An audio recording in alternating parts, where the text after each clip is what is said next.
Hello, everybody. How's everybody doing today? Oops, I'm muted. You unmute.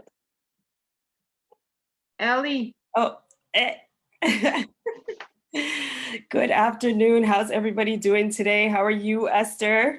I'm doing wonderful, super excited. Awesome, awesome. I hope everybody is doing well. Thank you guys so much for joining us. Today is going to be a wonderful day.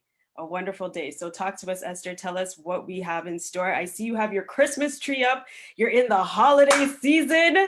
Very Yes, nice to see.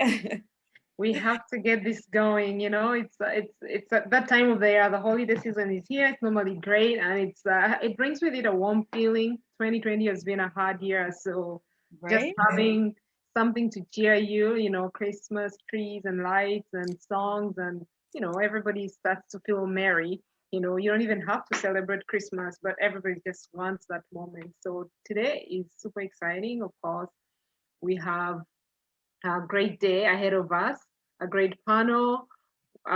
Definitely myself looking forward to every single person and obviously the participants out there, the viewers. Yes. So we are bringing it on with this table, and we have a great treat for everybody. So stay tuned, Ellie. Yes. So Esther, why don't you talk to us a bit about the different types of prizes that we are going to be giving away? I know you have some awesome prizes. So talk to us about it. Okay, so we have one of a kind special prize that we've never actually done this before. It's coming from eWeb Financial, where senior advisors are dedicating 10 hours of their specialized knowledge. So we're going to have a few questions so that the viewers can win it. It's an hour about worth about $400 worth of time and money for somebody to get one-on-one um, with our seasoned advisors.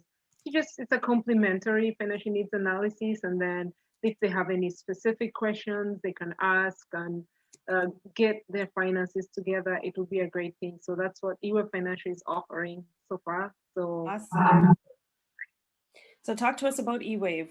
Who is eWave? What does eWave do?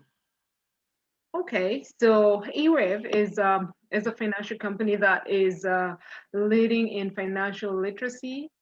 The mission is to educate families because as we know, I'm a financial literacy advocate because financial literacy is alarming, and the whole point is to get a lot of people to be literate, to know and understand their finances so that way they can do better. So eWave is championing this cause and leading to reach out every individual because a lot of people are underserved.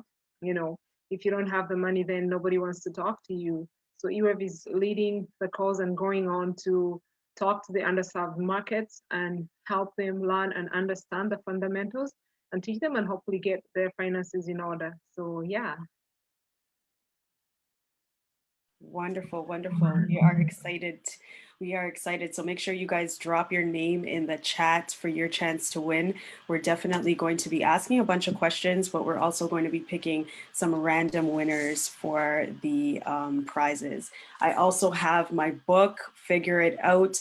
I'm going to be giving 2 signed copies away today. So be sure to drop your name in the chat. We're excited to be giving those away and for you to get your read on. Of course, it's holiday season. You can gift them or you can keep it for yourself. You know what I mean? It's all good. It's all good. So we're excited. What we're going to do now is probably just show you guys the panel so everybody can see the panel and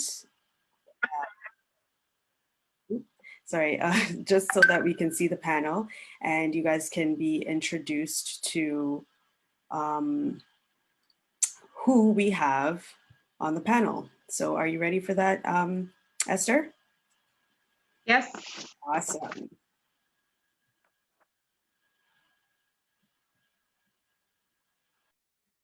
One second.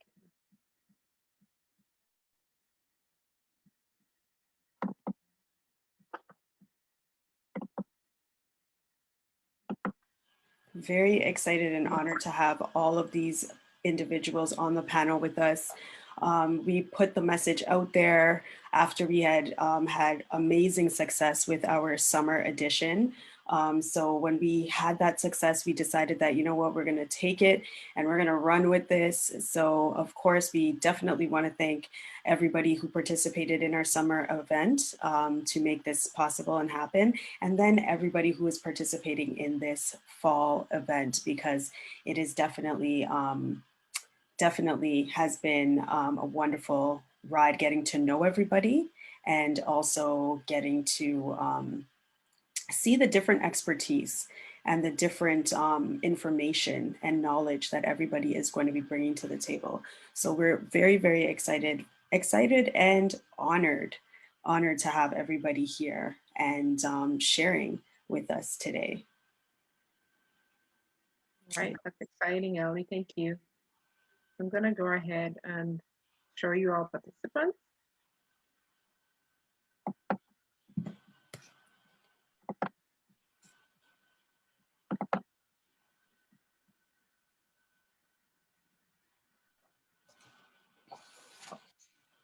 We have Miss Chris Summers from KSM Elegance, Edible Bliss, Chef Amanda Hammer, and a philanthropist, Nicole Petit.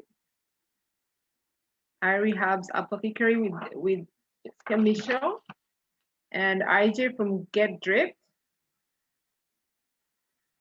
Mr. Wilfred Dixon, he's an author. Mr. Curtis Branks, a wealth mentor. And Justice Sweat with Miss Adnike Charles. And the one and only Lorenzo Sutton. There's Yahya, another author we have. And M&R Catering with Michelle Rochester. There you go. So that's just like an insight to who we have coming up, more to come. You know, stay tuned, stay excited. These our panels, the panel is well experienced and they have a lot to share. They bring a lot to the table, so we're definitely excited to have them. I'll give it over to Ellie. Yes, we are extremely excited. So first up, of course, we're going to go through our list for today of who we have and who to expect on the seat at our table. So first up, we have Adenike Charles, who is going to be bringing us the 3 pillars of fitness. We're excited to hear all about fitness. We're excited to understand the importance of the different aspects that it takes to make sure that our fitness journey is successful. And of course, in today's day and age right now, with what we're going through with this global pandemic, we need to make sure that we are staying healthy, staying fit. So fitness is super important to make sure that we are, you know, keeping on top of. And then up next, we have Lorenzo Sutton, who, I mean, Lorenzo came through. He was one of our featured guests on our summer edition as well, talking about stocks, trading, and he's also going to bring to the table some information that is well needed on cryptocurrency, because we've all been hearing about it. If you don't know so much about it, Lorenzo is definitely going to bring you up to speed on what cryptocurrency is, how we can get involved in cryptocurrency, and you know, the right ways to invest in these types of investments. Not to mention stocks and trading. These are all topics that sometimes we don't always know about. So it's great. Lorenzo has all that information. He's going to definitely bring that to the table to share with us today. And then we have Michelle Rochester coming up at 1 o'clock. I mean, Michelle is all about the entrepreneurial journey. She's well versed in the steps that we need to take as entrepreneurs to make sure that we are meeting the mark and pushing ourselves to do better and better. As an entrepreneur starting out, you know, she realized that there's so many tips, so many tricks, so many different ways of doing things that we don't always necessarily know. And when you're starting out, you don't always get that information. Well, Michelle is here to give us the tips on the entrepreneurial journey to make sure that it's a successful one for you. Okay, we have Mr. Wilfred Dixon. I am so honored and pleased to be doing an interview with Mr. Dixon. He is coming all the way from St. Vincent and the Grenadines to do an interview with us today on his trilogy, the Alphabet series. So that's all I'm really going to say about it. I'm going to leave him to give us more details on what his trilogy is about, what those three books mean to him, and, you know, the history behind his writings. Okay. And then we have Sierra Horton. Sierra is the CEO of She Is e-magazine. She also just released a male version of that magazine, which is He Is e-magazine. Now get online, get onto Instagram or to her website and just check out her information. She is out here putting people on the front page inside the magazine, just showing everything about what these individuals are doing. Great content she has in her magazine, just showing us different expertise from around the world and how we can support these individuals. And then, of course, what they're talking about, what they bring to their table. Right. So we can't wait to hear from Sierra as well at 2:30 today.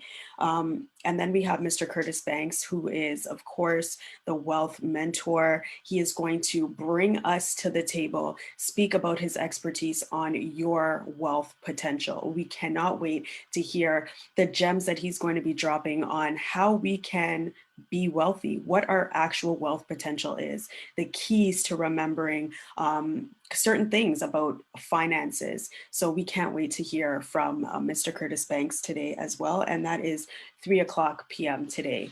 And then we have Chef Amanda. Of course, we are all excited about Chef Amanda's segment because she is going to be bringing us all into the kitchen with her. She's bringing us into her kitchen. She is sharing her skills, her expertise, throwing down in the kitchen. And if you were a part of our summit, if you happened to view it the last time, I mean, she had us all literally mouth watering from our seats at home as she was cooking up those sriracha tacos. So this time she's going in, she's going to be making coconut kale salad. She's going to be making jerk salmon and maple mash. So I'm excited. I can't wait. You know I have the recipe down. I am definitely going to be trying to get the skills because you know what it is. She's the chef. She's got to teach us those little things that you know to do so that we can make sure that we make the meal just as wonderful as hers. And then, of course, at 5:00, we have Mr. Yahaya Barua, and he is an author that I cannot wait to interview. I'm super excited to interview him as well. He has a couple of different books. He has a trilogy that is coming out right now. He's going to speak a little bit more about that later on. But for all of you who don't know, you've got to get over to his Instagram handle and check out his first book, Struggles of a Dreamer. This is an amazing book. Okay. He's a bestseller because he's gone out door to door knocking and pitching his book, selling over 47,000 copies. Now, this individual is dynamic. He is lit, so we cannot wait to hear from him coming up today at 5:00. And then finally, to wrap up the summit, we have Mr. Nicholas, who is just doing the most out in Nigeria right now on a movement to end period poverty. So we're really excited. We have a full day ahead of us right now. And to kick it off, of course, we have Miss Adenike Charles, who is coming through talking about the fitness journey. So I'll hand it over to you, Esther, so that you can introduce Miss Adenike Charles.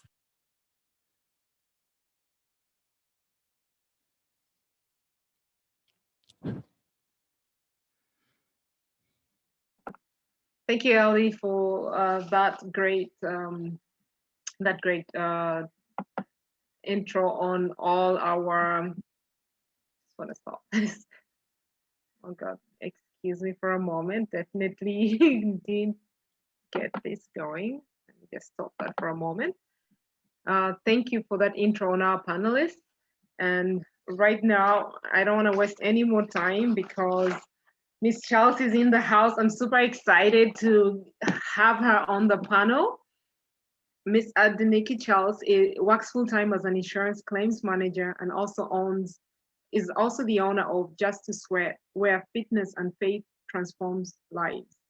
She holds a Bachelor of Science degree in kinesiology, minor sports, medicine. She's also a Can Fit Pro certified trainer who has been into fitness her entire life. She's a wife, a mother to two young children. She thrives on seeing people living healthy and active lives. She's a motivator who positively impacts your life and brings out the best in you. Her energy is infectious, and her passion for health and fitness will inspire you along your fitness journey. If you're looking to transform your life mentally, physically, emotionally, follow her at Just Sweat on all social media platforms. It is my pleasure and honor to introduce Miss Charles. Welcome to the panel. Take it over. Thank you, Esther. That was amazing. Thank you so much. Can you hear me? You guys can hear me? Yes, Everything's good? yes, yes. Thank you. Thank you for the introduction. I am honored. Thank you, Ellie, Esther, this whole panel. I am honored to be here. Fitness is my love. I've been doing fitness. I've been in fitness my whole life. Like you said, I have a bachelor's in sports medicine, minor in sports medicine, bachelor's in kinesiology. I opened up my studio in 2017. I remember in 2005, I gave birth to my first daughter, and I remember looking in the mirror thinking, 65 pounds I gained. What is happening? This is not my body. And I remember saying to myself, what's my foundation? And my foundation is in Christ, so that's solid. But what are my pillars? And our pillars, my thing is mind, body, and soul. So for me, it's all about a mental. First, I would say it's mental. You have to have a mental reframing of your mind. You must, everything you do comes from your mind. Everything you do, say, think comes from your mind. So you have to learn to reframe your mind and think on positive things.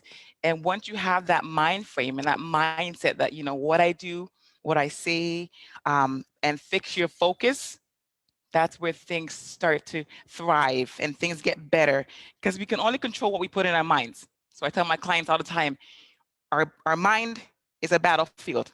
We're human. We go through trials. We have our stories. I have a story. You have a story. We all have stories. And I say that our stories cannot end and you close the door. You got to write chapters. So always write chapters. Everything's a chapter. You got to keep writing because the end is greatness. It won't end in failure because you had that mindset, that mind frame of, what, it's a daily renewal. We got to daily renew our minds. And so for me, my first pillar is my mind. Is my mindset firm in that spot? Good. Second is my emotion, and that's my soul. For me, it's affirmation. So you have to feed your soul. Anything worth it must be fed. You don't put a seed in the ground and don't water it because it will not grow. You got to make sure you feed your soul. For me, it's affirmations. I'm a Christian. For me, it's my devotions. It's my Bible. It's my reading. It's my time with Jesus. So my friends go to therapy. That's fine. I have a closet. It works for me. So my closet with Jesus, it works. And it's a daily thing of, what? Social media is going to crush your spirits. And I say all the time that comparison is a killer of joy. People sit and their emotion, their souls are soaked in social media. You're watching fake news, as they call it. You're watching fake news. It's fake. You are your only competition. You look in the mirror, and that is who you're competing with. I'm a trainer, and I say to myself, I am my biggest competition. How I look in the mirror is how I'm pleased. Does it please me? Then all is well in the world, and my soul is fed. That's my second pillar. Put it in. I make sure my mirror is a reflection of me and what I want. So for you guys out there, I say to you, you look in the mirror. If you don't see if what you see in the mirror you don't like, you fix it. You fix what you don't like. Not because Jane or Sarah or Sally or so and so told you, hey, fix yourself. No, you fix yourself. It's all for you. It's all a part of that. You know what though? I'm content because, like I said, comparison is the killer of joy and contentment. And if you're not content in your own soul, your pillar is shattered. It's shattered. So you got to stick that pillar in there. My third pillar is physical. For me, it's physical is your body. And I always say to my clients, you cannot fuel your body. We're a premium vehicle. I always say I'm a Jag because I love Jaguars. I'm a Jag. I'm not gonna put unleaded gas into my Jaguar. There's no way. You must put premium fuel into your body. So whatever you feed your body, so I say water is important. So important. Get water in your system every day. Every day, water. You thank you. I saw you, Esther. Good job. My goal, my personal goal is always 4 liters of water, and that's my goal. I always say minimum 2 liters. Get water in your body. If you're working out, get more water in your body, and fueling your body is getting more greens, eating the rainbows. People, I'm Nigerian, so I didn't grow up eating the rainbow. We grew up eating jollof, fufu, the regular things, what we do. But for me, I always say, you know what? Don't eat the rainbow. Now I'm older. My kids eat the rainbow. They don't like it, but I'm like, eat it. So it's, us eating good and feeding our souls good sources of food. Eat the rainbow means green peppers, red peppers, yellow, green things. Go with greens, less carbs, but still have carbs. Let's say complex, you want to get, and cut out the sugars. I would say, you know what? Cut out the sugars. Sugar is cancer. I keep saying we keep feeding our souls these things, sugars and everything, but we got to limit the sugars. Our bodies will run well. People tell me all the time, I am, I'm dehydrated, or I am tired all the time. You're fueling your body with junk. Like I said, do not put unleaded vehicle in a premium vehicle. You got to fuel it right and make sure it's going well with my body. If you feel out of balance, check yourself. So my pillars, like I said, my mental capacity must be in check.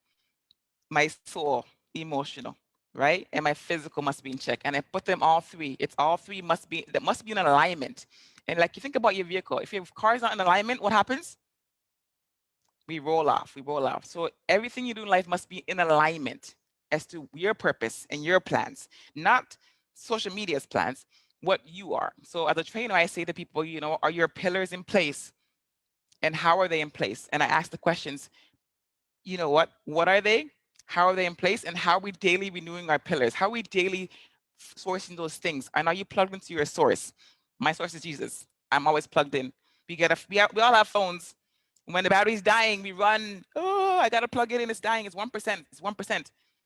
Your body is dying. Please plug into your source. Get off of social media. Focus on yourself. Get your 3 pillars. My emotional, mental, and physical state must be intact as to what it is, and you must fuel from that. Because what happens is we as human beings tend to ramble off and go into that cycle of our mindsets. We go into that rabbit hole and we keep going down and down. We need to fix our focus, because whatever you focus is on what you're feeding. Right, Ellie? We talked about the fact that this is where we are. Go ahead, Ellie. Ellie, sorry, love. No problem. 100%. I mean, I'm here taking notes about all of the information that you're giving us, and you're dropping mad gems. And we just want to know, like, when you're implementing these 3 pillars, like, how do these 3 pillars work together? Together, it's a balance. That's where you get balance. So if you have like I said, if you have the mind, body, soul in check, Right. I go to work, I'm working out. My mind is right. My soul is right. Physically, I can do 10 more burpees. You all love burpees, right? I can do 10 more because I am in check. People hate burpees. I get it. I love burpees though. It's my thing. Burpees are my life. Oh But I my. know, okay, my mind is right. My emotion is right. I'm ready, and I'm physically fit because I've been training for this. All my 3 pillars have been intact the whole time. So my alignment is in check. So I'm good. Yeah. I'm gonna move forward on my journey, or whatever I set to do in my fitness goals, or my even life goals. Right, right. 100%. I mean, this definitely must take a routine, though. Do you have like a certain routine that you would suggest to people to make sure they get involved in? Right. For me, it's all about setting goals. We have anything you do in life. If you don't have a goal, you're gonna fail. Right, Failure is going to be your end result. You must have a goal. Set your goals according to yourself, not right, according to so and so's what you see 30-day transformation, or someone so and so lost 30 pounds in 30 days. Please, guys. Anything you lose that quickly, you will gain it back double. The science is there. I'm a trainer. My clients lose weight gradually. Life is right, we clear our minds gradually. Things happen gradually. Grief, you go through it gradually. Upset, you go through it gradually. It's not an instant thing. Like, it's not a microwave blessing. Like, those right. blessings, they go away quick. Anything microwave is not good anyways. We know that. We still do it. But I'm saying anything quick is going to come back double fold, and maybe not in a good way. So, but my thing is always finding that routine is key for me. I get up every morning early. My devotional time is set. This is going to happen before anybody wakes up in my house. They know I am somewhere in a closet with Jesus. That is my source. So that's for me. And also, you know what though? My day is planned accordingly. I work full time. My kids are home, homeschooling. Pray for me. But I mean, it's finding that balance of, you know what? But now I found the balance. So it works. And I train clients at night. I have boot camp online at night. And Right. the same thing, COVID came, I literally pivoted online. And Right. from 40 women in the basement, I pivoted to having 100 people online, from 40 to 100, like Right. literally. But that was me pivoting and Right. finding my balance. So pivoting. Right. So I would say, you know what, to maintain your balance, set your goals and your purpose. It has to align to your purpose, nobody else's purpose, because that's not going to set you on the right path. 100%. And I'm telling you, her boot camps are nothing to play with. I tried to join one of them. I went on and I was like sweating bullets. I was like, yo, this is serious. Like, so how did you, like, do you come up with your own agenda, like for your boot camps? I do. People don't understand. It's my gift. We all have our gifts. I tell people, I'm listen to me. What God bless, no man can curse. I Yeah. always say that. Like we all have individual gifts, and whatever your gift is, I dare you. I actually dare you to just do it. Nike, just do it. My workouts literally on the spot. I can't write it down. I tried writing them down, it doesn't work. I cannot go off script, it doesn't work. I literally make up my routines as I go. And my classes have grown they've tripled since COVID. I have surplus in COVID, but Wow. it's going back to my pillars and my balance and my blessing. And we all have our own. We're blessed beyond blessed, and we all have our talents. So whatever talent you have, you make big or small, and I would say don't diminish your talents. People say, oh, but I just do nails, but I just do lashes, but I just do whatever, but I just clean. Do it to the best of your ability because you're good at what your gift is. Right. Right. And that's 100%. We got to remember that. We definitely got to remember that because sometimes we do downplay our gifts just because of social media. As you Yeah, mentioned, social media is a killer out here, right? fake news. Yeah, fake news. Well, Adenike, please let us know where we can get in touch with you. Let us know how we can stay connected with you. I am on Just a Sweat, which is JUST. My shirt says it right. Just a Sweat. um, boot camps. I do boot camps online. It's fun. My music is incredible. I won't lie. I am the best online trainer. Yeah. Straight up, I'll tell you the way it is. Yeah, Facebook, Instagram. We have Twitter. We have YouTube, and my Instagram is always going. I post videos daily. I'll tips, and if you want to find out about working out, if you want to consult free, if you're online right now, you want a free 15-minute consult, hey, send me a DM. I will be glad to do a consult with you about meal preps, working out, why you sweat, why you shouldn't sweat, or what you're eating, what's stopping you from losing the weight, how we can put something together for you. I am here, Ellie, Esther. I appreciate it. I am honestly 15 minutes of free consult. Who's ever on here, check it out. I will give it to you for free. 15 minutes. Come through and sweat, talk, cry. It's all good.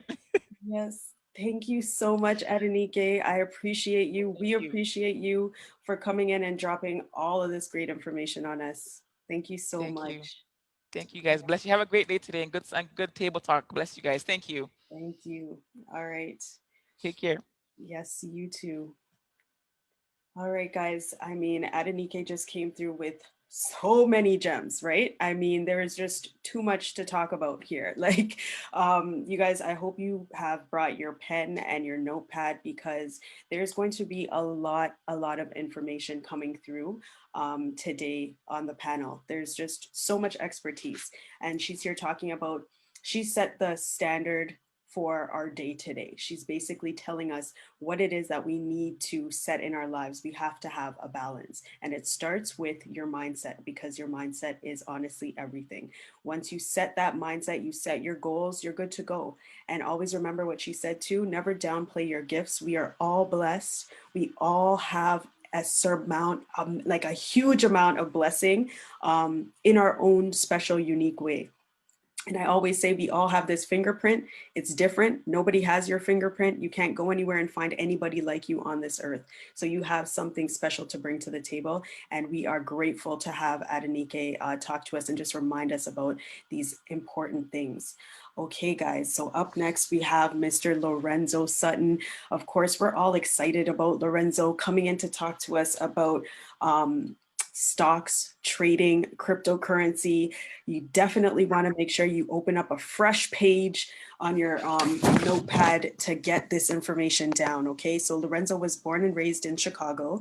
He's the chairman and CEO of Lorenzo Sutton and Company, entrepreneur, head of investment management. Management of the Elite Investors Group. He's a writer, humanitarian, philanthropist, and an educator. So without further ado, I would like to introduce Lorenzo Sutton. Can you hear me okay? Perfect. All right. Finally here. Oh man, first and foremost, want to give it back to you, Queens, Esther, Ellie, making this all happen. I'm glad that we made it happen. We started from the first one and time flew, right? And now we're here live. So giving it back to you guys first and foremost. You guys are amazing. I'm loving the Christmas spirit with the Christmas tree. You know what I'm saying? Also give it back to Adenike. Like I felt like she was just talking to me just now. Like seriously, I'm like, that was meant for me, like I hope you guys definitely got something out of that because that was real. That was just real talk, that wasn't sugar coated. That was just some real talk for you, so without further ado, let's go ahead and get it going. Like Adenike, great job. I'm glad to be here with all you guys. Honored to be here with all our panelists, everyone who's joining us. Thanks for joining us today. Okay, so you wanna should we open up with the questions first, or should I just? What do you want to do? It's up to you, Lorenzo. If you want to just, I could open up with a question. First of all, talk to us a bit about stocks and maybe the definition of what a stock is. And Okay. then we can get into trading and then, of course, cryptocurrency. Okay, perfect. I got some notes here too. You know what I'm saying? Like some little pinpoints that I want to drop on you guys. Um, Stocks are, they call them stocks, but you also, like I said last time, you're going to hear the word equities or you're going to hear premiums. And basically what you're doing is you're trading your money for a piece of a company. Like you get to own a portion of the company. People like, everyone knows about Warren Buffett. He started, very young. He wasn't even a teenager when he bought his first piece of a company, which is just a share. But that's what stocks are. They're premiums, they're equities. You get equity in a company, and as the company grows, the price of the share grows, so your money grows, and that's where equity comes from. It's just like if you had a house, say you bought a house for $60,000 back in 1972, and right now that house is in a prime area, so if you were to sell that house today, it would probably be worth double. It would be worth 120,000. So you've got an extra $60,000 in equity, that you would take back in profit. So it's the most lucrative thing that you could get into with the least amount of money right now, or period. It's the most lucrative thing that you could do if you want fast cash. It's not the most lucrative, I'm sorry, it's the most liquid. It's very liquid because you're dealing with straight cash. A lot of people ask me, like, when do you get paid out? Like, what I'm saying, when do you get the money when you make money in the stock market? Like, you get the money right then and there when you sell those shares. Say you get $100 worth of stock and it goes up double, so you got $200. If you sell it, that $100 in equity that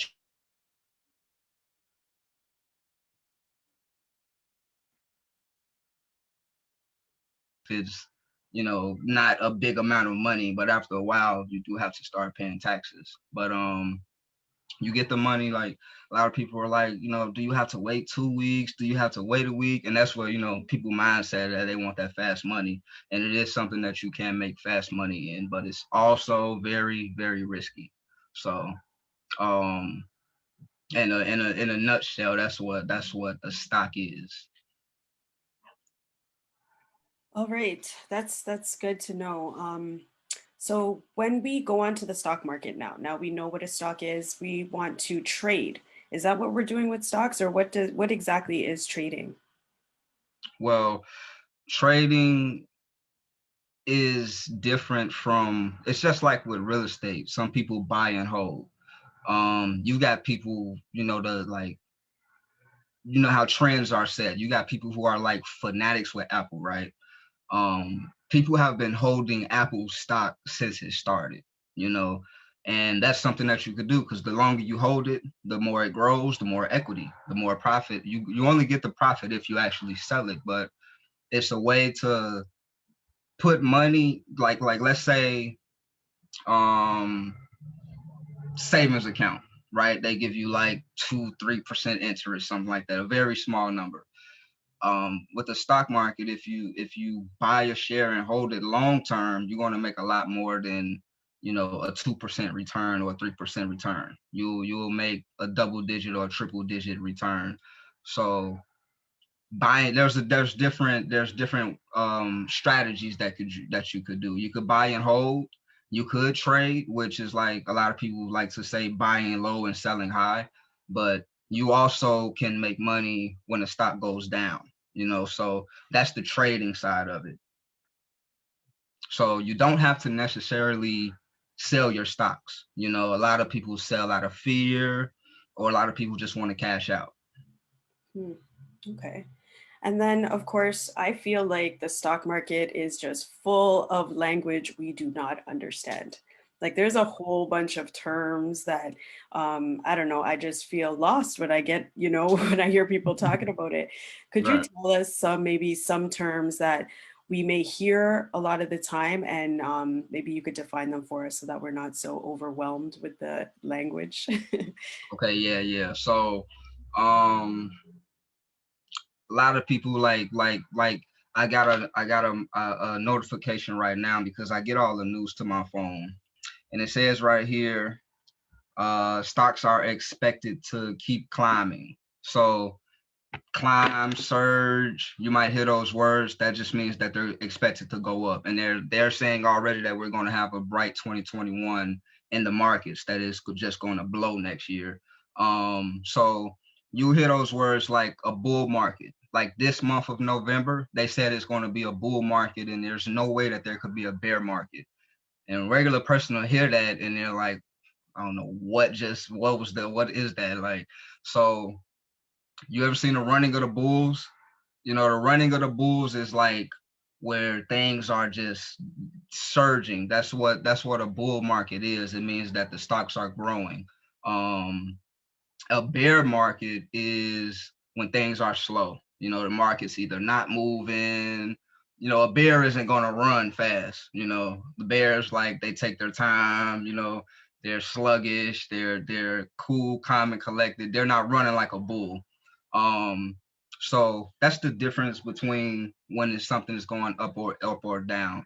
Um, let's see another fun term. The term share. What's a share? What's a contract? These are words that you might hear. A share is, like I said, one piece of a company. But a contract, if you buy a contract, you don't have to own any shares, because a contract is a basket. It's just like if you had a basket of 100 shares. You buy one contract and you've got 100 shares. So there's a lot of different terms, that you could get into. You also have a call option, a put option. That's if you're trading. Like, if you're doing a call option, I'll tell you now, the stock market is like gambling. I'm just that's what I've seen the last 2 years, and that's why a lot of people don't want to get into it, because they feel like they're gambling. A call option just means that you're betting that the price is going to go up. You're on the bull side. You're on a bull market. If you're in a bear market, you might want to get a put option, which means that if a stock goes down, you can actually make money. And a lot of people don't know that that's what Warren Buffett does. You know, he calls it selling stock insurance. But if you've got let's say you've got a house and your house is worth $130,000, right? But you can't afford the mortgage payments on it. So it's going to go into foreclosure and you might lose your house. Someone comes along and they says, hey, I'll put up the money for your mortgage and you just have a redemption period on when you have to pay me back, right? Same thing with a put option. You might have $50,000 worth of stocks in Apple and you're looking at Apple like, man, Apple's going to crash. I want to, take my $50,000 out. Well, you don't necessarily have to take your $50,000 out. You can buy put options, which will hedge. And even if it goes down, you can still sell, let's say the stock is at 100, like right now it's at about $120. It goes down to $105. You'll still be able to sell all your stocks at $120 with a put option. So it protects you. So that's a lot of what's going on. Another word is dividend. Dividend is just like a royalty. A lot of people don't know that you're a shareholder. A shareholder is a business owner. These are the guys that are on the board of directors, right? If you're getting dividends, it's just like a royalty. It's just like if you made a hit single and it's a #1 Billboard, charting song, you're going to get dividends on their song. You're going to get a royalty. Royalties are paid out once a season, just like we're doing this once a season. Imagine if you got paid every season, once a season, a bunch of money just because you're holding shares. So that's why a lot of people like to buy and hold, because they like to build a dividend portfolio or a royalty. You can get royalties just by holding stocks. A lot of information there, yes, but key information too. So you got to talk to us, Lorenzo. How did you get started in the stock market? Oh man. Well, it started with me being in business, period. I got into business 10 years ago. I was 21 years old, but I'm in the direct selling industry. A lot of people hear that as network marketing or multi-level marketing, and they think it's a scam and all of that. But I'm in the direct selling industry. I franchise, which is what you could look at network marketing as. You could look at it as franchising. You're franchising a company. And a lot of the people that I used to follow, they started getting into Forex, because now you can franchise these companies that are selling Forex software. So I'm looking at them and I poured, I downloaded a simulation because you can paper trade. Paper trading is like trading with fake money. I opened up the paper trading little app. I looked at it for about 5 minutes and I'm like, yeah, this isn't happening. You know what I'm saying? So I never went back to it. A few years later, I'm on YouTube. I get on a lot of webinars. Like right now, if we were having a webinar, this is like a virtual symposium. It's like a virtual meeting, right? Where you get information. Webinar is the same thing. So I'm on YouTube and I see an ad and it's this guy saying that he's the #1 live options trader in the world. And I wanted to know what he was talking about. And I joined his webinar. I got on, I heard what he was talking about. And he said one thing that just clicked. He said, every dollar that a stock moves, you make $100. So if a stock goes up $10, you make $1,000.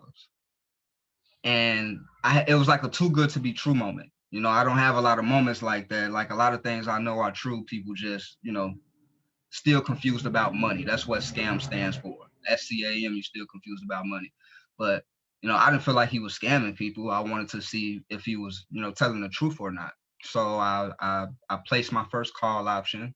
It was a $69 contract. I had 100 shares of Ford, and I turned $69 into a little under $400 in like 2 hours. And I was hooked after that. Wow. Good for you. Yes. Esther has the hand clap. Yup. We're all clapping for you because that's amazing. That is amazing. So, of course, we want to hear like about, I guess, whether or not everybody needs to be in the stock market. Okay. Um, does everyone need to be in the stock market? No. You know, everyone does not need to be in the stock market.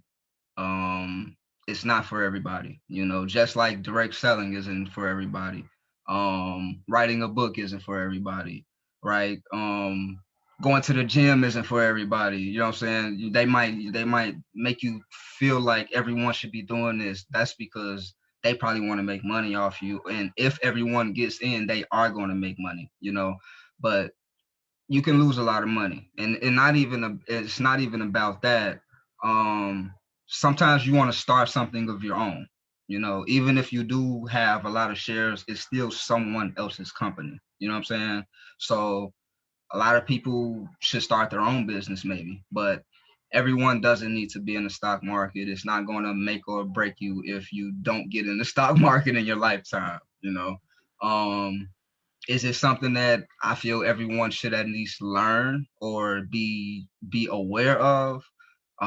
Yes, you should at least know what's going on, because the stock market, these countries are markets, and a lot of the stuff that's going on is there. So even if you're not trading, you're not actively, buying, you're not actively investing, you should still at least know what's going on in the world around you.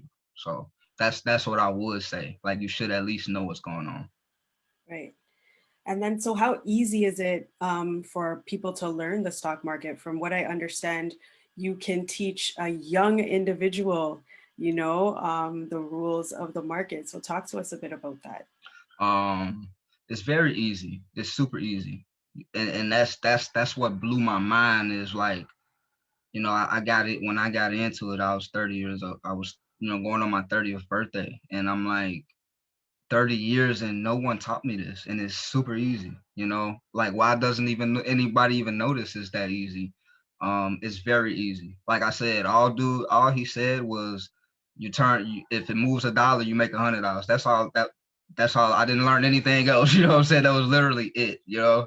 I did probably a day's worth of research, just so that I had it down pat. Like, okay, let me see if multiple sources are saying the same thing, and then I went from there. But it's not rocket science. It's not something that you need to take 100 classes on. You get with a mentor, which that's what he was for me, and you can be trading in the same week that you start and Wow. doing good.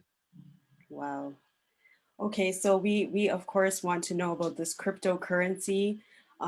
Give us some details on it. Define it. Tell us what it is, and then just go in. Okay, so cryptocurrency is just a transaction system. Like, that's the simplest way that I can explain it. It's just like cash. Me, if I'm paying for something, I'm going to pay with dollars, right? Well, cryptocurrency is just, look at it as digital money. That's all it really is digital money. Um, what it is, I don't know. No one knows who started it. Some people think aliens started. No one really knows who started it, right? But um the computers run cryptocurrency. Like, the computer, I'm on a laptop, some of you guys are on a laptop. Computers and electricity combined run cryptocurrency.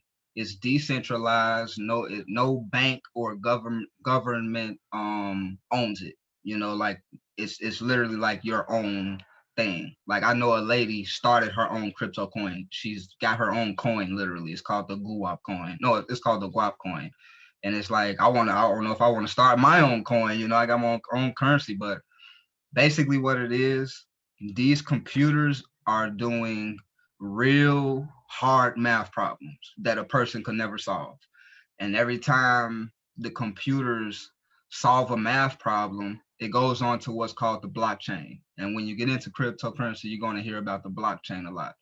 All that is that every time the computers finish a bunch of transactions, it's a chain, and it just continues. So basically it's like you can convert your US dollars into whatever currency. Just like if you were traveling, if I was to travel to Canada, I would convert my US dollars to Canadian dollars, right? It's the same thing that you could do with cryptocurrency.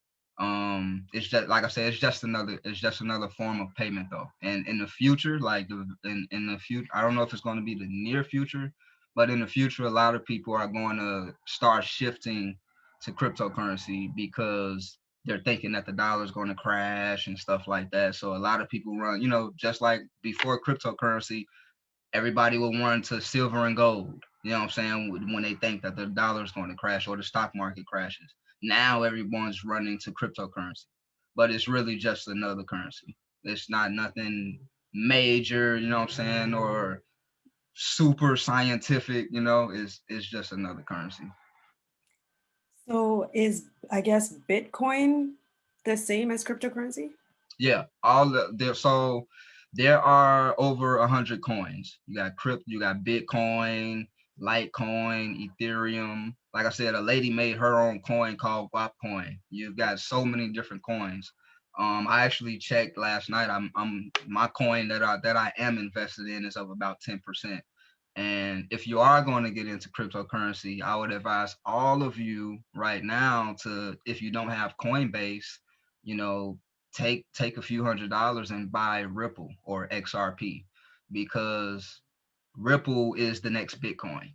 Right now, it's about 43 cent a coin. Day before yesterday, it was just 22 cent a coin. So it's going to start rising fast. It's up 10% today, and like I said, just 2 days ago, it was at 24 cent. So, um, Coinbase is the way that I invest into cryptocurrency. If you want to download the Coinbase app, I think that's the simplest way. And you have your own crypto wallet, and it's a very secure wallet. You can actually even hold your dollars, US dollars, in that wallet. You don't even need a bank account anymore. You can have your own wallet. Um yeah, it's a bunch of coins. Bitcoin is just popular because it's the like one Bitcoin right now is worth about $18,000. Just one Bitcoin.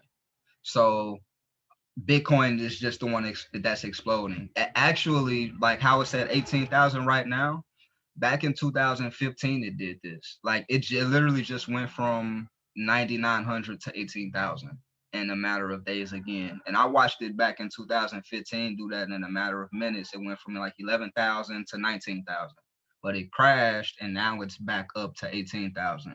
A lot of people are thinking that it's going to hit 100,000. But it's just a currency. If you do own it, it just, like I said, it's just like a stock. Except for with crypto, it's not a company that made Bitcoin. If you get an Apple share, that's Apple. But if you get Bitcoin, it's just your currency, and as it grows, your money will grow. Wow, wow, that's important information to know. So, how easy is it then for anybody to make their own coin? That I don't know. I don't know how she did that. I do want to learn how she did that though, because that was very interesting to me. And I'm like, wow, she's got her own coin. I'm sure that, if I do some research, I'll find out. But as of now, I don't have the answer to if that's easy or not. But I do know that, back in the past when they were mining gold, you can mine coins now.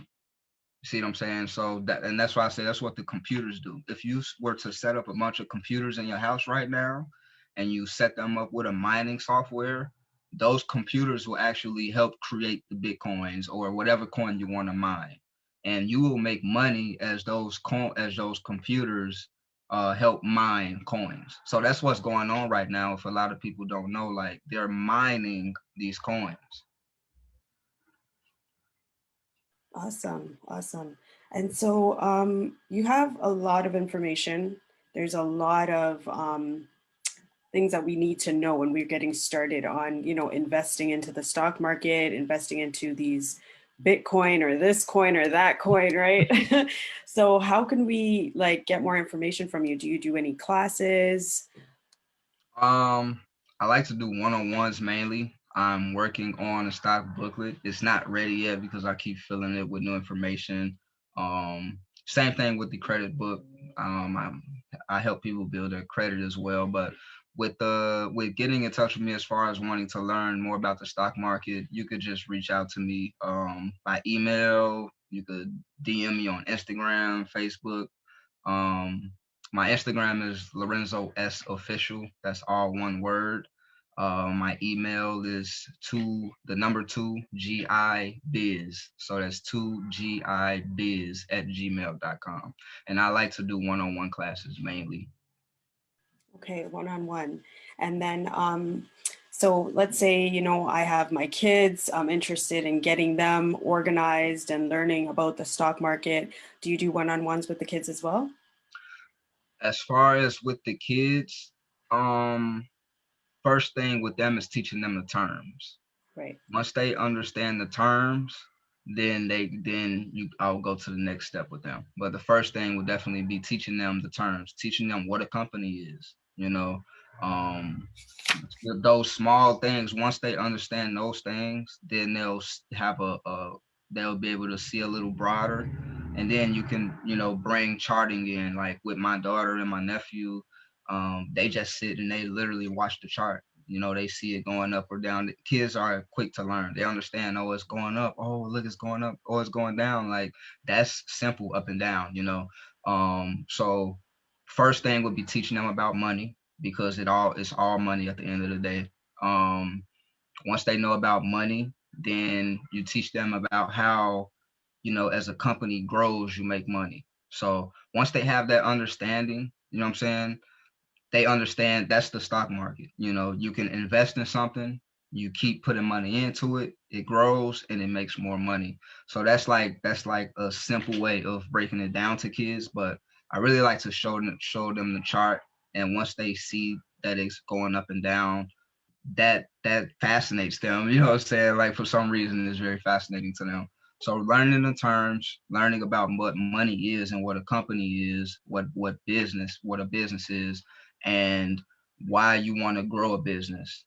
How a business grows, how to invest in it, what an investment is. Um, but yeah, I also can do one-on-one with the kids as well. Okay, good stuff. Good to know.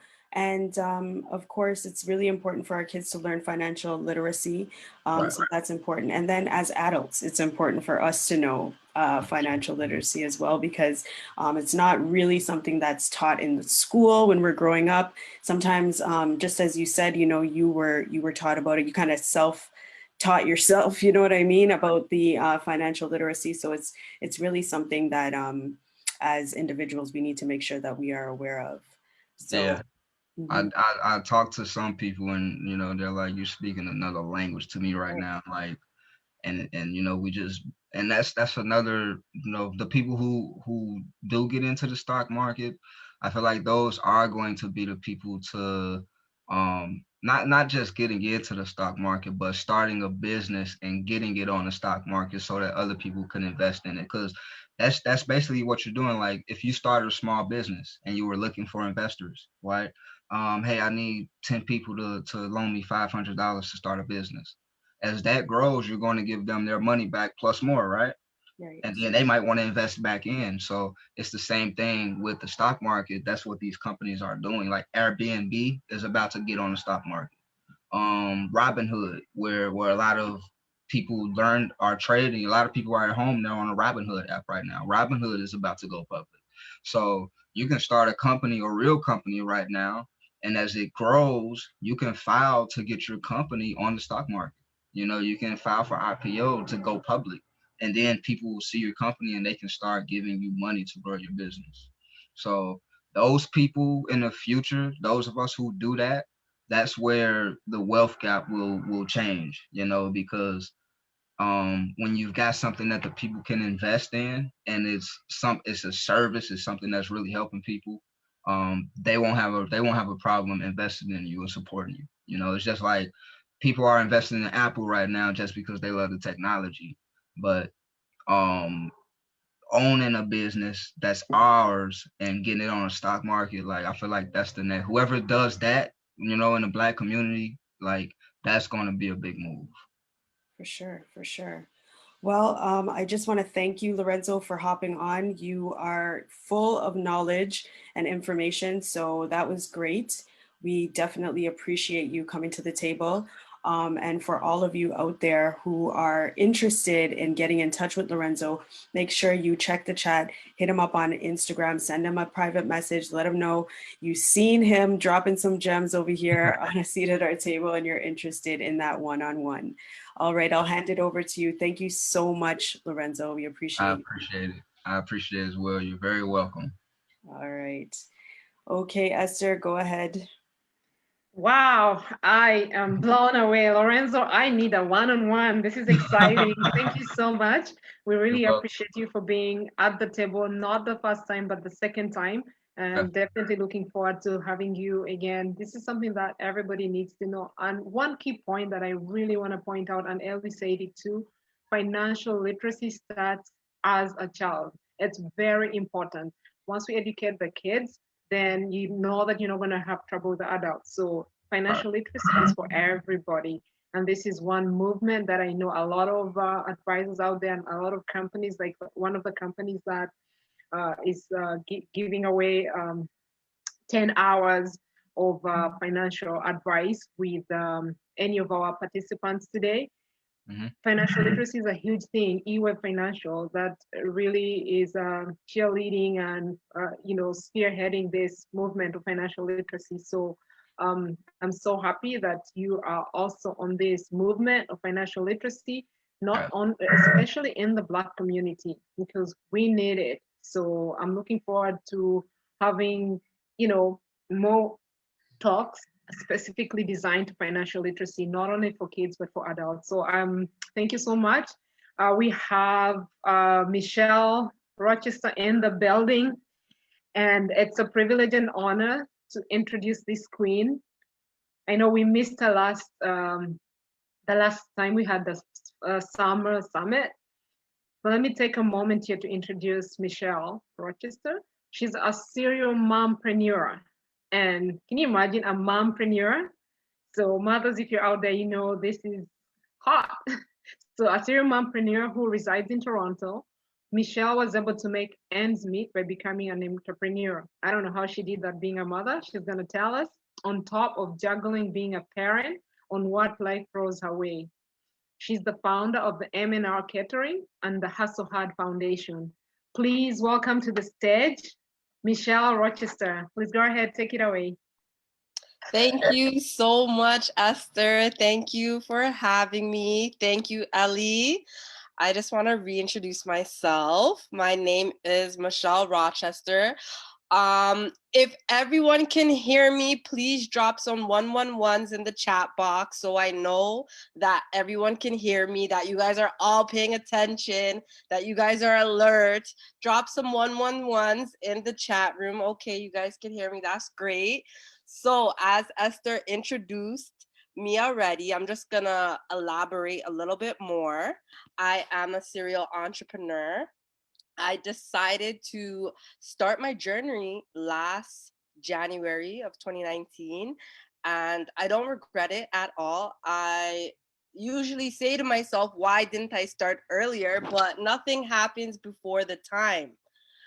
I am the owner, the chef, and the CEO of M&R Catering. That is the first business I created. I cook Caribbean cuisine there, pastas, vegan dishes. I'm actually looking to opening my own location. However, COVID has thrown some bones and, some curveballs my way. But you know what? I'm going to stand firm. That is why I created the Hustle Hard Foundation, which is a foundation that helps entrepreneurs like myself and everybody else on this call with tips and tricks. So, as a mom, I usually refer myself as a mompreneur. It's not easy juggling day to day as a parent and then working on yourself and your business. So you have to be organized 100%. You have to write things down. That's what I noticed I needed because sometimes I'm not going to remember everything. So that's how I was able to start being able to juggle and be multi talented. With the Hustle Hard Foundation, it's not as hands on as M&R Catering. So, like I said, I do everything. I don't have any employees working for myself, so it's not a walk in the park. You have to make sure your business is branded the way you would like your audience to perceive you. You have to take notes all the time. This is what I realized. So I started going to workshops and seminars, and I started realizing that I was doing things wrong. So I had to relearn, and it's never too late to relearn so you can learn new tips and tricks. So I ended up registering my business. And then I started advertising myself and promoting myself and doing things that I never used to do before. And that really elevated me. Being a mom, I have my son to help me all the time. So he complains a lot. He asks, why does everybody keep ordering food? Why can't they cook at home? But he doesn't understand yet why I'm doing what I'm doing all the time and why I'm always working. So that's when I realized I had to implement him into it so he can have an understanding as well. Also, what was I gonna say? Yes. So when I was rebranding M&R Catering, I realized that I need to have a logo. I realized that I needed to have a brand. I realized that people needed to know the face behind the brand, which I didn't do initially at the beginning. So I started learning a few tips and trips from previous owners and entrepreneurs that were doing the same exact thing as me, and I was learning from them. So I learned quite a bit, which I will share with you guys. I learned that you have to be consistent. Consistency is the key, and you always have to promote yourself because it's your business and it's no one else's. So, on this journey of mine, I realized that no one was going to do things for me. I had to do it by myself. So, again, writing things down, having a calendar, organizing is key. Being a professional is also a key too, meaning you should have a professional email, you should have a website, you should have things to demonstrate and describe your business. So if you're selling food like myself, you shouldn't be advertising things that have nothing to do with food because you're going to scare off your crowd. So I started learning these things at the beginning of my journey, and I started to take off. And then I was able to find a balance because I found a system that works for me. And system stands for save yourself time, energy, and money. So once you can find a system that works for you, then things will go great. I know this for a fact because I had a system that didn't work at all. I was not receiving no revenue, nothing. I was wondering what I was doing wrong until I found a system that worked for myself. You're not going to immediately find something for yourself. You have to test the waters. That is what I do. So I do suggest that you go to workshops, webinars, seminars. These things will also help you, and also trying. Sometimes we doubt ourselves, but really we have what it takes to be the best. We really do. So, um, hmm, yes. So Michelle, I actually have a question for you. There's so much information that, as an entrepreneur just getting started, we need to make sure that we are prepared for. What are some of the things that, we need to make sure that we have organized or we could think about maybe before we start this journey in entrepreneurship? So, what you can do to start your entrepreneur journey and be organized is things that you would need for your business. So if you are starting your business, I suggest that you register your business so that it's legal, that you follow all the rules and the guidelines. You can register your business as a sole proprietorship or as a corporation. Also, if you want to be consistent, it's good to know a lot about marketing. Social media has taken over the world. The internet is growing rapidly, and a lot of people are going digital. A lot of people are moving to social media and marketing, and this is how they're getting their message across. People like myself, who's kind of old school, I'm learning to use social media to put myself out there. And I do recommend social media 100% because that's how I started my business, on social media. And it's taken off because of social media. So social media is a key, whether you have a Facebook account, whether you have Instagram account. Facebook is the best, and it helps generate a lot of money for you to come. And when you're sleeping, you're making money because you found a system that works for you online.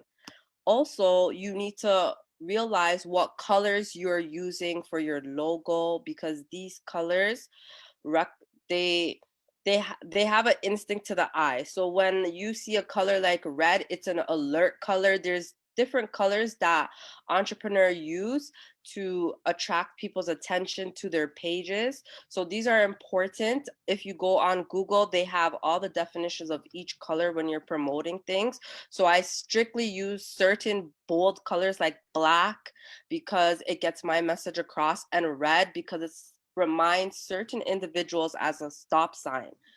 Also, customer service is the key. If you want to go into business, you have to have an open mind. You have to be able to take constructive criticism from people as well. And you have to be able to bite your tongue. Not a lot of people that you come across will be understanding. There's going to be a lot of people that will want to walk over you, but you need to make your rules from the beginning and stick with it. So if you are having a business and you want to make your hours of operations from 9 to 5, you don't have someone telling you that, okay, keep it open till 8 o'clock for me. You have to be firm with your rules.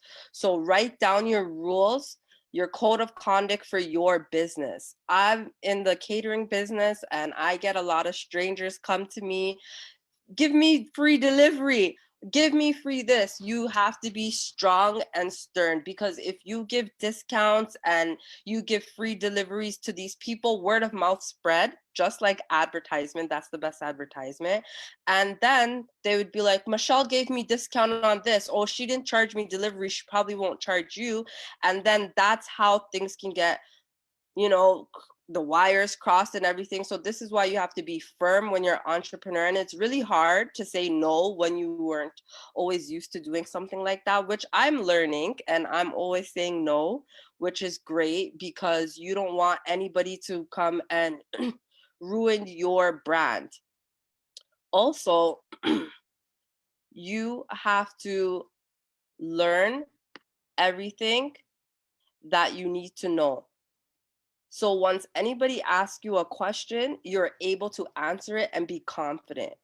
When somebody asks you a question and you're not confident, people don't really want to listen to you or buy your products because they don't believe that you are doing your thing the right way. They probably think, okay, I'm just trying to sell and make a money. No. So I really do value my clients.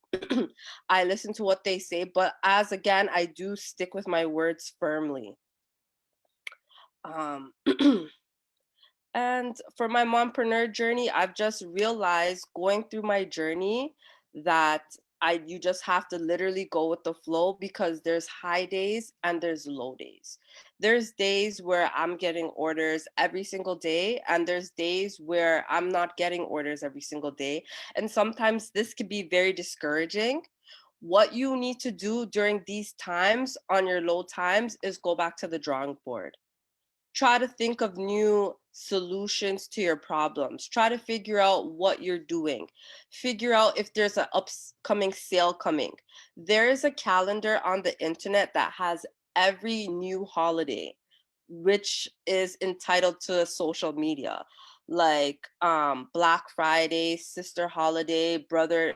There's all these things where you could use your hashtags to hashtag and people will find you on your business. So these are the type of researches that you can do when you're not making sales, because social media, again, like I said before, is very, very impactful. So even if you were to hashtag chef or food lover, anytime someone puts food lover, your business page would appear. So writing down good hashtags during your off time is really great. Studying more about your craft, thinking about new products or thinking of new guidelines or promotional tools or anything, just to come back even harder than you did before. So for example, this is a little low time for people because of COVID, but then we have Black Friday. So you could be thinking of maybe having a 10% sale for Black Friday to bring in more customers. And these are the things that you do on your downtime, because it's very discouraging, especially with this global pandemic. A lot of business owners, their businesses are getting closed and we don't really know what to do or what's coming. We just have to pay attention to the news. So my suggestion is during this time, get your notebook out, and you can also follow other entrepreneurs too. See what they're doing, see what they're posting. If they're always posting their food and you see that they're getting a lot of feedback, then maybe you should try that out and see if that works too. I've always realized not to knock something until you try it first. And I realized once I started trying new things and mingling with strangers, getting myself out there, positive blessings started pouring in. There's days where I'm sad, where I don't know where my business is turning, but then after I'll just go back through my book and look at everything, and it encourages me to continue and to go more. Being a mom, especially a young mother in Toronto, is not the easiest, and juggling your job and being an entrepreneur running your own business. So this is why you have to be organized, have a schedule, use a calendar, and always ask for help. Don't try to do it by yourself, because it's not going to happen. We all need help. I realized that maybe a few months in that I can't do it by myself, that I need help. And even if you don't want to reach out to anybody out there like a stranger, ask your partner, your kids, or anybody, because you can't run a business by yourself successfully. Once that business starts growing rapidly, it's going to get too big and you're going to need help. So my suggestion and my number one advice is always to write things down, because note takers are money makers. I like that one. Note takers are money makers. That's a good one. I had a question for you too, about like target audience. Is that something that we need to be aware of, like when we're starting a business, our target audience? Yes, yes, absolutely. You need to know what niche you want to find, whether it is all females or all teenagers or ages from 30 to 40. You need to figure out which target audience you want, because you don't want to be selling to everybody, because you don't know who's watching. So that's the number one thing you have to focus on. Me, as the food industry, I don't really have to focus on that per se. But if I was doing something like a beauty salon, maybe I would only cater to women. And then I would put my post to, hey, females, come check it out. You want to gear your information towards the females. If you are talking to strictly men about maybe a beard serum, we're going to say, hey, fellows, or hey, brothers, you want to directly speak to your audience, make them feel comfortable. Always answer in the comments. Don't ignore them. If they're commenting on your picture, reply to them. If they're liking your comment, like their comments, because people like when you like them. People like when you like their photos. People like that. So once you start doing that, then they're going to be like, oh, she liked my page. Let me go and see what she's about. And that's how things happen. And I literally did that when I started M&R Catering. I started going on so much random people's page, started liking all their things. Then they came onto my page to be like, who's this girl liking my stuff and commenting? Then they're like, oh, it's not a girl, it's a man, because my photo wasn't up on my catering page. So they're like, hey, sir, can I order a food? And I'm just like, I'm a woman. So that's when I realized I had to put my face in front of the brand because no one knew I was a woman. So these are the type of things that we need to do. We need to know our target audience because that cuts down the workload entirely. Sometimes we don't know who we're directing things to, and we get all mixed signals. Some people might be like, oh, well, I didn't know this. And if you can just be like, you know what, I'm just talking to mompreneurs, or I'm just talking to single ladies, or people in relationships. Once you can target it, things will be so much easier. You can always have that group. You can make certain group chats, make them feel more comfortable, more welcoming, because when people have like a little click, they feel more welcomed. Once people feel like they're talking to you directly, once they see that the CEO of a company is down to earth and that is mingling with their clients, their customers, their clientele, they're more comfortable to shop at your location, to talk to you, and to even talk about your business to other people. Yeah, these are definitely big keys to remember when you're starting your business. But you have a lot going on. Like you're doing so much. How do you like maintain a good balance? Well, in the first part, I never maintained a balance at all. I'd be lucky to get 4 hours of sleep sometime. Sometimes I would not sleep at all. And I realized that that was too much pressure on my body. It was too overwhelming. I stretched myself way too thin. And I realized that I had to cut things down, which mean I had to ask for help. Because if I was always doing this by myself, I didn't have self time for myself, self love, self care, none of that. So now I'm able to put in some me time. And I always recommend that where people have me time for themselves so they don't just break down and be overwhelmed, because especially during this pandemic it's hard. A lot of people are facing anxiety, they're trying to pay the bills, they're trying to make ends meet, and they don't know what tomorrow's going to bring, especially in these times. So this is why it's good to even clear your head, go for a walk, read a book. And these are the things that I started doing. I started reading books. I started going out for a walk with my son. He would ride the bike, I would walk, and I would clear my head. This way I was able to have me time. I was able to have son, mommy and son time. He was riding his bike, I was getting exercise, and then when I came home I was able to start fresh on my daily routine. So making a proper schedule that includes me time, where you just kick back and relax. Even if you need to watch that one show you haven't watched, do what you need to do, because you really, really need your sanity, especially in this time, because it can be very unmanageable. Yes, yes, it's very true. Definitely, me time is required. And then you talked about like a good support system as well. You know, just give us like, the background of how important a good support system is to being an entrepreneur. Having a good support system is key, is really number one, because when you do not have that support, everything seems like the world is against you. So for myself, I have the luxury of having a lot of help with my son. So that doesn't really affect me as much as I know some other people will it would affect.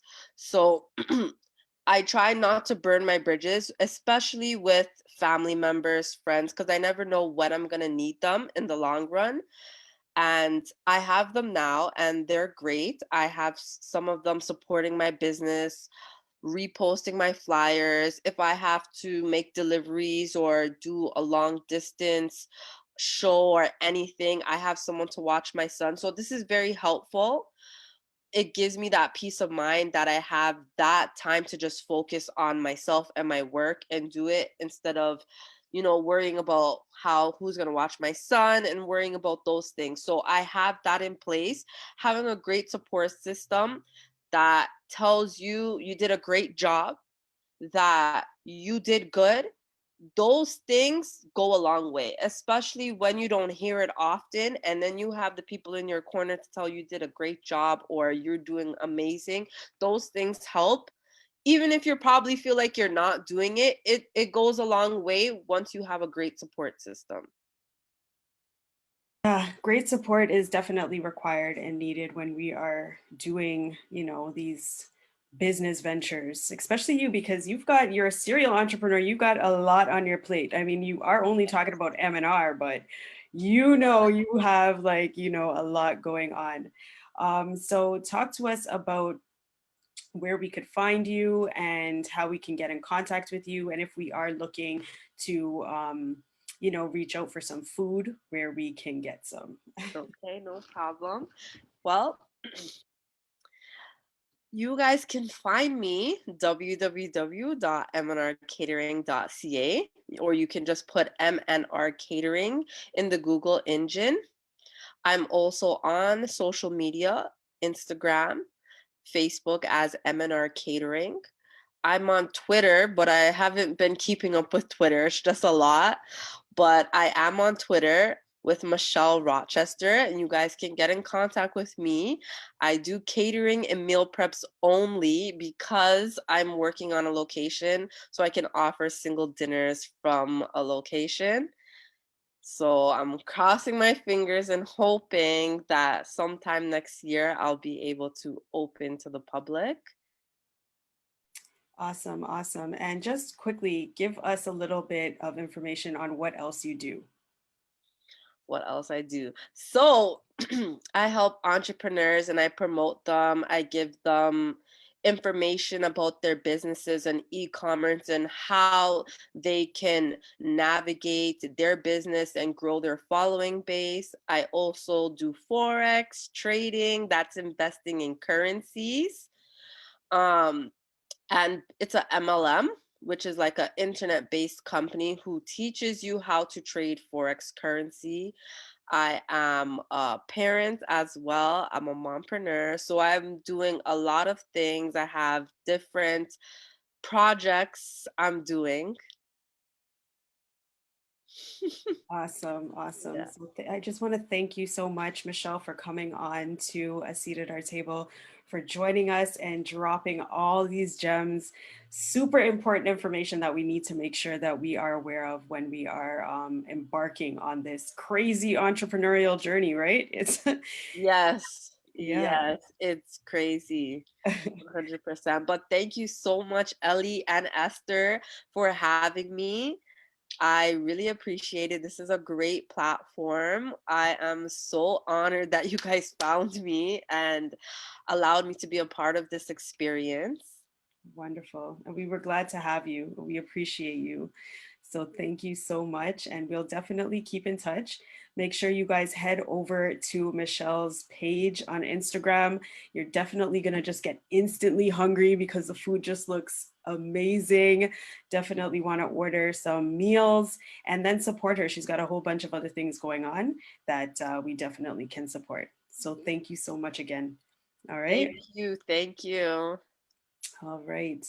Okay, guys, so we are excited. There's a lot more happening. We're about to get into some commercials right now. I just want to thank all of our presenters so far. You guys are just dropping mad gems and talking to us about things that we really need to hear. Michelle was just giving us all of those information, all those key informational pieces that we need to know when we're embarking on the entrepreneurial journey. And as all of us are in here, we are all most entrepreneurs that are doing great things, right? So everybody's doing great things. in their own expertise, and it's a lot of balancing. So important information that we need to make sure that we are aware of as we are just embarking on the journey. So thank you again, Michelle. And I want to thank Lorenzo, and I want to thank Adenike as well for coming through on our first segment here of the A Seat at Our Table Fall Edition. But right now, Esther, we are about to hop into some commercials. So who do we have up first? Esther? Oh, okay. Thank you. So, who we have up, we do have Blessed Naturals for all your skin essentials. I need to share my screen, so just give me one moment.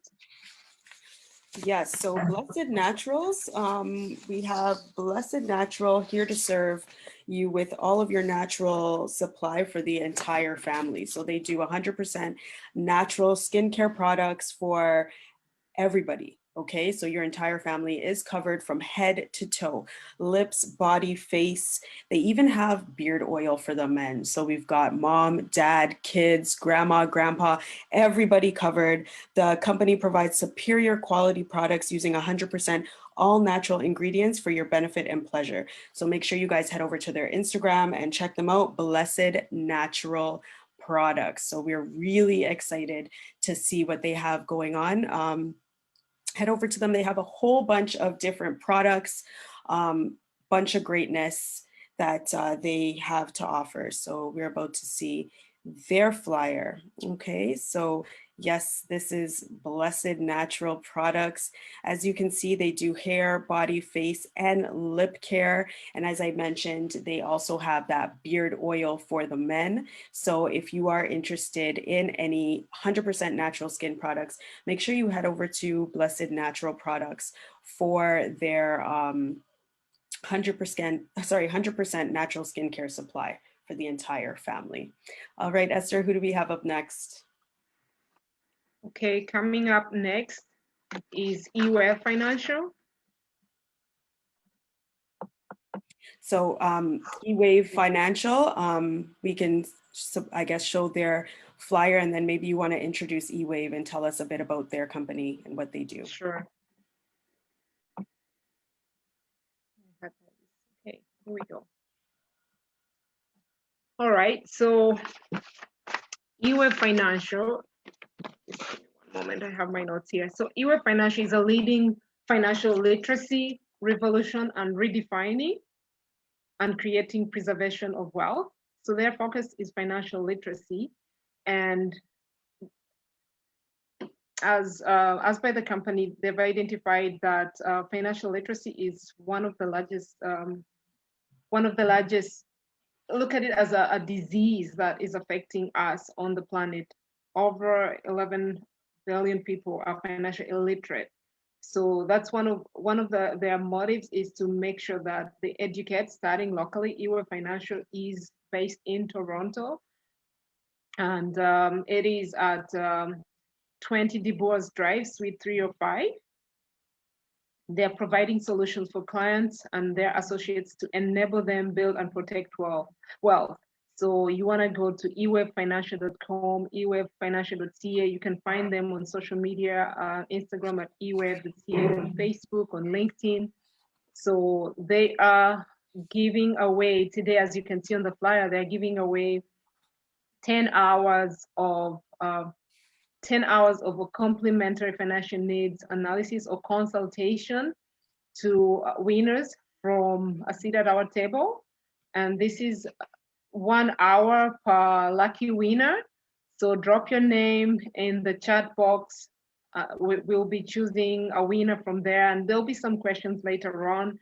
So drop your name in the chat box to win an hour with a seasoned advisor to get yourself like in a good bearing. It's what better time than this to get yourself your finances in order before the new year.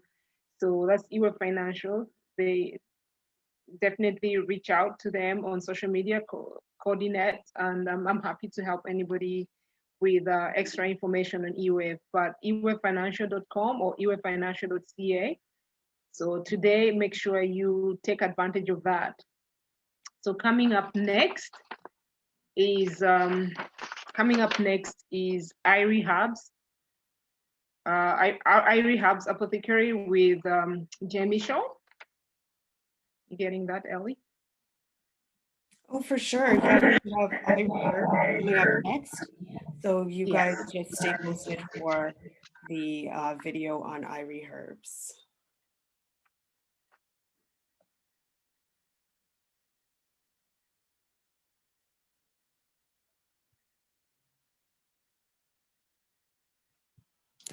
So as Ellie gets the video going, iRehabs is coming back to the center table. They were here for the summer seat at our table, and we are privileged to have them on the seat at our table. You know, it's all like the world is changing. People are going natural and using less chemicals in their body, because as we know, there's cancer. There's been a lot of people get diagnosed. At least 1 out of 2 Canadians is diagnosed with cancer every day. So we have people like iRehabs who are looking out for natural products and that are well sourced, so that we can use healthy products, and we're happy to have them here. So I know that they're in the building somewhere, and we're gonna be playing their videos. So stay tuned for that. In the meantime, I'm gonna take a look at the chat to see if there's anybody who has put their name. Feel free to drop your name for those who would like to win an hour of an hour for a complimentary financial consultation with a seasoned eWave advisor. And for those who joined late, we had our opening panelist, Miss Denike Charles. She offered a 15-minute consultation to our viewers. So if you're into, she's Just to Sweat, check her out on Instagram and all social media platforms. She is the best trainer online. So definitely check her out. And if you want to have a consultation, she's offered 15 minutes. Right away, you can jump on if you and send her DM to book a complimentary session with her, 15 minutes. Follow Lorenzo. He's also online, and he has all these things going on with classes 1-to-1. Definitely connect with him and see what he has to offer. Send him a DM. It's Lorenzo Official. And yeah. So are you ready, Ellie? Yes. Okay, go ahead. Thank you.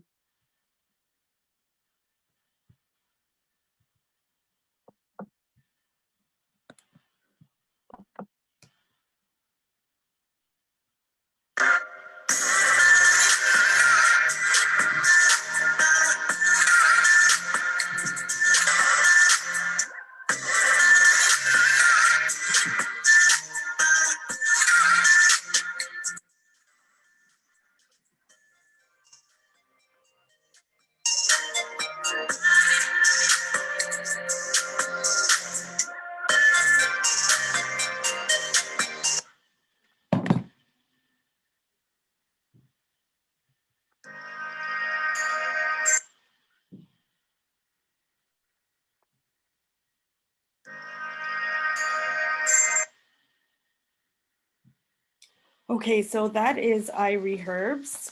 iReherbs definitely is one of the greatest out there. So co-founder and founder of iReherbs, Miss J. Mitchell, she brings us an island-themed brand that gets much of its inspiration from Grenadian and Jamaican cultures.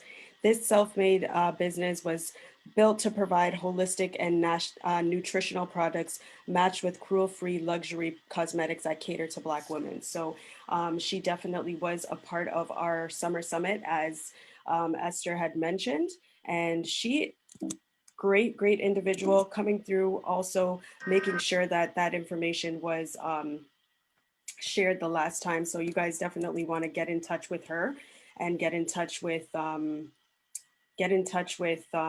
her at iReherbs Apothecary on Instagram. Okay. Right now, what we're going to do is we are also going to share our video from KSM Elegance. Okay. And then we also do have a video from Get Dripped as well.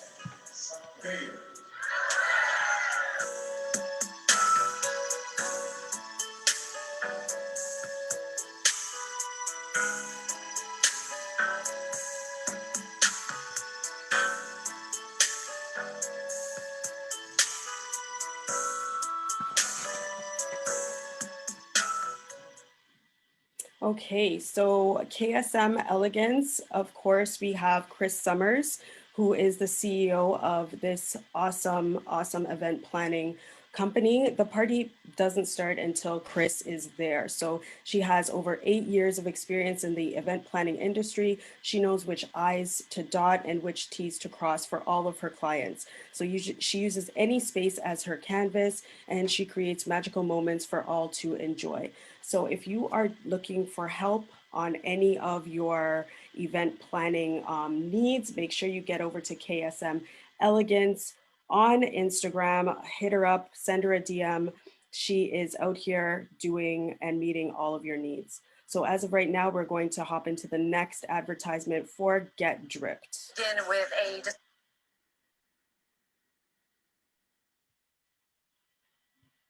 with a disturbing story. Oh.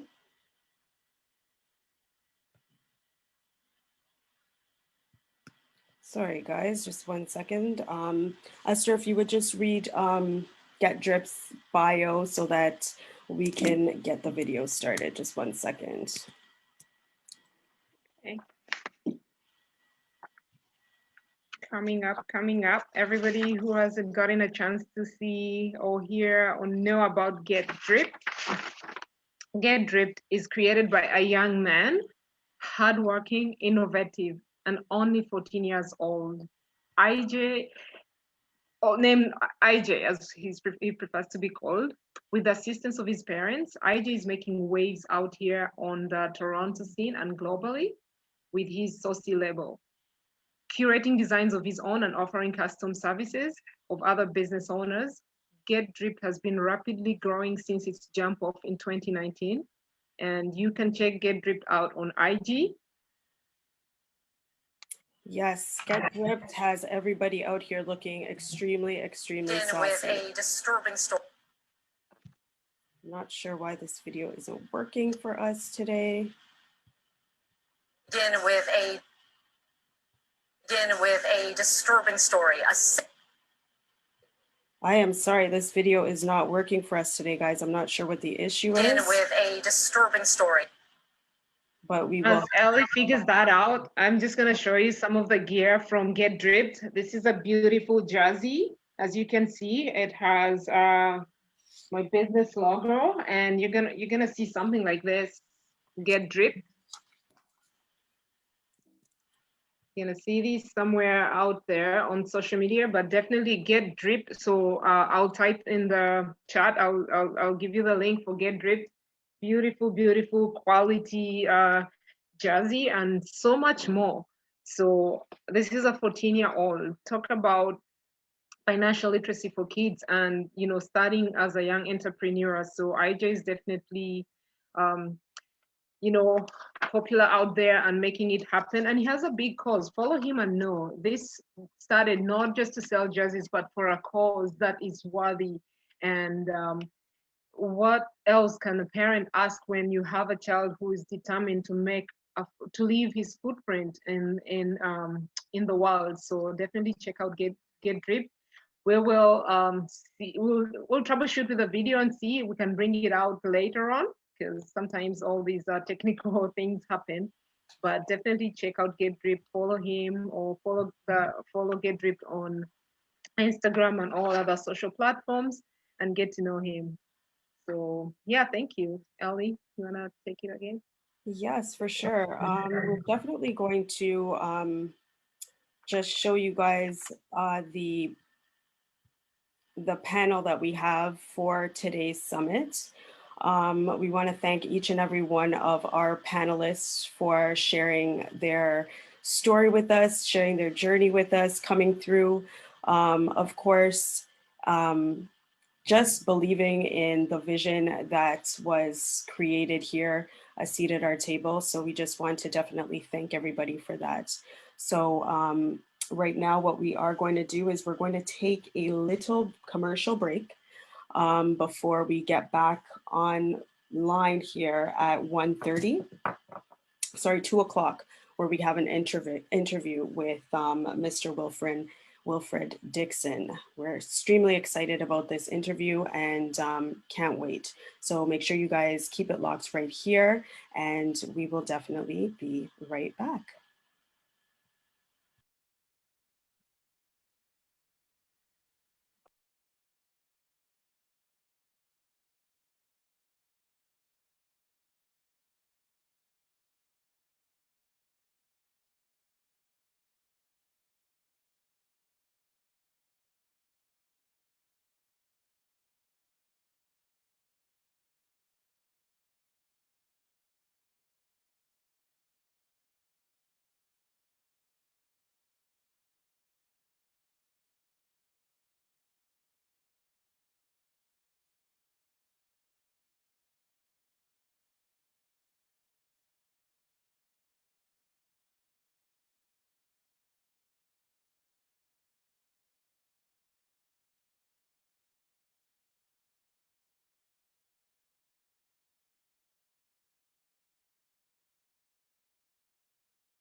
Just want to come on and remind everybody to make sure that they are heading into the chat, dropping their name in the chat.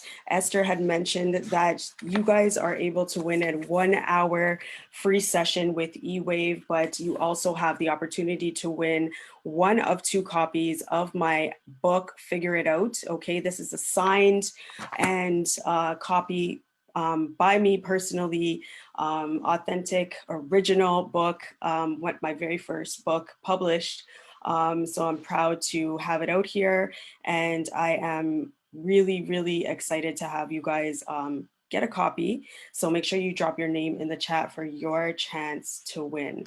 Okay.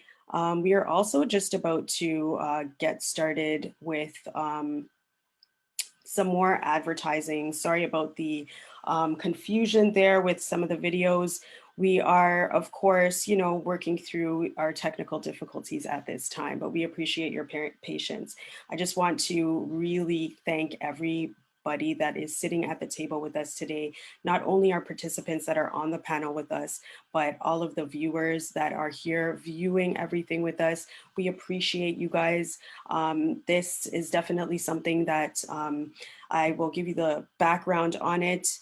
Of course, I do interviews on my Instagram channel, but prior to that, I used to do the interviews on the radio, but because of the COVID situation, that the COVID situation has had us all pivoting in different avenues. So we are pivoting, and the COVID situation has brought me to the Instagram platform. And as soon as it did that, I've reached out to a bunch of different individuals. We've had the interviews online, and Esther suggested that, it would be a good idea to do a summit.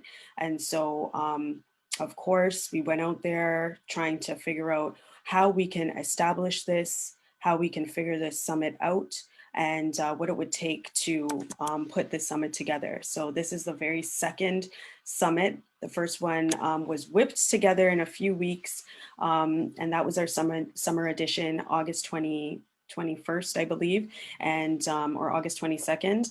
And this one is coming to you, the fall edition. We've decided that we are definitely going to make sure that this summit is put on a seasonal basis. So we're going to do one per season.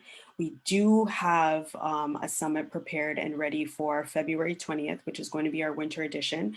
We're getting ready for really to take a seat at our table to the next level. So as you know, this summit was put together in the main idea behind a seat at our table is really to make sure that everybody is collaborating, make sure that we are all inspiring each other, motivating each other, supporting one another.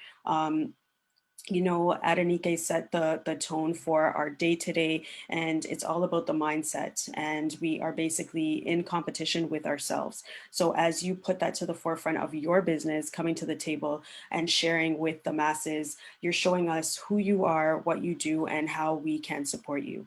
Everybody here is in a different lane. We are all unique, doing our own thing, running towards greatness. And we definitely want to make sure that everybody has the opportunity to shine. Everybody has that opportunity to thrive.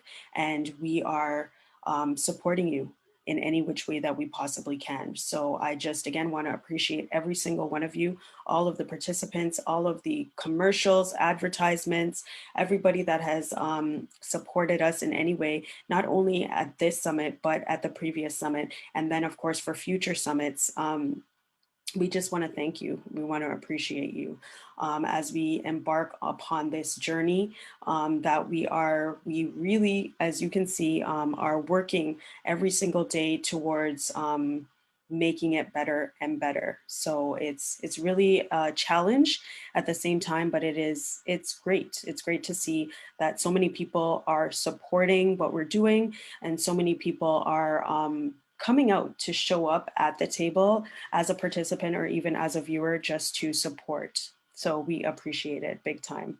I just want to give you guys a rundown of our afternoon because we are approaching the 2 o'clock hour, which means we have a couple of hours left in this great, awesome day. So we have Mr. Wilfred Dixon coming in at 2 o'clock. We are going to go in on this interview. I cannot wait to hear all of the gems on his journey and experience with writing, being an author, and where he drives his inspiration from. We also have Sierra Horton of She Is Magazine online, great e-magazine for anybody who is interested in learning about different individuals who are out here in the community doing wonderful things. You definitely want to get in touch with Sierra. We also have Curtis Banks, who is coming in, and he is going to be talking to us about your wealth potential. And as a wealth mentor, Curtis is very well versed in how we can maximize our wealth potential. So we are extremely excited and interested in hearing all about that and having him share his information and expertise with us. And then we have Chef Amanda. Oh my gosh, Chef Amanda is coming through. She is, always cooking up a storm. If you haven't checked out her Instagram page, you definitely want to get your taste buds ready, because they will be activated as soon as you start seeing the pictures on her page. She is an awesome chef who's going to bring us into her kitchen and share with us her tips and tricks on cooking. So today's menu, we have salmon, jerk salmon, maple mash, and kale salad. So we're excited about that. Next up, we have Yahaya Barua, another awesome author who is out there best-selling, hustling, sold over 47,000 copies of his book, and is just doing the most, and the best out here. So we definitely want to hear from him. And then finally, we have Nicholas Motivates from Nicholas Motivates, who is out here doing period poverty campaign in Nigeria, a great big campaign that he is involved in and doing just great things. This campaign is awesome. It showcases about different individuals who are having certain issues with period poverty out in Nigeria. He's sharing that information with us on how we can support him. Very, very great. So right now, we are about to jump into Joshua Frazier. We have an advertisement for him. He is an awesome, awesome Canadian boxer doing great things. Okay, he's a 26-year-old amateur boxer from Brampton, Ontario. His father and coach DeWitt Frazier, also a Canadian Olympian and owner of DeWitt's Boxing Studio out in Mississauga, believes greatly in his son's proven ability to thrive. Dominating the ring worldwide, Joshua heads next to Tokyo to secure his champion status at the Olympics. So let's support Joshua and check out his Instagram at joshuafrazier.com. All right.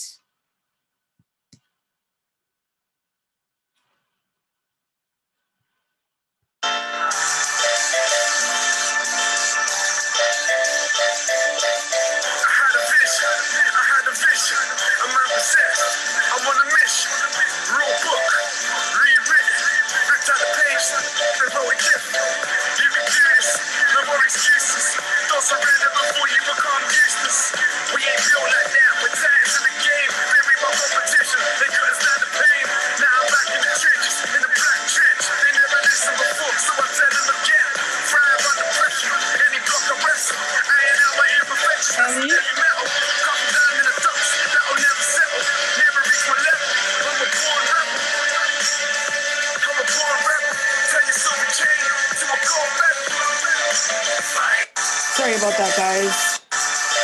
Sorry about that, guys. Let's play that again.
Hello.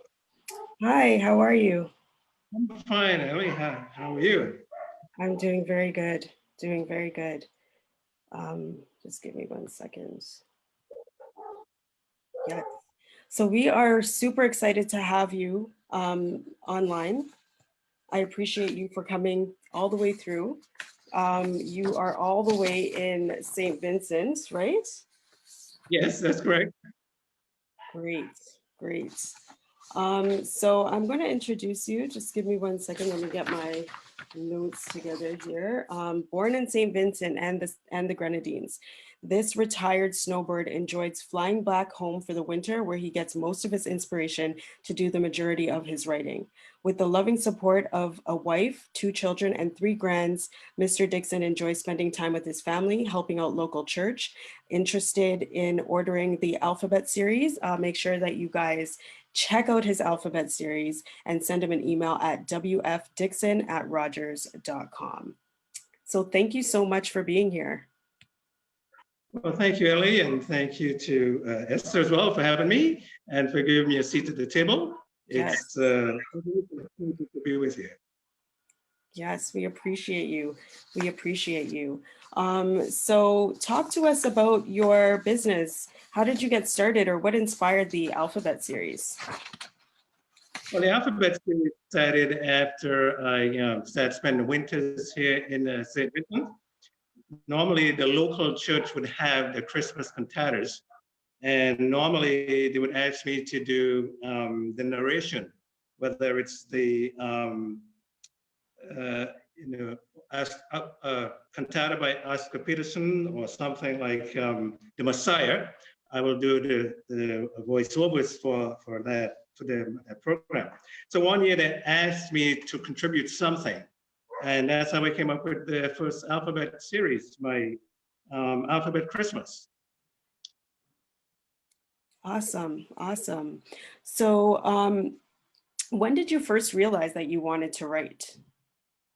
Well, I think it was always there, Ellie, but I would just went through some of my scrapbooks from like, like when I was going to school, a junior school, and found out I was doing some writing, like some short stories. But, as it is, life happens, and then you give it up, and then you got to do this and do that. And, but it was always there. But now that I'm retired, I do have the time to sit down and think and to write. So it was always there, just needed a little time to sort of show. And then, of course, you gave us the names of the 3 books, but if you could just go over the names and then give us like a brief description on each book. Well, the first one is my Alphabet Christmas.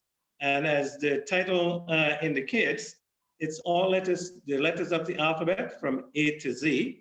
And each letter would give you something about Christmas. So, and then there are some pictures as well that accompanies the letter, and a short, probably scripture verse. There's some graphics as well to each letter, my thoughts on what the letter represents, and perhaps a scripture verse as it relates to the Christmas story. And then the next book is my Alphabet Jesus. This book is dedicated to my mom. And again, we use all the letters of the alphabet from A to Z. And it does tell the story of Christ from A to Z. So that's my Alphabet Jesus. And then the final book is my Financial Alphabet. Now, my Financial Alphabet is, from my experience, it's more of a philosophical look at finances, how to deal with it, I'm not a financial expert, just from my experience, and to see that as we progress. And I'm sure some of you, the other guests, are experts at finances and that sort of thing. But how we manage money, and not to make money to manage us. I think that's important, and to enjoy the ride as we go on as well. So it's been doing very well. I am surprised. The books are opening up some doors, and you know, it's good to be contributing something to give something back. Yes, definitely. All of these books, I've read them all, and they are all very inspirational. So I appreciate you sending them over to me because they were just a great read. But you mentioned that you dedicated Alphabet Jesus to your mom. Could you talk a bit about that? Well, yes. Well, my mom is my inspiration, and you know, where my faith comes from. And when I consider her life and the difficulties that she had and went through and succeeded, I sort of asked myself, well, what do I have to worry about? You know, just to give you a brief story about my mom. She lived to be 102 years old. She Wow. passed away. She passed away in 2016, and she was a big reason why I came back to St. Vincent, you know, all the years, just to make sure that she was comfortable and she got everything that she needed that we can supply. But she was the inspiration for my Alphabet Jesus. The thing is, my mom was born in 1914. And what happened in 1914? There was the beginning of the war, the First World War. So at the beginning of her life, it was a difficult time. So she spent the first 4 years of her life during a war, a great war. And then at 1918, there was the Spanish flu. So from one disaster into the next. And then in 1929, what did we have? The market crash. We had all those difficulties. And then in 1933, here in St. Vincent, there were riots. So in the first, as a teenager, it was all difficulties. There was no easy road to travel. They didn't have the means that we had. And then in 1939 to 45, there was another world war again. Not to mention the amount of volcanic eruptions, storms, hurricanes, difficulties, droughts, she went through this all and succeeded. So then when I go through a bit of difficulty, I think about my mom and the situation that the world finds itself in, right? And it's no easy situation, don't get me wrong. I say, well, what do we have to worry about? And I'm not making any light of this, but just from my mom's experience and the difficulties that she had and endured, and reared 9 children, right? 9 children, right? And she would tell anyone that her qualification is, she said, I can do anything. If I can rear 7 boys, right, and bring them up and they all turn out to be okay, I can do anything. So she was a fighter. She never gave up. She never gave in. She looked after her family through many difficult times. Sometimes she was born pretty well until she was, you know, maybe in her 80s and 90s. And she still wanted to work. Still did everything for herself up to the time she pretty well passed away. So that's my inspiration for writing. That's why it's dedicated to her. But a lot of interesting things happened while I was doing this book that relate to my mom. And as you may have seen in one of the photographs, I'll just give you a little story. In this photograph, you'll see I went around taking pictures in my garden while I was doing this book, looking for some inspiration. And lo and behold, when I came back that day and looked at the photographs that I took, there was an image of an angel in one of the photographs. And that's it here in the book. I guess if the listeners can see that, but there's an image of an angel there. Mm-hmm. So I was thinking, well, maybe my mom is saying something to me. So I sort of dismissed it a little bit. And then I went back the next day and took the same picture, and there was an image of the angel. However, there was some other pictures that I took, and this was in March of this year. And lo and behold, these pictures had the faces with masks, like actual masks, wearing masks. And this was at the height of the pandemic scare. So I'm saying to myself, well, somebody from the other side is speaking to me to pay attention, to pay attention and wear your mask, but don't be afraid, okay? Don't be afraid. We're here. We're looking after you. Put your mask on. But I just thought it was so unreal, and it was so real. It was, well, I don't have any hair left, but it was hair raising, you know, to see, to see that here I am dedicating this book to my mom. And to me, she was telling me a lot of stuff. She was there as my guardian angel, as I shared in the book. And she was telling me, put your mask on and be careful. Don't be afraid. We have a lot to draw from, myself anyways, as I was looking to share my alphabet Jesus dedicated to my mom. So that's on that one. So did you want me to say something about my financial? Financial, yeah, for sure. Because I mean, that seems to be a big topic today, of course. And even in today's world, 2020, moving into 2021, we are definitely always talking about finances. So definitely go ahead and let us know all about it. Yeah, well, my financial alphabet, again, uses all the letters of the alphabet to talk about things financial. But like I say, it's more from a philosophical standpoint and from my own experience. I'm not giving financial advice. I'm leaving that to your other experts. But having gone through, and I think they're doing a great job. I've listened, they're doing an excellent job. And in our community, in the West Indian community, and right, I think we take these things lightly, and we need to persevere with finances, right? Like the things that I sacrificed, like when I was in my 20s and 30s, are now paying off for me, right? As far as finances, I've been there. I'm listening to, and I'm so proud that the younger folks are looking at this and seeing the importance of it. It's not the same world that I grew up in, say 40, 30 years ago. Things are more difficult, but everybody's up to speed with the new technology and so forth.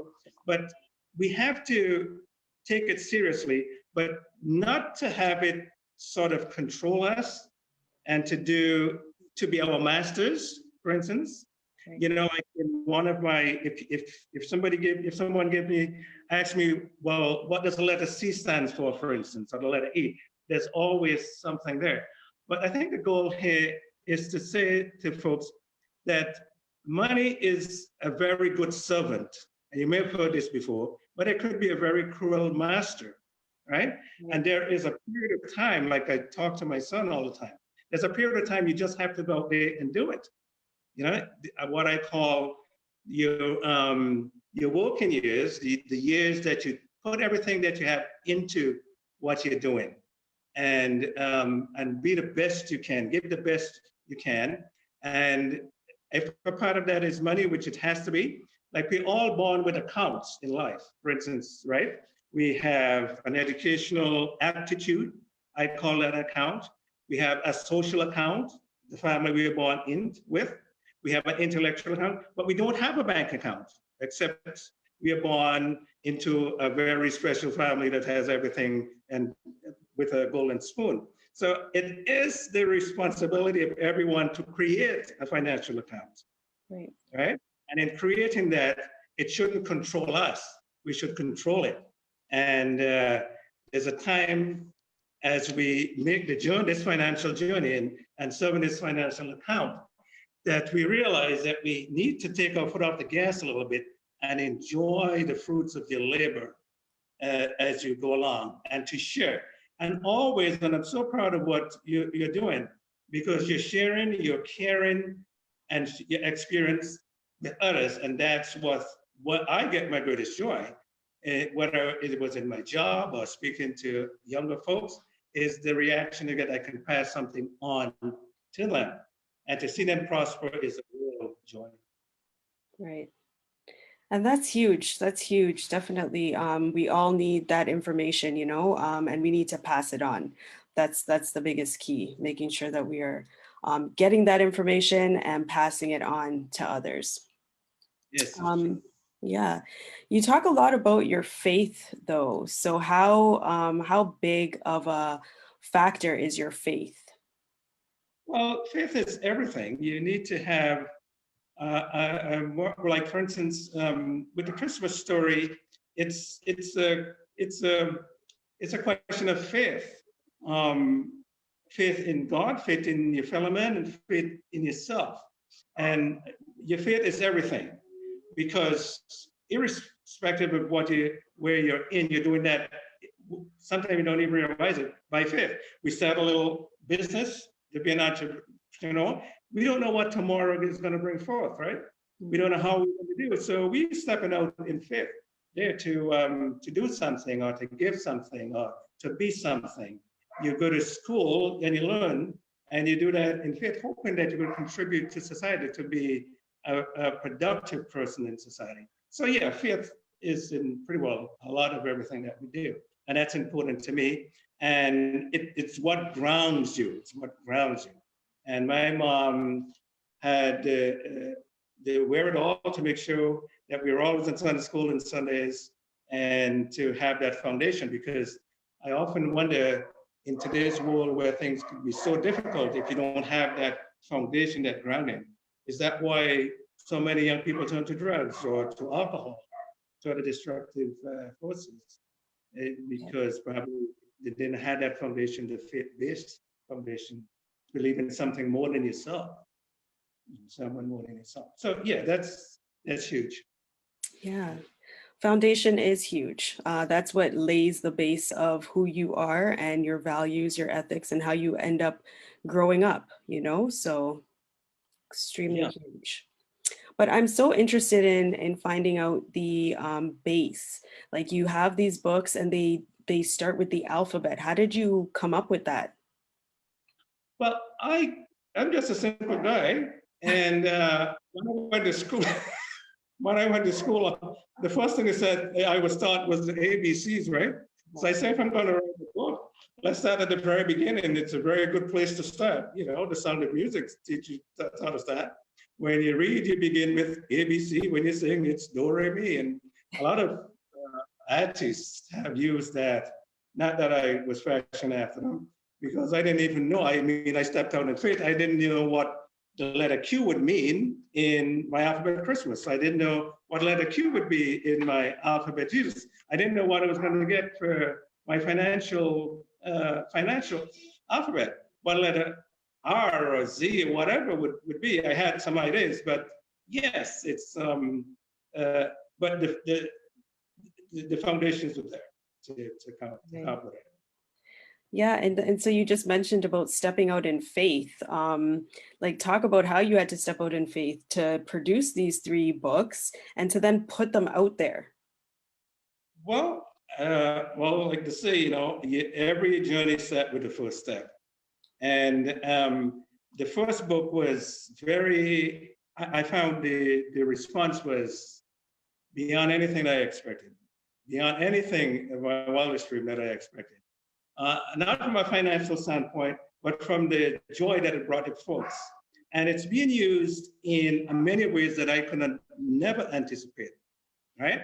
Some folks are telling me, and it's not telling me that they use it now as first thing in the morning as a devotional, right?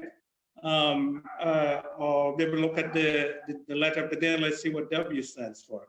So yeah, some folks are saying to me, well, why aren't you writing some other stuff, right? And so that's how it goes along. I'm being inspired by the response that I get from readers and people who get to joy in reading them. But the thing is, too, what I like about the book is that they're not very long reads, and you can, if you are on a plane, maybe an hour or two, you can go through the books. And we know now with the new technology and so forth, a lot of reading is done, and it's for all ages. Kids, you read this to grandchildren. Older folks give me a lot of encouragement, and they're blessed by it. So there I'm drawing some of my inspiration as well. I just gotta try to do better. Yes, Yeah. that was actually my next question was who is this geared to? Because as I was going through it and even my two daughters, they've read them as well. They're just it is an easy read. It is something that probes your mind to start thinking about things as well as you go through them, right? Yeah, yeah, yeah. Well, yes. It's they're for all ages, and they're a short read, and a lot of folks are blessed by them, and I'm being inspired to write and to do some more, and that's where the joy comes from. Just getting the response, and to know that you're helping folks with that stuff. Yes. So are you going to be working on some more books? Yes, actually, I have a project now, but well, this is a real, maybe a 3-year assignment that I give myself. One of my friends here in St. Vincent is a business person, and we grew up together actually. And he said to me, I presented him with the book as a gift, and he was so inspired by it. He's asking me, well, Wilfred, why aren't you writing something about us as kids when we grew up here in St. Vincent and the fun we had and so forth? So I never really thought about it. And it was the Christmas season last year. So I say, I don't know. I don't know. Now, sure enough, I was at a Christmas get together, and somebody brought up the same idea. So in a matter of a month, there was 4 other people, all business people, saying the same thing to me. So I said to the last guy, well, you guys talking about this together? Or we had a convention or something, and then come and tell me. So I sort of dismissed it, you see. I never paid it. I sort of dismissed that. And then just about when I was ready to return back to Canada from the winter stay down here, it began to dawn on me, perhaps they do have something here, but maybe not looking at it from a boyhood standpoint, but from an economic standpoint. Mm. Because I did a little investigation and I found that there were so many entrepreneurs in this area who are now super big business people, and they've contributed so much to the economic development of the island. It's phenomenal. And not just to St. Vincent, but to all of the Caribbean. There's one guy who's really international and have impact around the Caribbean and is related to this friend of mine. So I came up with 12 persons that from my little area here that have made contribution and are continue making contribution. So yeah, so that's what I'm writing about. Very interesting things coming up in the research that I'm doing. As a matter of fact, some of those folks are gone. Like for instance, the first bank that was established in St. Vincent started from not too far from where I am here, my neighbors. It's called First St. Vincent Bank, and that's still going pretty strong. There's another bank that was started by some relatives of my mom. It's called a Penny Bank, and they're now a big bank. So yeah, there's a lot of folks that have done great things that we haven't heard anything about. A little research and speaking to family members now have brought out a whole lot of stuff, a lot of information. So they keep me busy. I That's don't know how. amazing. Yes. So we'll see how that ends up. Yeah, that's amazing. There are so many different stories that will start to, come together, I'm sure, for the next series, perhaps, that you're going to be doing. Right. So that's an encouragement to everyone at the table that listen, keep on doing what you're doing. You don't know where it's going to end up. I mean, I look at myself now as passing the torch on to the younger folks, right? I'm still doing my course, or I'm still on my journey, but I'm so far ahead now on the journey that anything I can do to help, those who are starting out and coming on their way, just stick with it. These folks that I'm researching, they're huge. I mean, like at the time, it didn't look like a big thing, but now, wow, you never know. Just never know. Yeah, definitely encouragement to stick to the course and make sure that we finish the race, strong, right? Have faith in yourself, have faith in other people, have faith in God, have faith in your abilities, stick with it, I mean, if my mom could stick with it for 102 years, man, I could. I could do it for 50. Absolutely amazing. Absolutely amazing. Absolutely. So talk to us about where we can find your book. Okay, well, folks, you can get me in line, email, it's wf.dixon@rogers.com. That's a favorite Canadian thing. Then my publishers are Alpha Communications in Markham, Ontario, Canada. We can get it there as well. And Alpha Communication, Markham, Ontario, L6C2A7. One of the things really that I found in sharing with folks with the book is that I can customize, you have a lot of entrepreneurs, customize the back cover for any business. And because it's a Christmas book and it's very small, it's something that a company can use to share with the customers at Christmas or clients. So I can customize whatever business you're doing on the back, and you can give it as opposed to a calendar, for instance, and they have something they can read and share with their children. And that has been my best selling idea for this Alphabet Christmas, and it wasn't even Christmas then, right?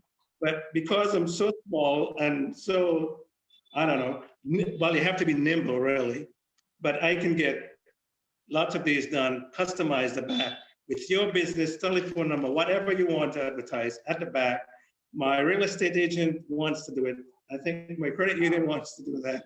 And I've done it for one person who took 100 copies, actually, Awesome. customized especially for what they want to do.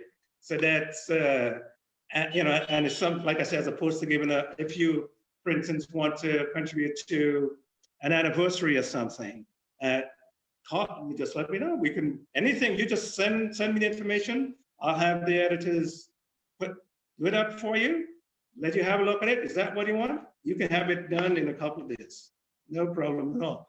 So those, I'm not too big with the internet yet, I guess.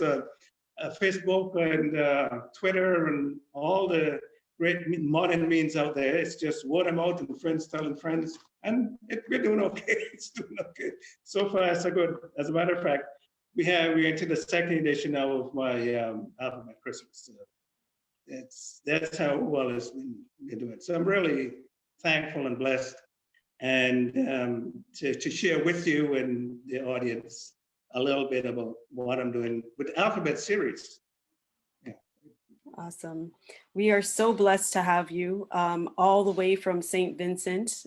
We appreciate you.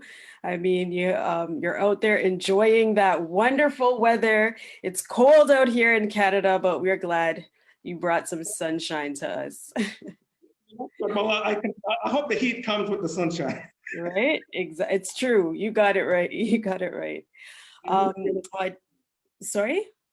No, I said, and it's great speaking with you and sharing as well. Yes. That's the story. Yes, awesome.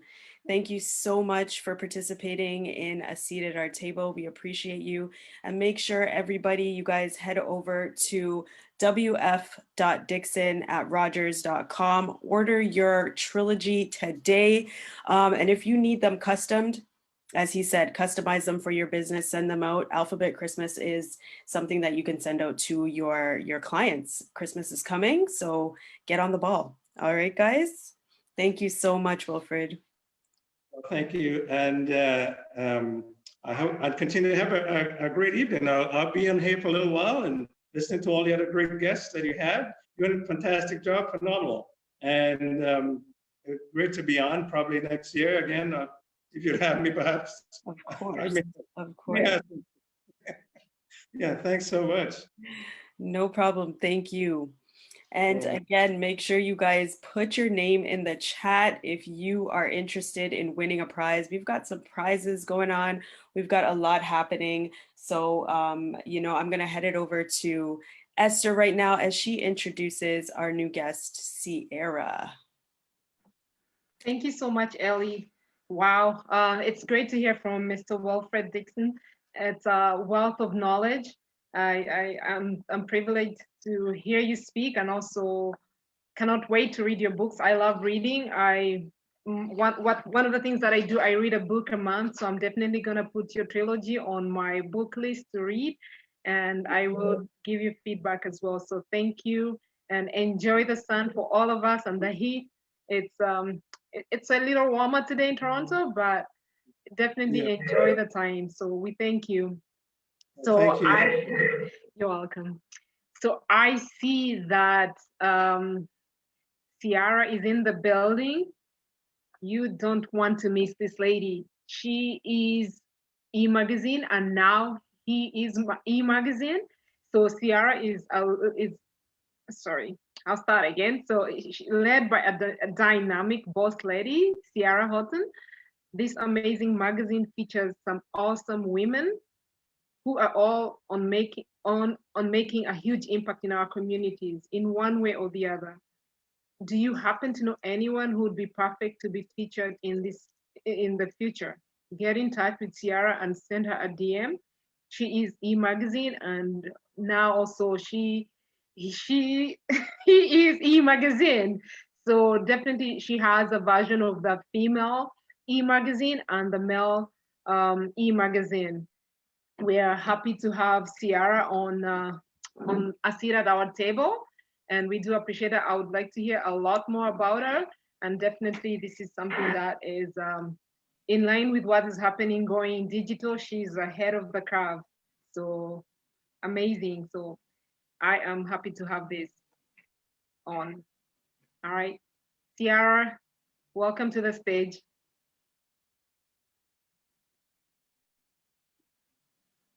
Thank you. I'm so excited to be here. I'm sorry, it seems like the signal is going crazy on my end. I do apologize.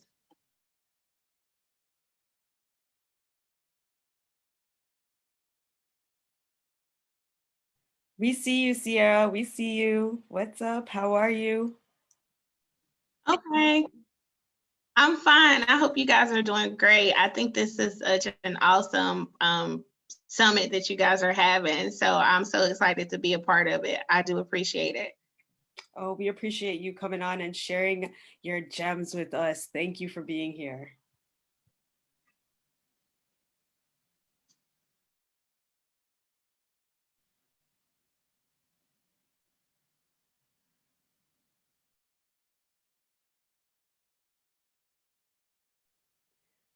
Okay, Sierra. So introduce yourself. Let us know who you are, what you do.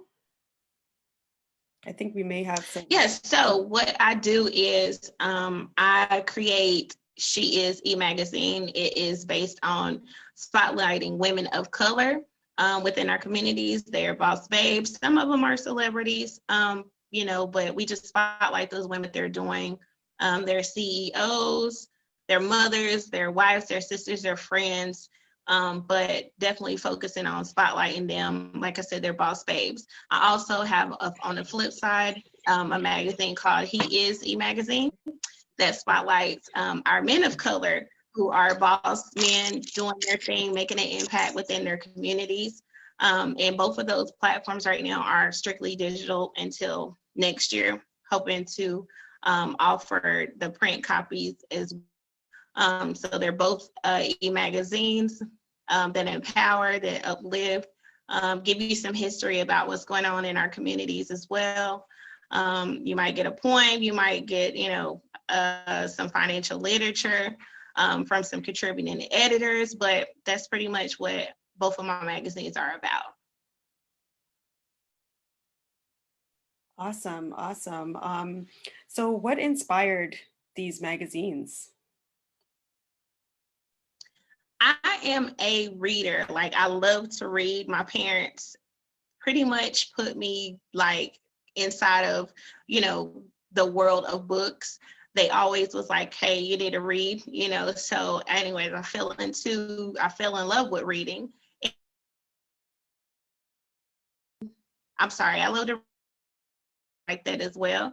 So it was just something that, God gave me, like, hey, you like to read, so why not create something that focuses on, women that are overlooked. They might be bosses in their own right, but, they're overlooked. Nobody really knows about them. So bring some insight onto what they're doing. So that's where my inspiration came from, just watching these boss women out here that really the community knows them, but maybe the world doesn't know them. So that's been my inspiration. And the same thing as far as the men as well. I draw inspiration from both. And that's In amazing. the same spectrum. Yeah, that's amazing. So how do you find these women? So what I do is sometimes I might send an email, because a lot of people, I'm on social platforms, Instagram, that's how we met, Ellie. But just maybe sending them an email. And now really, I guess, because we're growing, I have a lot more of exposure. So I have women saying, hey, how can I be a part of She Is E-Magazine? Even if they're not the cover, I do have, I can still involve them in some way, shape, or form by offering he is a spotlight or she is a spotlight. So, that's pretty much how I've been finding my people, and they've been finding me. And that is amazing. And yes, very true. I just happened to see you online. I seen what you were doing and I'm like, this is interesting. Let me get to know Sierra here. And I asked you to pop on so that we can have a little chat about, your business and how you got started yourself. So just as you recognize other boss ladies out there, you definitely are a boss lady yourself as well. You've got a lot going on, you've got kids, Thank you're a you. wife, you're doing a lot to support people. How do you maintain a good balance?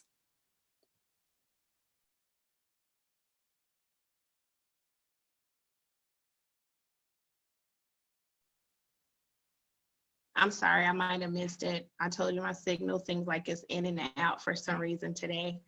That's okay. I was just asking how you maintain a balance because you have a lot going on. You are, let's see if we can get her back. There we go. There we go. All right. So you have a lot going on. So we wanted to know how you maintain a balance.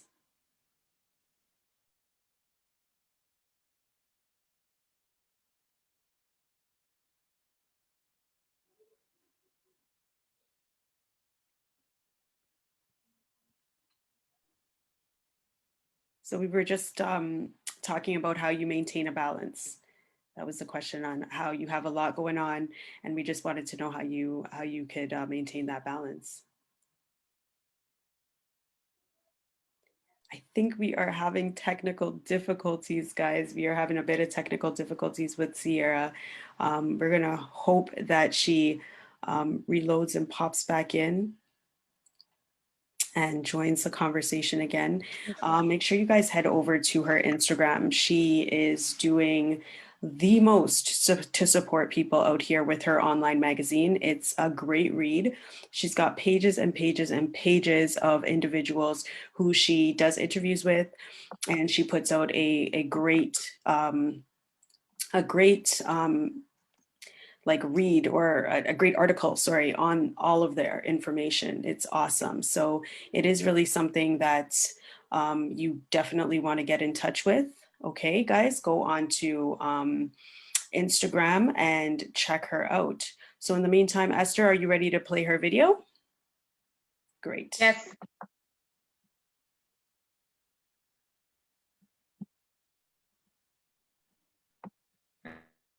I just share here.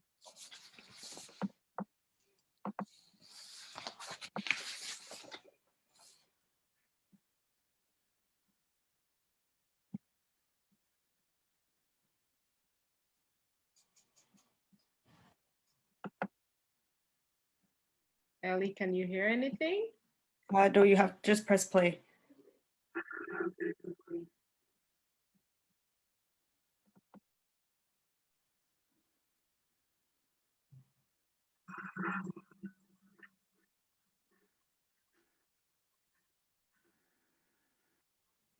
There's no volume though.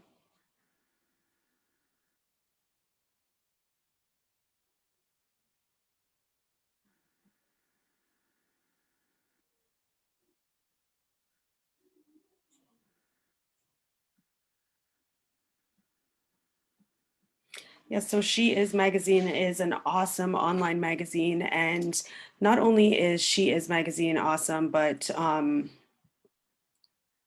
she's also does the He Is magazine, which is on the flip side of it. As she was mentioning, she does great, great things. So definitely want to go and support her. Make sure that you guys head over to her Instagram page and then just send her a DM. Ask her how you can get in touch with her. If you know somebody who you think might be great on the magazine, send her their information, and hopefully you may see them be featured in either the male side or the female side of the magazine.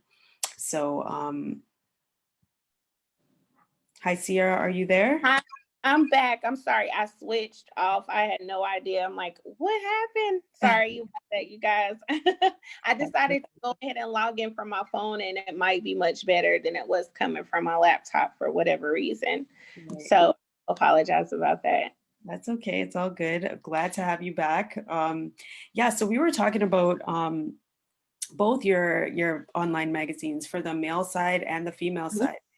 And so how often do you put out an article or a magazine? Sorry. Okay. So both of these are monthly releases. So I do it monthly. I was trying to do it, periodically. However, everybody was like, no, we like it when every month. So it's every month. Wow. And then, so how do you maintain a balance? Because that's a lot of work. You have a full magazine coming out every single month. It's like as soon as you put one out, you're working on the next one. Yes. And what I have done, like I just did this recently, I just switched the way that I release as far as I them back to back now. So if I release maybe He Is at the first week of the month, then I do She Is, maybe a week the next week later or 2 weeks after that. That way it gives me time to be able to work and get it all together and do what I need to do. So somehow, some way, I make it work. As soon as I'm releasing one, I'm literally working on the other. Just doing small things in between, up until release day. I learned how to do that and not, just crowd and try to crunch everything else at the last minute. So, and make sure I set my deadlines for my features because, of course, the earlier that they send their information in, the earlier I can get done with the magazine. So like I said, somehow, some way, I make it work. Amazing, amazing.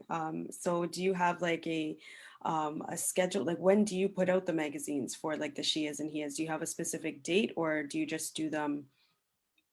So instead of having a specific date, because of the way that the months fall, of course, some months might have 31 days, some months might have 30. And then we had leap year this year. So I always try to make sure that I release, like I said, now I shifted He Is from the end of the month to the first of the month. And She Is always releases. I try to release that within the second week of the month. So that's pretty much how I try to keep it, every month without changing it around because, people get used to, the time frames. So usually that's how it falls. And then, so how do we, if we wanted to go on, how do we like apply for or subscribe to the magazine? Okay, so you can always subscribe to the magazine by going into SendOwl. I have my subscriptions there, or you can also go to sheisemagazine.com and click on the link there. As far as there's a link that says subscribe, you can subscribe there. All of my social medias have where you can subscribe as well. So sheisemagazine.com on Facebook and Instagram. You can click the link in my bio and you'll see the subscription there. It is $1.99 per article. And that's pretty much it. You can always subscribe there. Wow. And then, so like when you are creating your magazine, how do you stay motivated? Because this is a lot of work. You're out here, you're motivating so many different individuals, but how do you yourself stay motivated? I stay motivated by my tribe. So even if I don't feel like it, I know that I still have to show up, and they nudge me like, hey, we're excited about the new release, and just making sure that even with I don't have that motivation, just like I need to deliver because I know people are expecting me to deliver every month.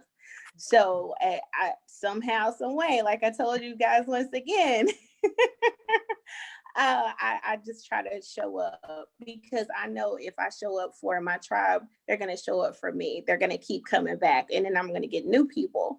So that's what keeps me motivated. That's what keeps me motivated, knowing that you guys are waiting on me. Wow. Yes. Okay. And then, so what is like a couple of the things that you have coming up? Like, what can we see or expect to see from She Is e-magazine? Yes, so I'm excited because I'm starting to collaborate with a few influencers and the Latino women, and it's definitely different from the scene that I've been having. So I'm expanding my audience, if you want to say. I was a little nervous about that, but that's something that you can definitely look forward to going into 2021. Just those new collabs, new faces, shifting from being just for one or two types of women to every woman.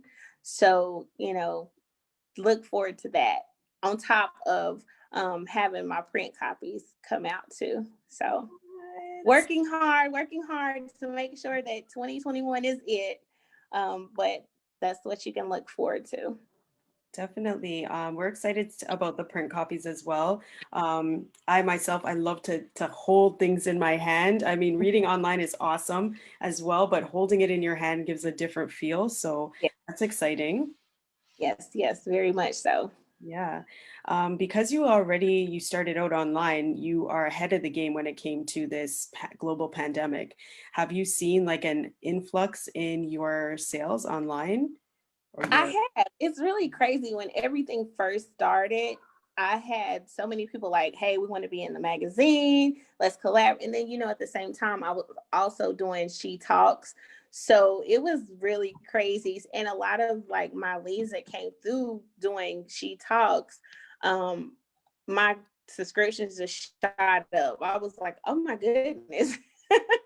But people are at home. We're still in the middle of a pandemic. So they're at home more. They're like, we won't have to go out to read your magazine. We could just log in online on our phone or a tablet, computer, and we're there. So I did, and I really expected sales to really not do that good because people are going through hard times, but it went the complete opposite of what I was expecting. And I'm grateful. Yes, that's awesome. That is great. So we're excited to see so many different changes from She Is magazine coming up. But talk to us a bit about the male side of the magazine now. Are there any differences? Do you see? Like, talk to us about it. Yes, there are a lot of differences because I'm finding that my males, they prefer not to really write or type in an article. Like when I send them questions, they would prefer to do like a phone interview or a Zoom. The ones that have publicists, their publicists, of course, they handle that. But they definitely prefer to do that. They prefer to do it that way, So that is different for me. I'm trying to, make myself I guess more receptive as far as it's concerned, but their males are definitely different from women. And I've been finding that they're a little more easier to deal with with doing the interviews and things, because the ladies are like, oh well, I don't know, I don't know if I really like this, or I don't like my picture, let's switch this out, let's do this, let's do that. And the males are like, here's what you got, okay, that's it. So there are those differences. Yes, there are those differences. And like I said, it's just, it's people. And then, so you mentioned the She Talks. So what did you used to do those She Talks? Talk to us about them, like what they were about and how you got that started. So the She Talks, really what got me started with that is I have a partner who I work with and collaborate with, and she sent me like so many leads as far as my features that she is, she is a spotlight. So she was having book releases and things going on. So that's why I got started, because I wanted to start having those live interviews on top of, that's pretty much what everybody was doing with this pandemic going on. So it was based on, the same thing. Women entrepreneurs, boss babes, they're leading companies, they're leading their own companies. And I just wanted to go live and have those interviews, because I understand that every woman has not or cannot be featured in She Is. So that allowed me to go live through She Is e-magazine on Instagram and have those interviews, those candid talks, and just, gain those virtual buddies. So that's how She Talks decided to branch out with that, or grew. I'm not doing them currently because I was doing so many back to back. I have so many other things going on, but hopefully again, we'll relaunch again in 2021. Yeah, those interviews were definitely live, learning so much about people, because there's so much expertise out there. Like like there's a lot, right? So yeah, sure. very much so. Yeah. So how do you pick who is going to be in your magazine? Honestly, I don't tell people no. If they reach out to me, I'm automatically asking, like, okay, so what is it that you're doing? Like, what are you doing in the community? What are you doing here? Like, those are pretty much my stipulations. Like, we're based on being a boss babe. So you have to be a boss babe. You can't just say, hey, I want to be featured because I want to be in a magazine. You have to be doing something. So I really don't say no to anybody, because people pretty much understand that's what She is now, So I'm glad about that. I haven't had anybody say, I just want to be in a magazine. I haven't had to do that yet. So I really haven't had to turn anybody down. That's awesome. That's great. Yeah. And then, so what have you learned about all these different individuals, or like in general about life? I have learned so much. I've always been taught that women, we bend, we don't break. So listening to these other women's stories of how they're able to bend in so many different forms and fashions without breaking has been something that, has really pushed me as a woman. Like, okay, if you can do this, if you can get through that, I can do it. What I might be facing might not be as, hardcore as what you went through, but to know that you went through it and you came out on this side of it, I know that I can make it through anything that I go through. So learning from these women and interviewing these women, and them just being transparent and sharing not just their successes, but their losses, and their recoveries. It's just a lot. It's a lot to take in. It's a lot to learn from. And I have learned from these women, and they inspire me, and they drive me, and they push me to be who I am and to be who I need to be. So that's pretty much it. It's been an awesome journey. It has. And how long have you been writing for She Is? So will be 6 years old in January. I know. So it'll be 6 years old. It's crazy. I started on Google and it's went to this, but will be 6 in January. So yes. That's amazing. That is amazing. And so, yeah, extremely incredible, extremely incredible. So please remind us where we can get in touch with you, Okay. and like, let's say we know some people that we may think might, do well in your magazine. Are we able to connect you with those individuals, or how do we do Yeah. it? Yeah. So right now the covers, I'm booked until June of 2021 as far as the covers are concerned. However, however, I'm always open for She Is a Spotlight. That's a 2-page feature.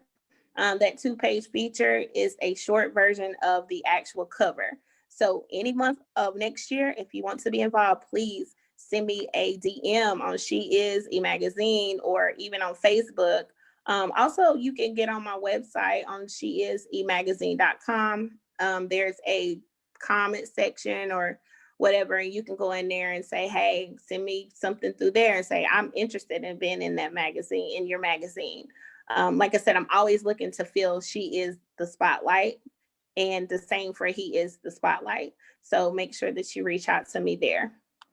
Wow. Oh my gosh. Thank you so much for sharing your information. Like, guys, as you know, you need to head over to She Is E-Magazine. If you see anybody out here who is, you think is going to be great for the magazine, send her a DM. This is a boss lady herself who is supporting other boss ladies and boss men out here in the community. So we just want to give her a big thank you and big up yourself, Sierra. You're doing awesome, man. Thank you, guys. I appreciate it. This has been an awesome summit. I think this is just awesome. So kudos to you, you guys for coming up with this and creating a space for us to sit at your table. So I'm so honored and I appreciate it. Yes, thank you so much. We appreciate you and you're most welcome. It was an honor to have you at the table with us. All right. Thank you, Ellie. You guys enjoy the rest of your day. I'll be in and out. All right. We'll see you. Take care. Okay. Thank you. All right. Bye. Amazing message from Sierra Horton, CEO of She Is E-Magazine, just out here doing amazing things. So grateful and thankful to every single one of our panelists out here who are coming on with their expertise, just dropping gems on us. There's so much information, so much takeaways that we've gotten so far from 12 p.m. Eastern Standard Time. Like there's just, we can count how many things that we've been getting. So much information. So at this point, I will hand it over to Esther, and Esther will take it from here. Thank you, Ellie. Wow, it's amazing. It's a great day. Everybody stay tuned.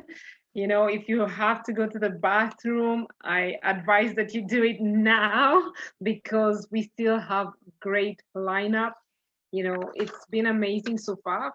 As Ellie said, it's been amazing and still looking forward to hearing from each and everybody that is on the panel to present this afternoon. It's a wealth of knowledge. I hope everybody's been taking notes. I've been taking notes and in between, keeping up with the schedule. So it's amazing. One thing that I want to let you know, it's not a perfect event because we've had technical difficulties, but those are lessons that we take back with us to learn and get better. So definitely we appreciate feedback on the event, and also let us know who do you want to see feature on a seat at our table. So I know there is some great people coming on next. So Ellie, coming on next, Ellie is going to be introducing our next speaker, Mr. Curtis Brants, and I'm going to hand it over to Ellie to go ahead and introduce our next speaker. Please, Ellie. Yes, we are very excited. Thank you so much, Esther. We're excited to have Mr. Curtis Banks, the wealth mentor, coming through, inspiring, motivating us, pushing us to do some thinking when it comes to our finances. So Curtis is an award-winning author, a speaker, an investor, and business consultant. He is a certified mentor, coach, and mastermind facilitator. He holds a master's in MIS and completed the Wharton's Executive Finance Program. He has an extensive experience in real estate and stock investing. Curtis has managed and sold multiple businesses over the last 25 years and specializes in strategies for personal finance and business of all sizes. He focuses on creating clear financial goals and reducing stress. Curtis is a very passionate person about building generational wealth for his family and for his clients. Specializing in money management strategies for home finance and business of all sizes, Curtis's 6-step system for wealth has taken clients both to personal and business success. Okay. He teaches money smart strategies to help you keep more of the money you make and grow at what you keep to build wealth and achieve financial freedom. So I would like to introduce Mr. Curtis Banks, wealth mentor, to the table to talk to us about your personal growth and wealth. Wow. Thank you for such a warm and inviting introduction today. Oh, you're most welcome, Curtis. I am excited to hear all that you have to talk about. Thank you. Would you please give me co-host so that I can share my screen?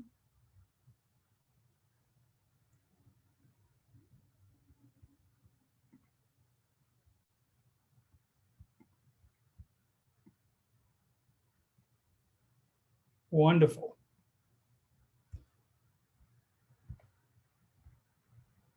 Let's see. All right, can you see my screen?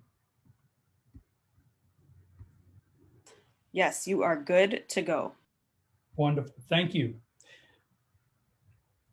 First, let me say thank you to the organizers of this event.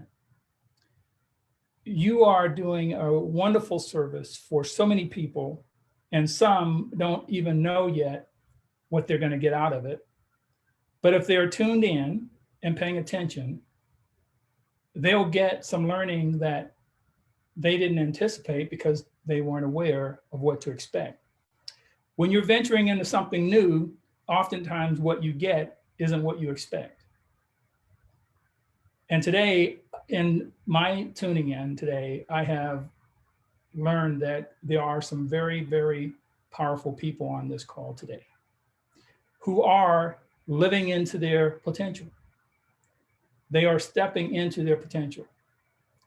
And the name of the game for each one of us is to step into our potential.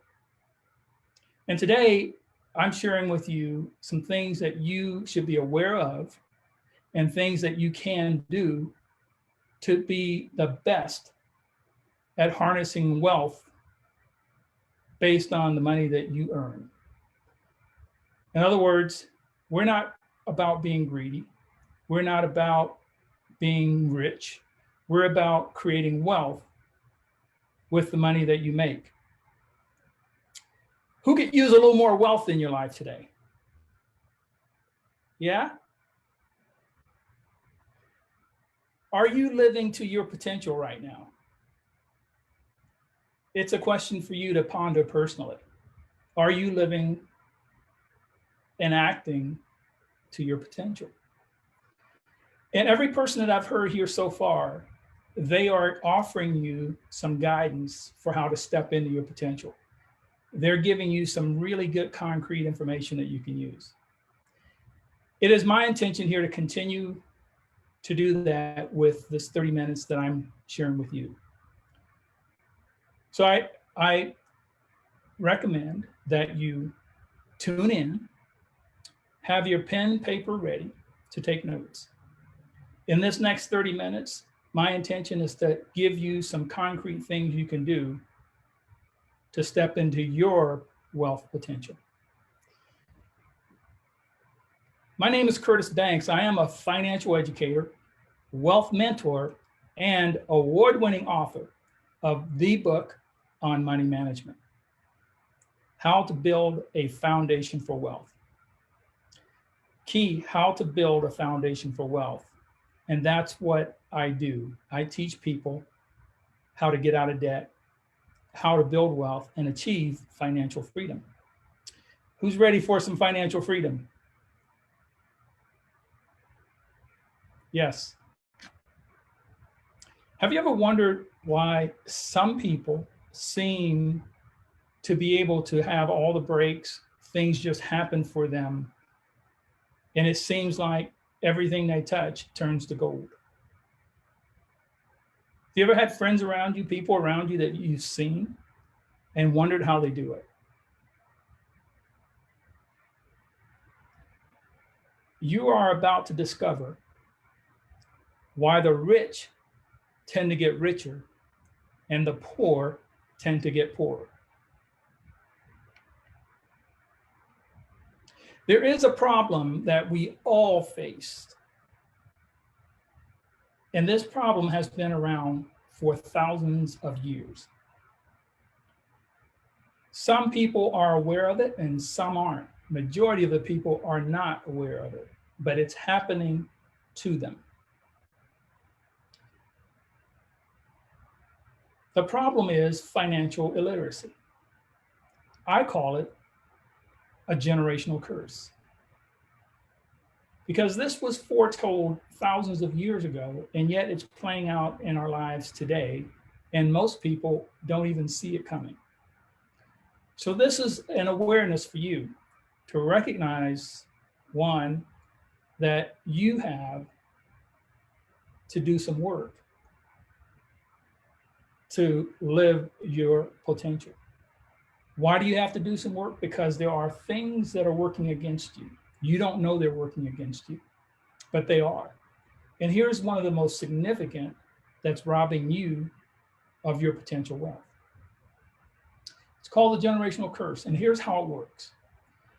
A parent, based on what they know about money, will conduct their financial business. Their children will observe, and in the course of the parents' lives, they will get very little financial education, and they will give very little financial education to their children because their children will get essentially the same education they got. That child internalize those behaviors, make similar choices, and will get what? Similar results. Then that teenager grows up to become a parent with very limited financial literacy, and they will get very similar results, and they will marry, and that family will pass on what they learned to the next generation. This is called the generational curse.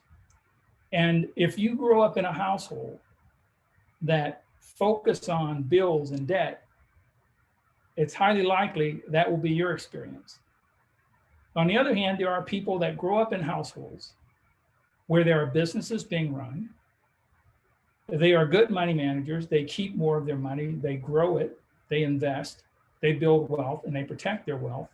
And as a child, you see it, you learn it.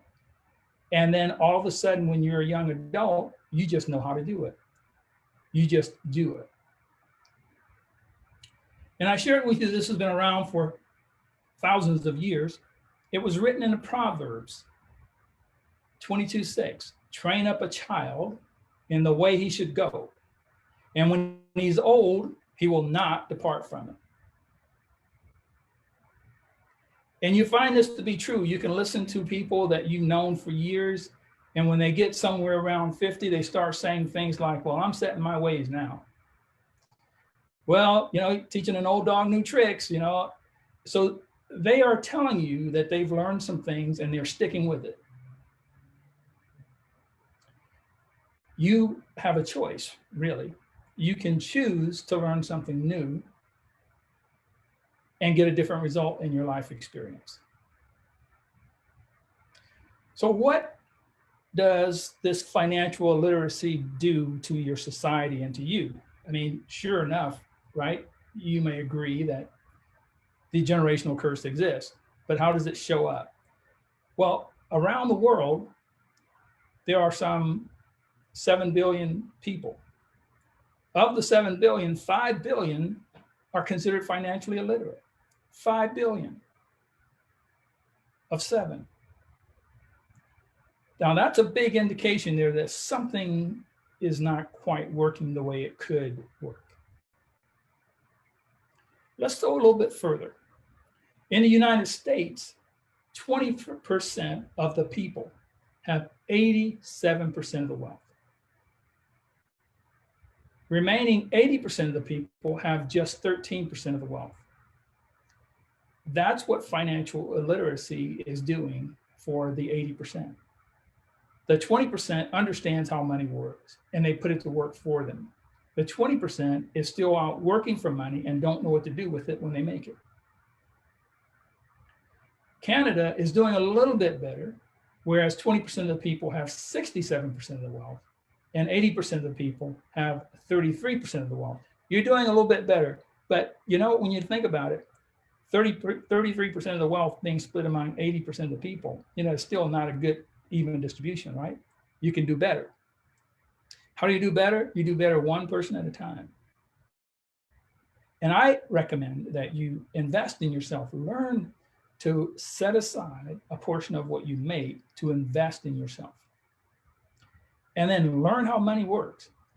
Why is this so important? Well, you will likely spend between 40 and 50 years working to earn money. And then to turn around and let it walk out the other door immediately doesn't make sense. So if you're going to work hard or even work smart to make money, learn how it works and make some better choices for what to do with the money that you make. This gets even deeper. And let me explain about lottery winners. What can we learn from lottery winners? First off, this magazine did an article and they looked at 20 lottery winners, and they had won some pretty big money. And one lottery winner had 1.8 million pounds, and they say that the lottery wrecked their lives. Well, let's look at the rest of them. 70% will lose it all within 5 years. Just think, you get $1 million, $2 million, $10 million, and you lose it all in 5 years. They all had high expenses and they were deep in debt. In fact, they were deeper in debt than when they started. This is a consistent theme, a very consistent theme among people who win the lottery. They don't have financial education, and they don't have people around them who understand how money works, who can help them to make better choices. The time is now. I have a good friend who would ask, when is the best time to plant a tree? And the answer is 25 years ago. Well, the next best time is now. Plant the tree now and provide some shade for someone else 10, 15, 20 years from today.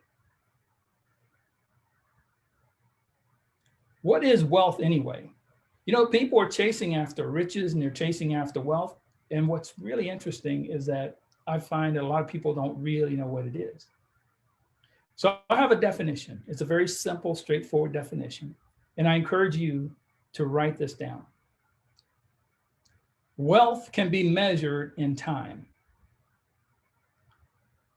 as the number of years that you can maintain your current lifestyle if your job stops today. Okay, can be measured in time. The number of years that you can maintain your current lifestyle if your job stops today. Sounds familiar, doesn't it? It's retirement. It's what they call retirement. Your job stops today and you live off what you created. Well, that is a very simple definition of wealth. It's accumulating the amount of wealth that it's going to require for you to retire and live your current lifestyle. Now, there are a lot of people that don't create enough wealth, and you can see it every day at the front doors of Walmart and in fast food restaurants. People who had retired and their money ran out before they came to end of life, and now they have to go back to work. I believe that you can do better than that. I believe as a society, we can do better than that. People just have to understand how money works.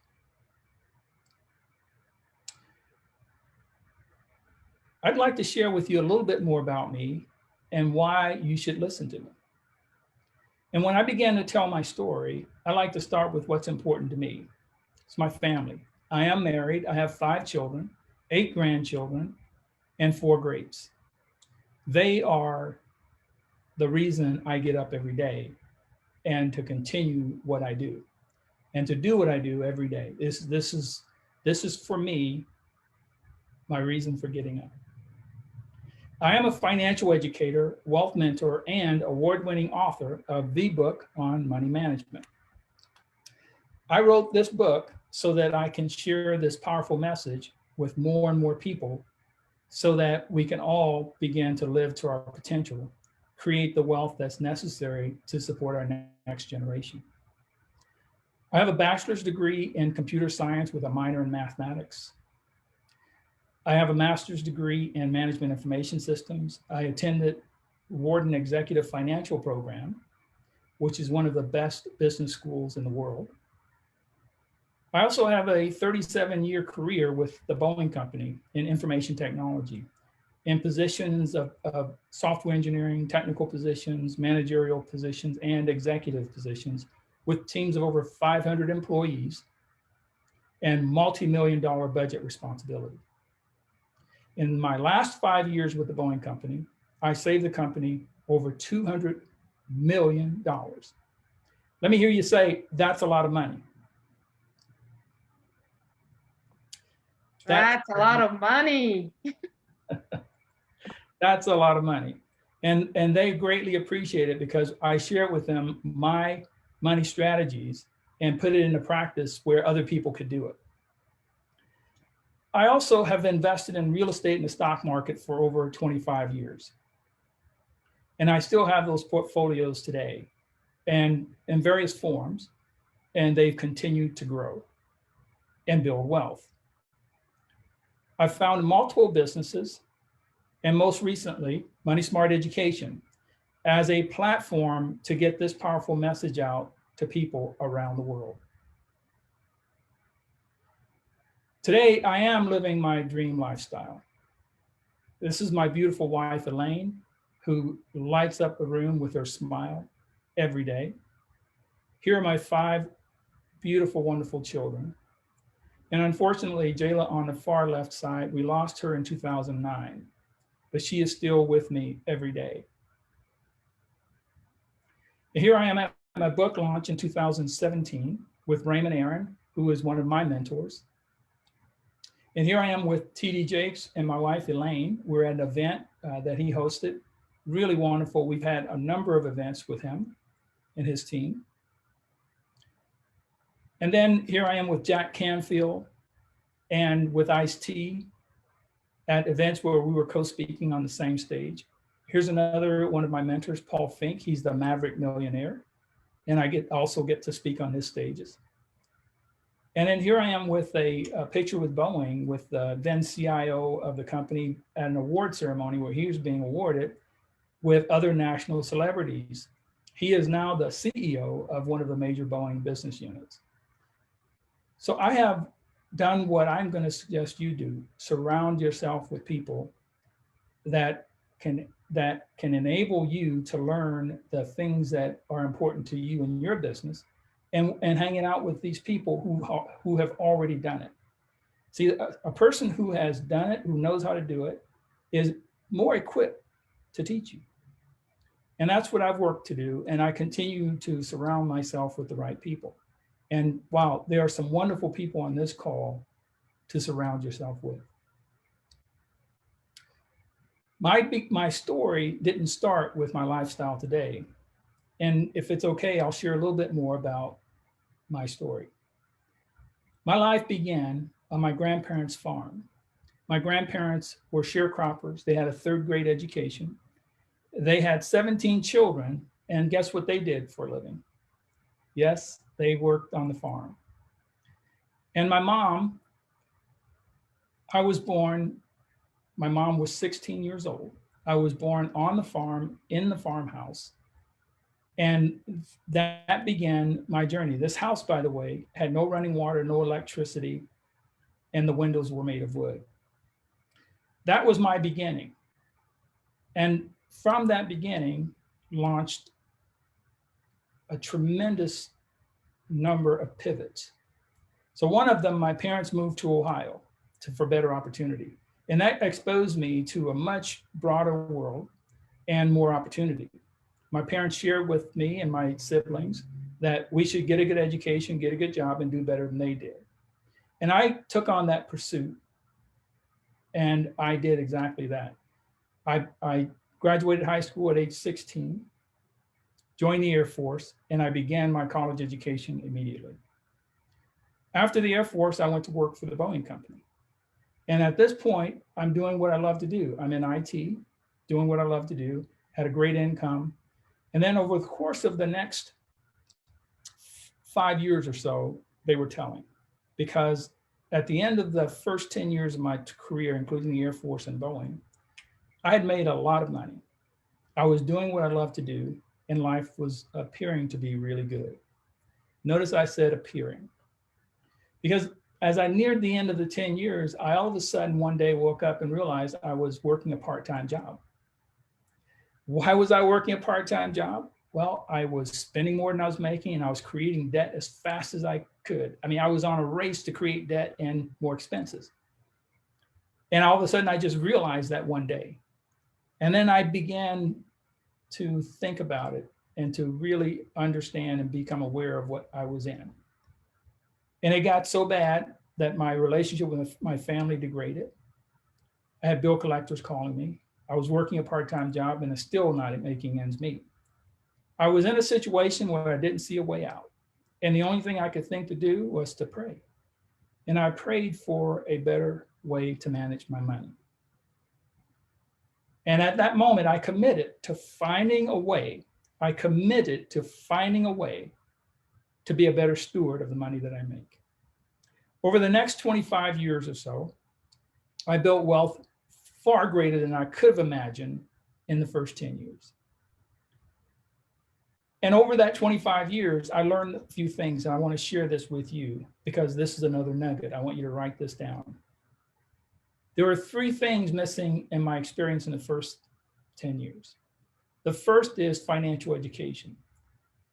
I thought I understood how money works. I thought I knew what I needed to know. If you had asked me back then if I understood how money works and if I was good enough to manage my money, I would have told you yes. The second thing missing was wealth mentoring. The people that were around me in my circle, they knew how to get a job and they knew how to make money, but they didn't really understand how to build wealth. They could make money and they could pay bills and they could create bills. That's what I learned to do. I didn't learn about wealth. And then the third thing is life focus. I shared with you, my parents suggested that we get a good education, get a good job, and do better than they did. Well, when I did that in the first 10 years, I had nothing else to look forward to. I had done what they'd asked me to, but I didn't realize I had nothing else in front of me. So then I began to understand what life focus is. So these are 3 things that weren't in my life experience in the first 10 years, but I began to equip myself. My suggestion for you to think about is financial education, wealth mentoring, and getting a life focus. So you're focused on the right things in your life experience. I now call these the 3 keys to money smart success. The 3 keys. There are a lot of common myths out there. And one of them is more income will solve the problem. Well, it doesn't. It doesn't. More money doesn't solve the problem. If it did, the lottery winners would be in great shape, wouldn't they? Paying bills is the priority. If in your conversations, when you talk to people, if you're constantly talking about paying your bills, you're focused on the wrong thing because you get more of what you focus on. So listen to yourself, listen to people around you, and understand where the priorities are. And then it's too late for me. I hear from people who are in their 50s and their 60s, and they say it's too late for me. Well, it's not. Colonel Sanders, who started Kentucky Fried Chicken, got really going in his 60s. Warren Buffett turned into Turbo Warren, right, when he got in his 60s. He was just learning and investing earlier, but then when he got in his 60s, he just turned it on another set of gears. There are 3 challenges that people tend to experience, whether it's in person, one-on-one, or in group. And these 3 challenges are: 1, they're deep in debt. And it doesn't matter how much money they make, they're deep in debt. Number 2 is they're living paycheck to paycheck. I know people that have 6-figure incomes, and they're living paycheck to paycheck. And they don't know where to start. You know, you got a friend who says go this way, another friend who says go that way, and then you heard about something that says go the other way. What are your financial challenges today? Are you impacted by the generational curse? Well, here are a few ways for you to determine whether you have financial challenges or not if you don't know. One is, are you deep in debt? Number two, do you have a low credit score? Number three, are you paying high interest on your loans?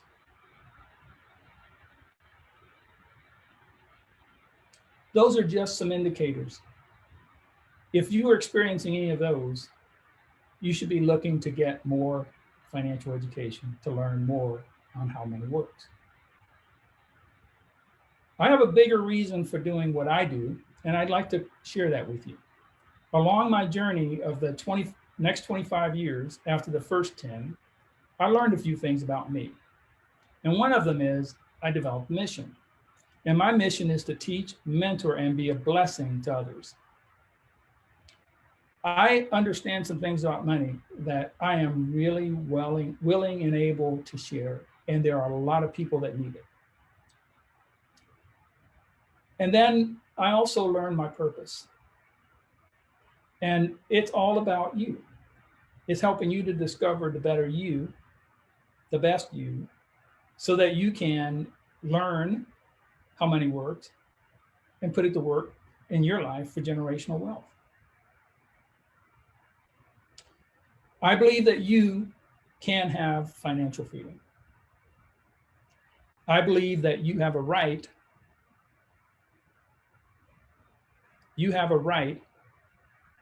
to pursue financial success. You have a right to build generational wealth, and you have a right to financial peace and joy. These are your rights. Question is, do you believe it? And are you taking advantage of it? So let me ask you to do this with me. Okay, and this is going to be quick and easy, but very impactful. I'd like you to just unmute your mic and just read this with me. And I want you to say it like it's written. I have a right to. Okay, you ready? Yes. Right. Awesome. Yes. Awesome. Okay, on the count of three. 1, 2, 3. I have a right. I have a right. I have a right. I have a right. Financial success. I have a right to pursue financial success. Financial success. I have a right to build generational wealth. I have a right to build generational wealth. Generational wealth. I have a right to I have a right to financial peace and joy. Yes. Give yourselves a big hand. Give yourselves a big hand. You internalize this, and it'll help you overcome some of the things you learn just by declaring that you have this right. And you have this right to pursue it and to do it. It's yours. Nobody else has to come along and say it's okay. You just declare it. Part of my journey is to put together systems and processes to help you to get out of debt and to build wealth. And what I've done is I've put together education programs. I put together mentor programs and strategy and tools to help you focus. I find that sometimes you get financial education, but no mentoring, or you'll get mentoring, but no education. You know, you get limited education in the mentoring. And then when it comes to strategy and tools that work, most don't provide them. And I find that when I put all three of these together, you get a happy face. Who wants a happy face? Right? Yes, that's the face of financial peace and joy. That's what it's all about. You know, in my first 10 years, peace and joy walked out of my house when the financial stress showed up. They don't coexist very well in the same house. I choose peace and joy. So we've created a number of programs that are designed to get you out of debt, stay out of debt, build wealth, and achieve financial freedom. Now, I'm not selling this program today, but I do want to make you aware of it. And I do have a really awesome gift for you in just a moment. The underlying principle of this is to learn, understand, and practice. See, our friends in the sports business, they got this right. You learn the fundamentals of the game, you practice, and it increases your understanding to the point where if you are a high-level athlete, there are books on the shelves that are probably this thick of the rules, but when you go out on the court, you don't need the rule book because you've learned, understand, and you've practiced. Now you know what to do under practically every situation. That's what you got to do in your business. That's what you got to do in your life. You got to learn, understand, and practice what's necessary for your success. So there are 5 steps to this system. One is you understand how wealthy people think. If you can model them, you can get their results. You learn the wealth building system, and then you clarify your vision and your own roadmap. And then you prepare yourself for success through practice. And then you celebrate the feelings of joy and peace every single day and gratitude throughout the day. So you align your money to what matters most to you in your life. And you will get more money because it just keeps coming back because you're focused on the right things. So we've had many people go through this program and achieve high levels of success. Here's 5 of them. Here's what they all have in common. 1 is they've increased their earning potential. 2, they're keeping more of the money they make. 3, they're growing the money they keep. 4, they're building wealth. And 5, they're learning how to protect their wealth for generations. Will you be the next success story? My promise to you is that I'll share with you what I know, and I'll work with you so that you can internalize it and get some results. Your lifestyle is your choice. I choose family, health, and relationships. Health, wealth, and relationships. Here's my offer for you today is a wealth discovery plan session directly with me, valued at $300. And when you think about this wealth discovery session, it is all about you understanding what it takes, the pathway to building wealth, and getting some fundamental understandings about how it works. And just think about it. And if all it did for you was to, 1, help you to get on a path to a better retirement, would it be worth it?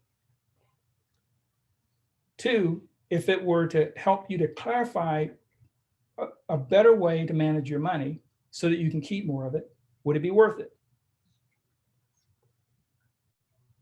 And lastly, if it was the pathway for you getting out of debt, would it be worth it? So here it is. I am putting this offer on the table for you today. $300 value. Now's the time to take action. This overall program is not going to cost you anything today for this discovery call. The only thing I ask is that you commit to invest in your own financial literacy so that you can begin anew with your family. And then you schedule the discovery call, and you be there, and you be present, and you be ready to take the next step in your life experience. And that's what I have for you today. I will put this link in the chat window so that you can all have access. And I want to welcome you to the Money Smart movement. This is all about you clarifying your vision and building your own foundation for wealth. And let's get this curse out of your family from now forward. Wow, wow, wow. Mr. Banks, it is absolutely amazing and definitely a lot of knowledge. Thank you so much for coming to a seat at our table. I have been fortunate to have you as my mentor for 6 months and going. And I highly encourage everybody to take advantage of this, offer. You are going to love it. It has changed my life. And I am on this journey, and I'm sure everybody else can join this journey. The offer is free. You've seen it. Take advantage of it. And hopefully Ellie can post it to the Facebook people so they can take advantage of it, those who are listening. So I would like to thank you for this time. And we hope to interact with you again. Thank you so much. You're Have a welcome. great day. You're a great example. I am so proud of you. Thank you. You're welcome. So I would like to take this opportunity once again to reintroduce Get Dripped. Get Dripped is created by a young man, hardworking, innovative, and only 14 years old. IJ, with the assistance of his parents, is making waves in the Toronto scene and globally with his saucy label, curating designs of his own and offering custom services of other business owners. Get Dripped has been rapidly growing since its jump in 2019. Check out Get Dripped on IG. Thank you, Ellie.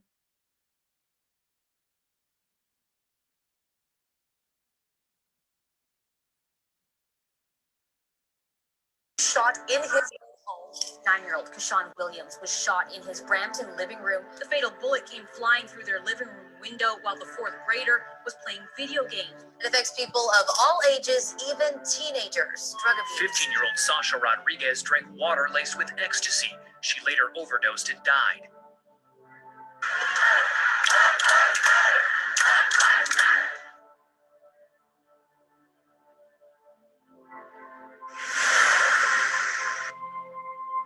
Awake, children, awake! Let yourselves be heard. Let them hear the cries of our silent voices. Let them know we are suppressed because of society's choices. When we speak up, we are told to stop with the unpleasant noises. But why can't they see that this is what's going to destroy us? We're suppressed, oppressed, shackled and chained, ignored, abhorred, and cast away. We stand alone, but we need to walk this path together. It's a long road to unity. Some believe that we will never get there, but I believe we can get there. We believe that we can get there. We need to stop hurting one another for the sake of our own welfare. Awake, children, awake. Let yourselves be heard. Let's all work together to find the solution. Rise up, young ones. Let us be the revolution.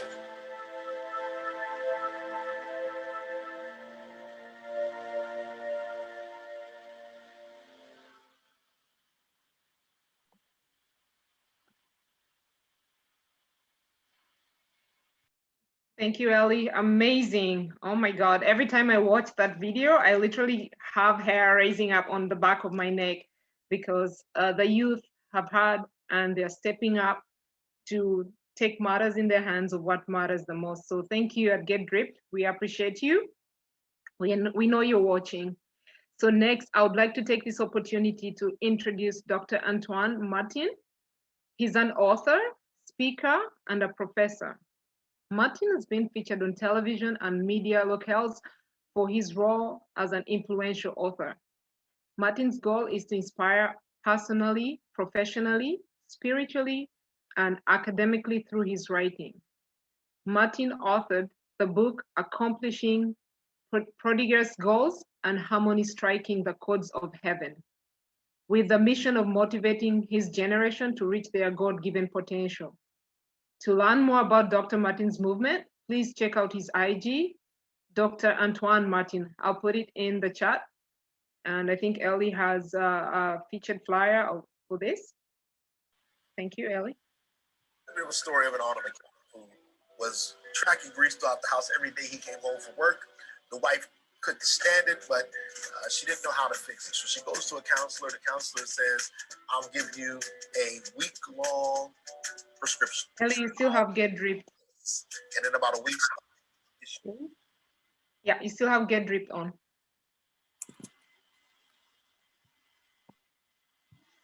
As Ellie switches to get to that video.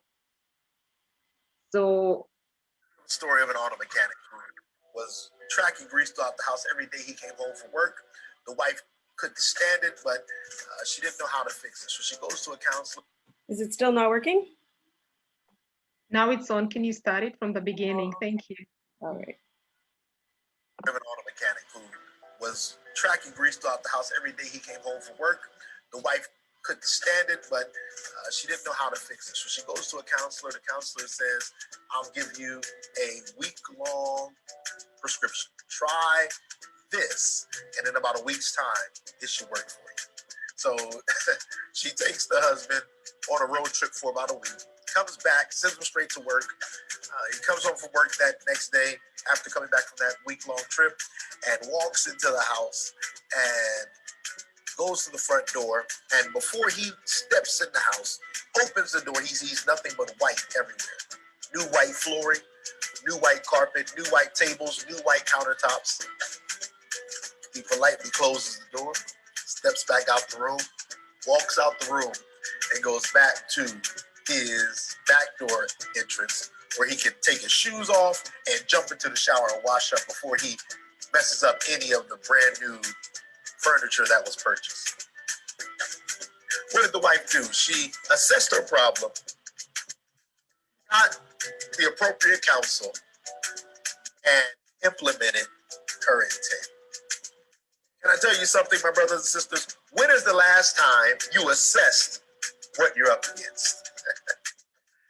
I know your child is having issues, but when is the last time you assessed what you're up against? I know your daughter is not acting right. I know your spouse may not be doing all they're supposed to be doing. I know work is getting overwhelming, but when is the last time you assessed your issue?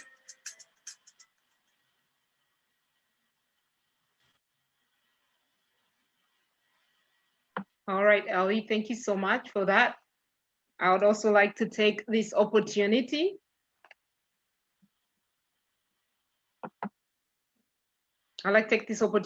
to introduce Nicole Petit. Nicole is an author, community activist, speaker, and philanthropist. Ellie, I think you have Blessed Naturals instead. Okay, so Nicole Petit is an author, community activist, speaker, and philanthropist, and curator of motivational events. This dynamic lady exudes excellence in so many manners by pushing herself through adversity. She shares with others just how to go from the fake smile to a real one, equipping parents with the tools to help the potential pitfalls of our modern culture. Right from pregnancy to adulthood, Nicole is out here in is a modern superwoman supporting the masses with the work that she's doing.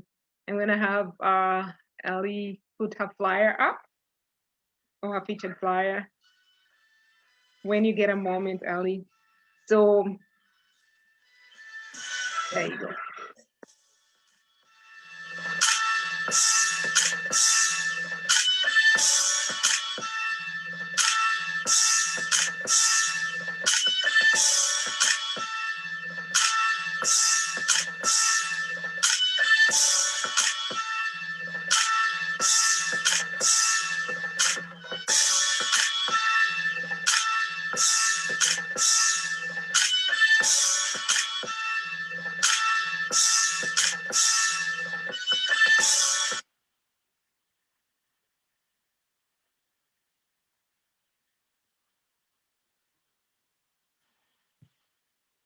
And that is it for our commercials for this time.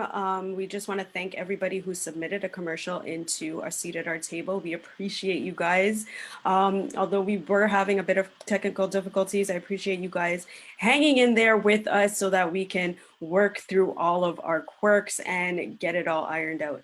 We also, again, want to send a big thank you to everybody who has presented thus far. You guys are all amazing. You are great individuals talking to us about great things that we need to hear. So all of the gems that were being dropped today are definitely something worth taking home, something worth sharing with your friends and your family members. Hopefully you have all been taking notes. Make sure that you've got your notebook, you've got your pen and your piece of paper, and you are taking these notes down because they're super important. So Esther, again, wants to probably go through her giveaway, because I know we're excited. We have Curtis's giveaway, but we also have an E-Wave giveaway. And I want to remind you guys, make sure you're dropping your name in the chat. Chance to win a giveaway from E-Wave. And you also have a chance to win one of 2 copies of my very first book, Figure It Out, signed and everything by myself. So go ahead, Esther, take it away. All right, thank you, Ellie, so much. Definitely thank you to all the panelists and every viewer that is on, and the viewers on Facebook, and everybody on Zoom. Thank you to you for spending this time with us. We really appreciate you.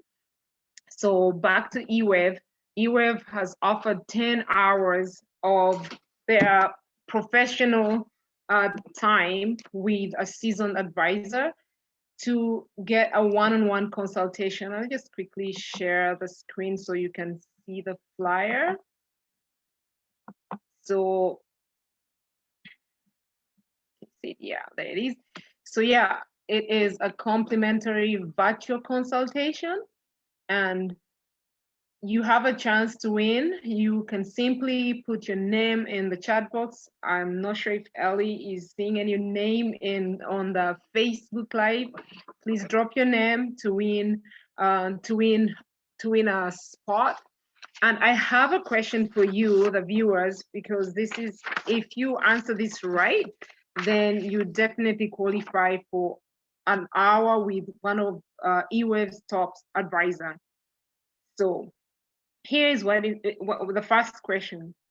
How many years has Canada celebrated financial literacy? If you know the name, or if you know the years Canada has celebrated financial literacy, drop it in the chat and you will get a chance to win. And I'm putting a waiver. If you're a financial advisor, you do not qualify for only viewers who are not financial advisors. Go ahead, everybody. And then the next question is 2 questions. What month is financial literacy dedicated to? So if you know the month that financial literacy is dedicated to, definitely answer it in the chat, and you will get a chance to have an hour of professional advice with a seasoned advisor. It is a $400 value. So please go ahead and drop your name in there. Answer the question, drop your name. You have options. They've made it as easy to win, and we're waiting for you. So that's one of the prizes. And Ellie, can you tell us about the other prize that you have for our viewers, please? I have my book. I have 2 books. So 2 books. I am making sure that you guys are aware of my book, Figure It Out. I can give you a little bit of information on the book. I have 2 copies of them. So we are basically very excited, or I'm very excited about this book. This book is talking about stepping into your personal greatness. This is a close to home book. So basically when I was writing this book, I was on a journey to try to figure myself out, figuring out what I wanted to do. Previously, I had worked in the legal system. So I was a law clerk, and then I ran my own company as a paralegal, and I was doing that for over 10 years. At the end of that 10-year period, for about 4.5 years, I was teaching at a community college as a professor, and it was just weighing down on me. So I was working with all these different lawyers.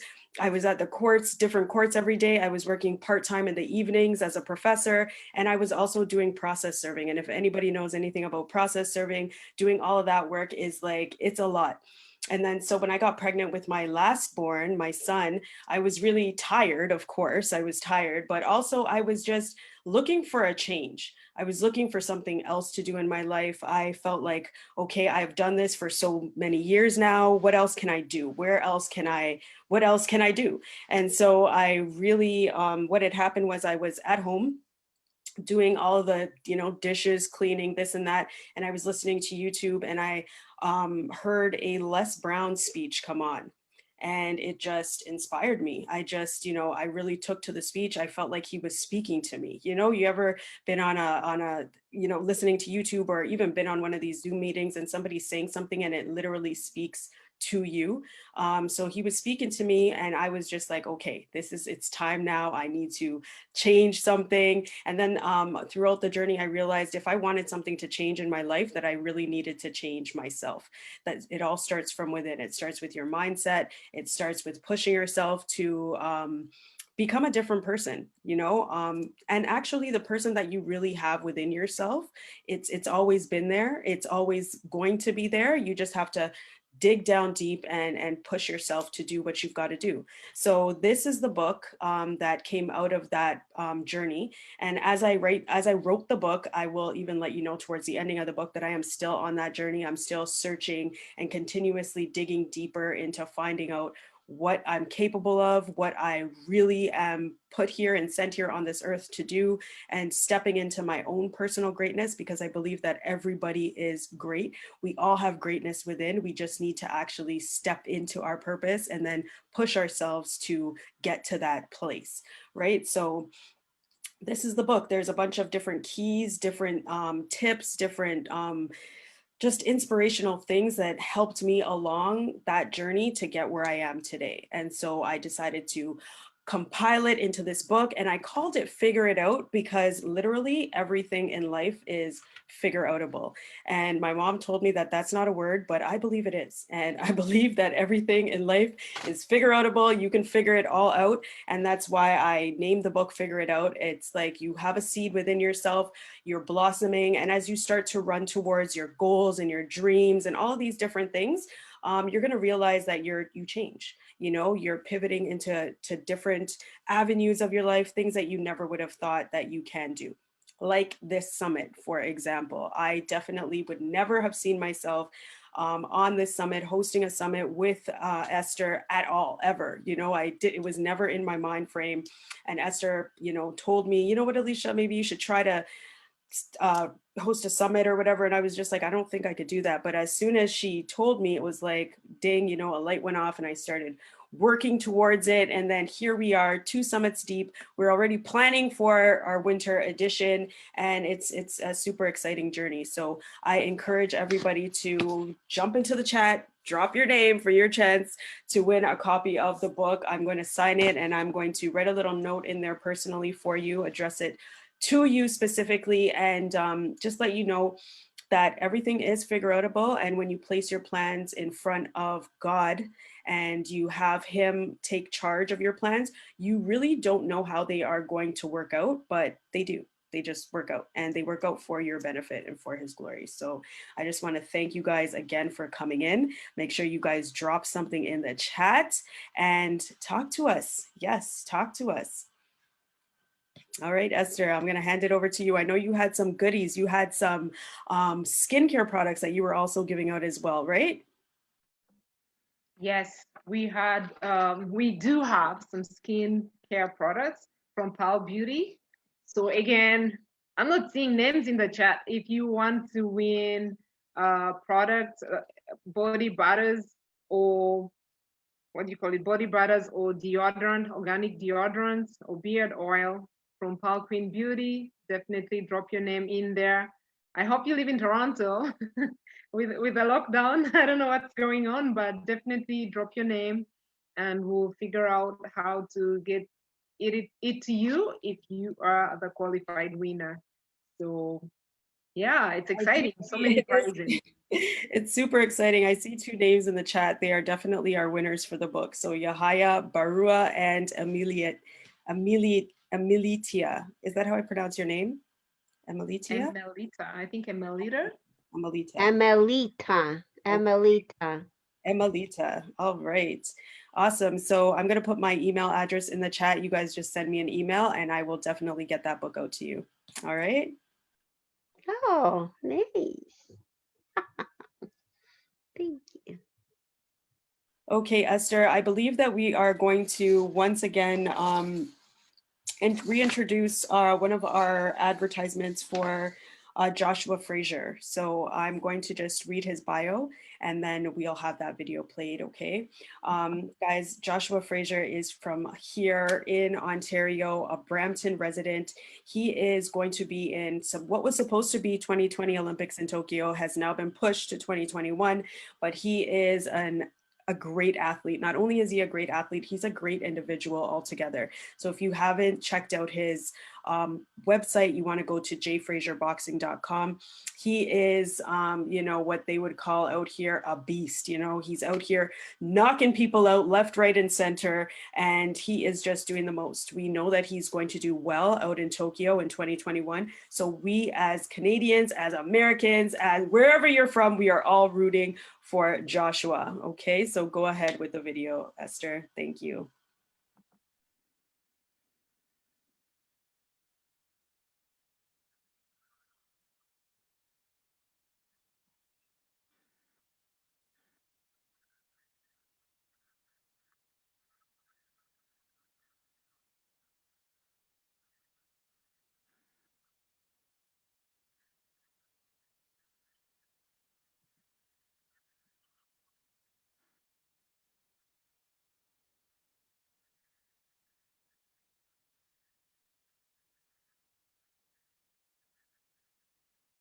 I think we're having a little bit of technical difficulties with the video. Esther, if you want to play it from the beginning, there's no sound and it's playing a little bit slow. Ellie, are you hearing the audio? No, there's no audio, and it's also kind of choppy. I'm not sure, maybe you want to refresh the page. But what I can do is just let you guys know a bit about Joshua. His dad, as you've seen in that picture right there, is DeWitt Frazier. And DeWitt Frazier has a boxing studio as well in Mississauga, Ontario. So if you are looking to get fit, I know right now we're on lockdown, right? So I'm not sure if they're headed to the Zoom platform as well or an online platform to do their boxing. But DeWitt Frazier is a well-known Canadian boxer as well. He's got a Jamaican background, so he comes from Jamaica to Canada. He's fought for Jamaica. He's fought for Canada. They travel all around the world fighting. So Joshua's dad has done this. He comes from a well-known boxing family. His dad is his coach. So that's a great background that they have as well. Amazing duo, the both of them. I've met them several times. A couple of my family members actually used to go to their gym in Mississauga, so they know Joshua. He didn't start out boxing. He actually didn't start boxing until he was about 21. So what his sport was basketball. He loved basketball. He was well-versed in basketball, went away to play for university and came back and then fell back in love with the boxing ring. So he went in there, and since he got in the ring, he's been traveling to Russia, to China, to all across the US, fought for Jamaica. He's back here in Canada, and he's going to go to the Olympics next year, 2021, and we are in full support of Joshua Frazier. He's an amazing individual, young 26-year-old guy, and he is just got a dynamic personality and just somebody that you definitely, if you come across him, if you meet him, you're going to fall in love with his personality. He's a great guy. And his father as well. They are very personable, love to chat and talk, engaging conversation. Great individuals. As you guys know, you know that I am online. I'm always doing interviews on Instagram. Right now, I had to take to Instagram because of the global pandemic. So make sure you go onto my Instagram, 416love.com or 416love, and check out the interview. I do have interviews with both DeWitt Frazier and Hellraiser Frazier Joshua. Okay, let's try this again, Esther. All right.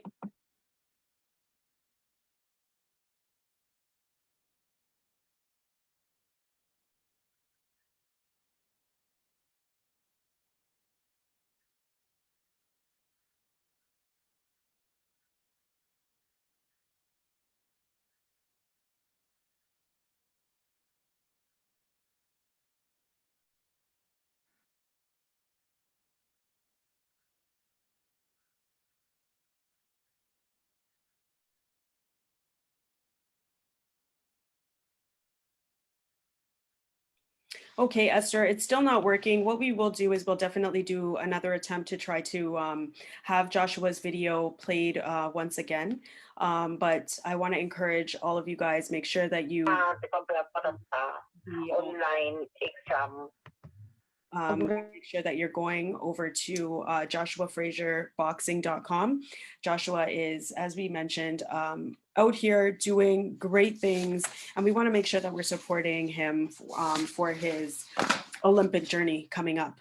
So Esther, I'm going to hand it over to you. I believe we have Chef Amanda in the building. I am super, super excited about this.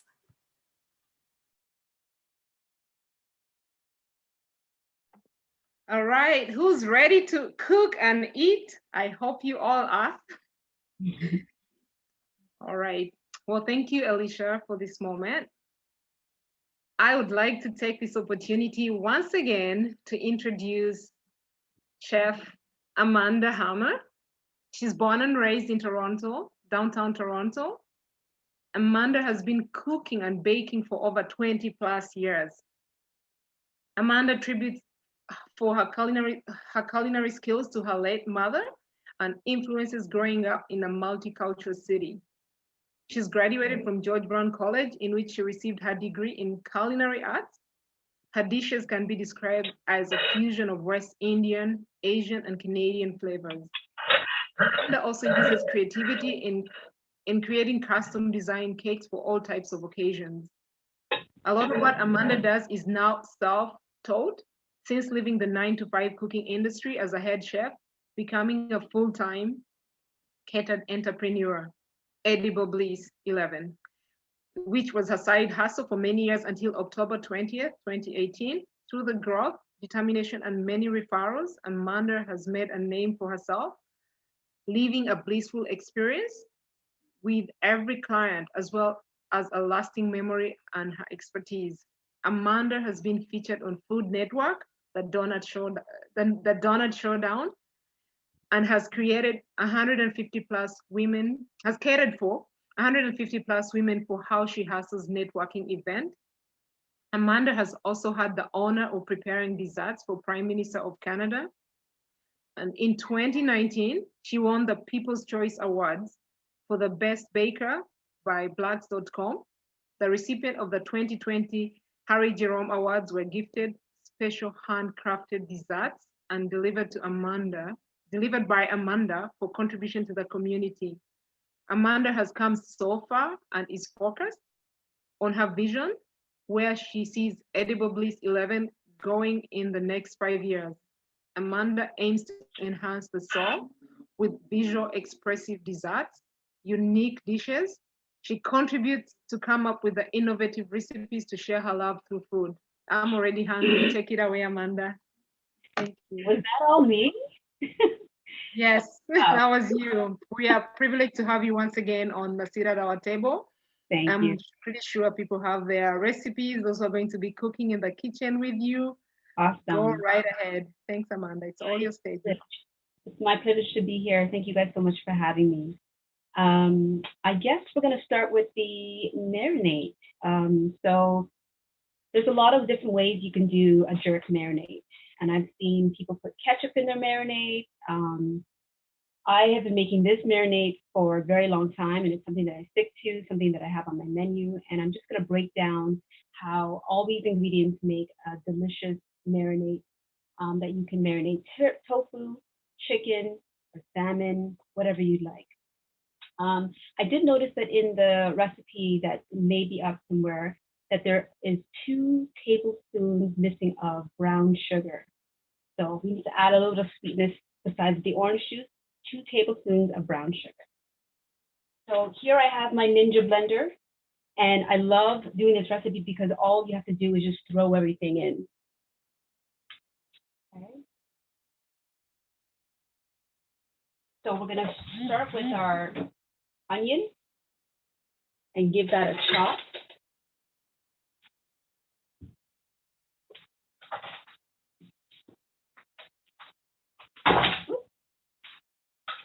Need to get a better knife.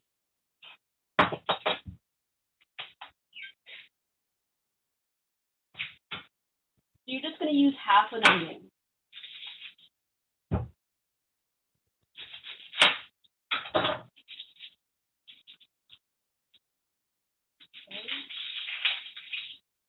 You can use red onion as well, but I like to use the white.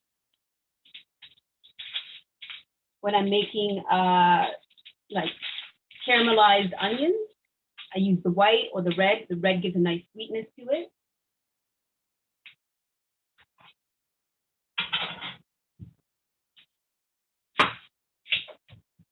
I'm not sure if you can see. This time around, it's a different setup, so I don't have much counter space. Anyways, that's half of a white onion in there. And next, we're going to do green onions, and make sure you wash your onions. Some people don't like to use the white part of the onions. I do. I just chop off that hair part at the bottom.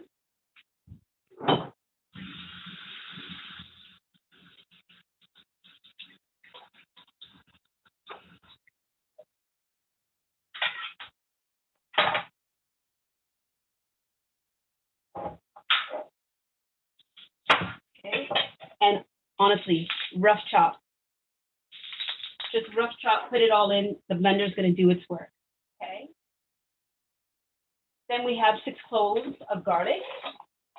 And if you like more garlic, throw more garlic in there. Then we've got some habanero peppers. And this is what they look like. Not habanero, it's Scotch bonnet peppers. Or if you don't have Scotch bonnet, you can use chili peppers. You can probably use about 4 of those. But for this recipe, I'm just going to use 3. These are very, very hot. You want to take off the stems and discard of those. So I'm going to use 3 different sizes here and a different color. Okay. Next up, we have some fresh thyme. Fresh thyme really brings out the flavor. Fresh herbs in general bring out the flavor in anything. So again, if you have time, you'll pick all of these, but I don't have time, so I'm just gonna, you can pull it upside down and pull the leaves off and pull it in. But honestly, sometimes I just throw the whole thing in. It's going to blend up anyway. So just do roughly about 2 tablespoons of that. Okay.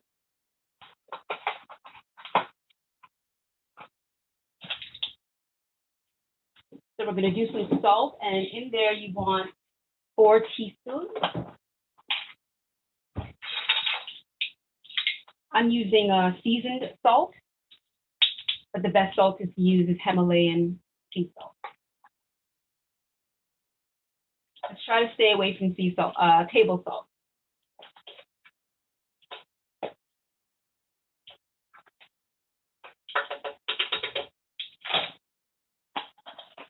Next up, we have some black pepper. I like to use the coarse black pepper, peppercorns, and grind that in there.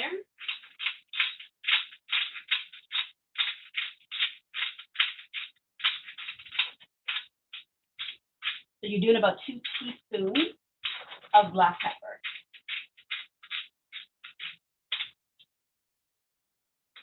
All-purpose spice.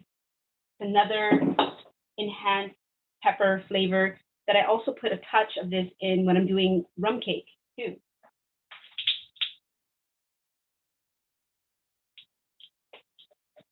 So we want 2 teaspoons of this. Don't go overboard with it, it's very strong. Okay. And we want some dry thyme. I try to use the organic when I can.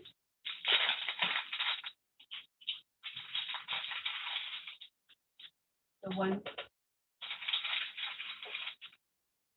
teaspoon of that.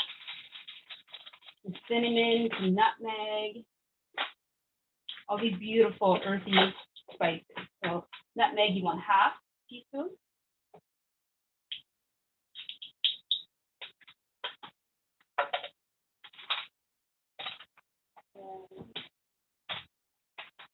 cinnamon, half a teaspoon as well. On the recipe, it says vegetable oil, but you can use olive oil as well. So next up, 2 tablespoons of olive oil.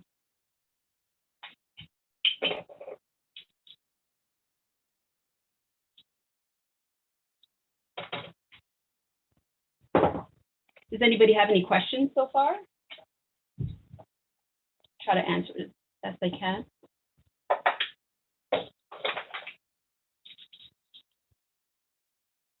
Soy sauce.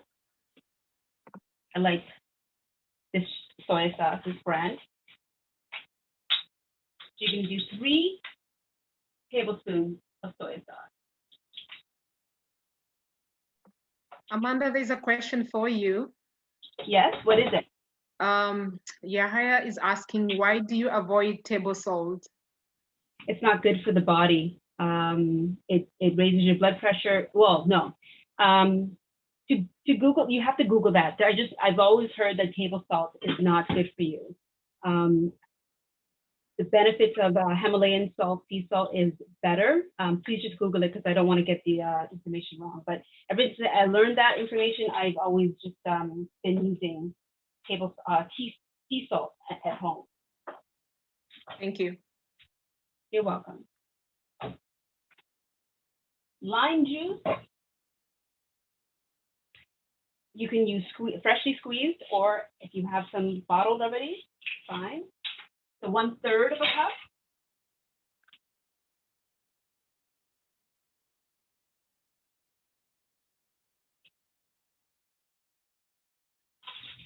And then also some orange juice.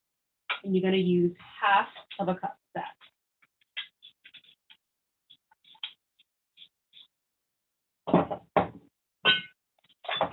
So make sure you grab the original Minute Maid orange juice, not orange punch.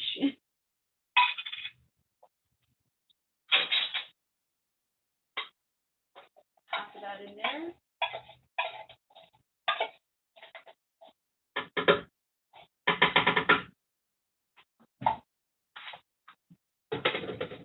Now it's time for the fun part. We're just going to blitz it all together. There's another thing I forgot to put on that recipe, and you don't have to. This is optional. You can put some browning sauce. Some browning sauce will give it some color. Okay. But I'm going to show you how it looks without browning, and then we'll add the browning after.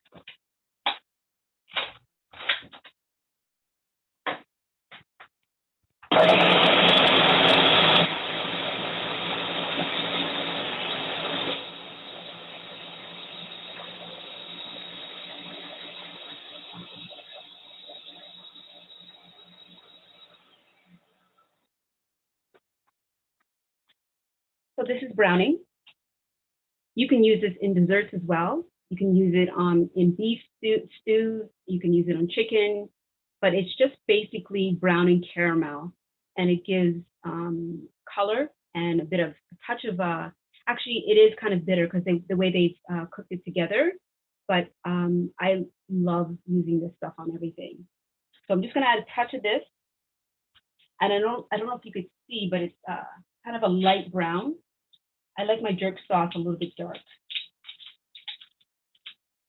I wonder if I can show you.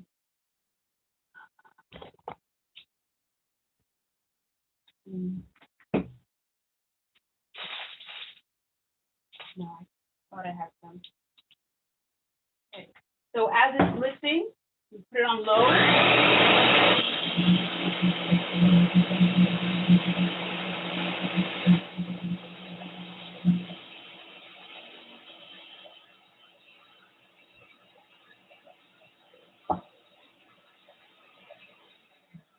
So that was probably about 3 tablespoons of browning sauce. And again, you don't have to do it, but I like my sauce a little bit dark.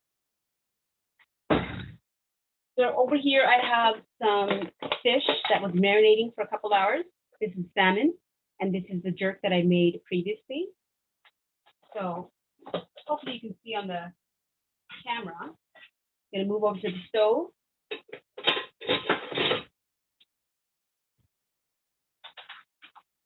Are there any questions?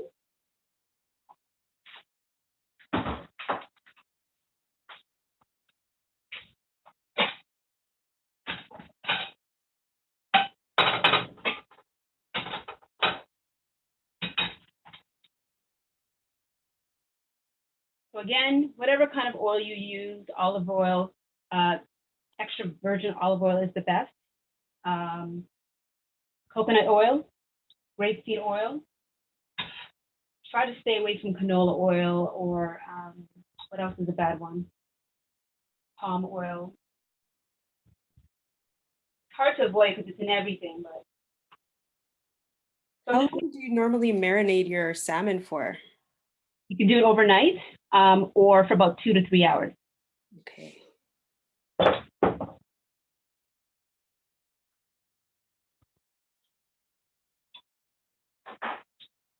So as that's heating up, I'm going to move over to the mashed sweet potato, okay?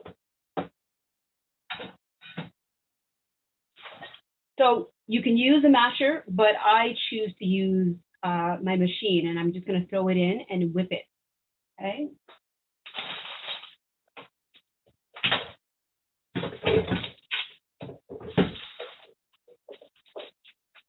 I use this machine for everything, all my baking.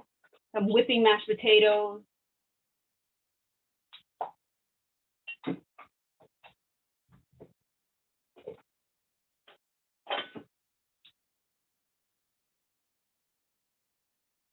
So I had previously cooked some mashed potatoes, so I can be ready for y'all.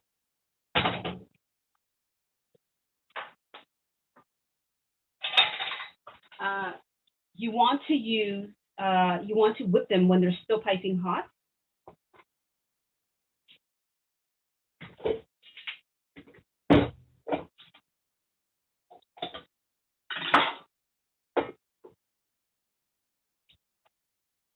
Sorry, and the reason why I'm doing so much is that I'm cooking for a friend. She's coming to pick some of this food up. She doesn't feel like cooking, so I said, hey, I'm doing a show tonight. I can do the food on the show, and then you can come pick it up at 5:30.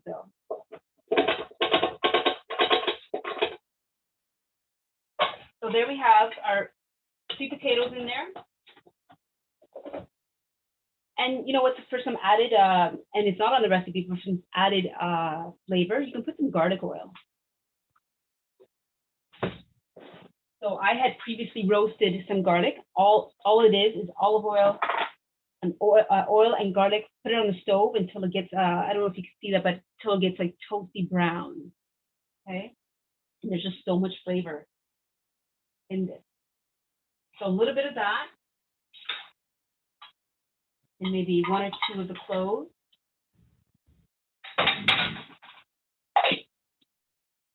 You're going to add some coconut milk.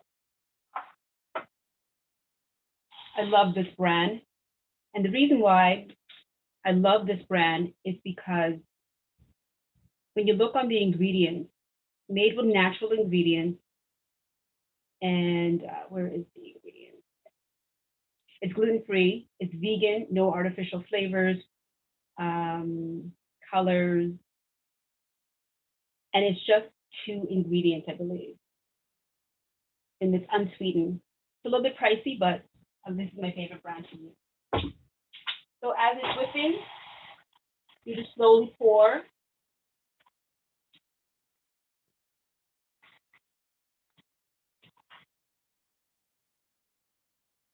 Your coconut milk in there. You can use a bit of coconut oil, and not too much. If you're going to use the garlic oil and the coconut oil, just use a matching amount, maybe 2 teaspoons of each. Okay. You'll see when you do all this, all the flavors just come together, kind of marinate and come together.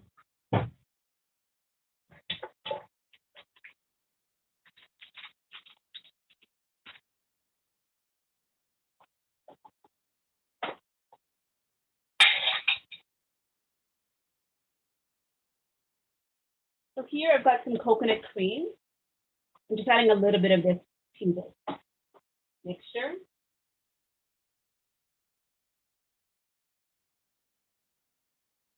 and it comes like in a hard, solid form. Again, just for enhanced coconut flavor.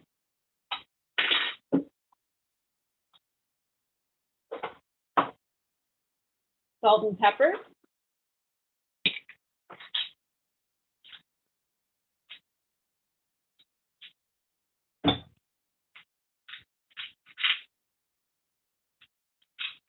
Give me 1 second.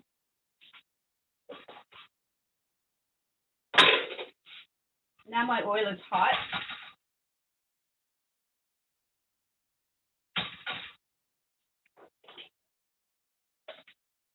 I am going to put my salmon down, face down first. So you want to get a nice coloring on the presentation side first, okay?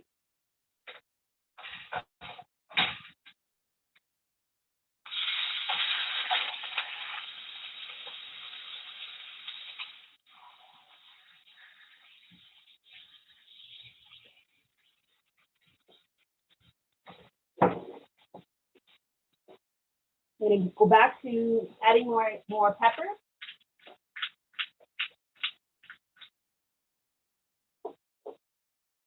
Some salt.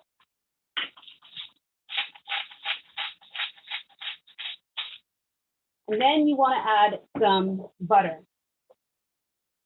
This is Earth Balance butter. I don't know if you can see. And again, it doesn't have to be coconut butter. It can be just a regular Earth Balance butter, whatever you like.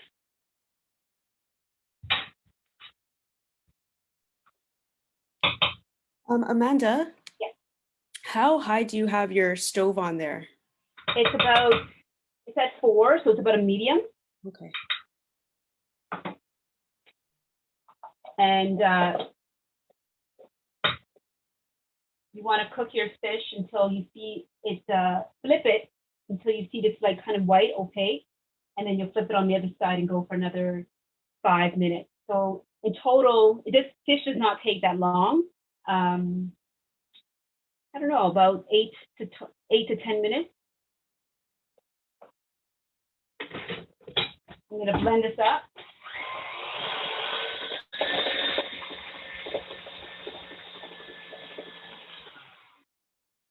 I'm going to take this off and I'm going to cover it down to retain the heat.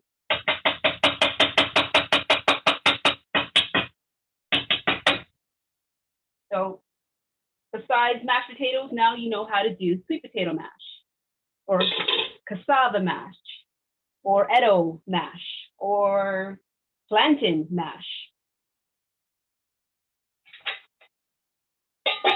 So I'm just going to cover this down. And then we're just going to move on to the salad. So again, I'm doing this salad for about 5 people. And I went to the grocery store. I heard that we're supposed to be having another lockdown. I'm not too sure what's happening, but I guess it's best to stock up. Yes, mashed squash. Oh yes. I think I forgot the maple syrup in that. So you can add maple syrup to your sweet potatoes as well. I usually get the not bagged kale. They didn't have it. So I just have to get this. It's just as good.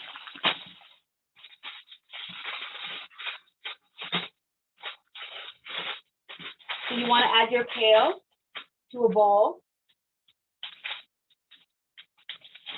You want to add some already chopped cabbage.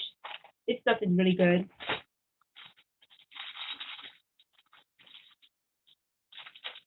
I think the great part about this recipe is the homemade dressing.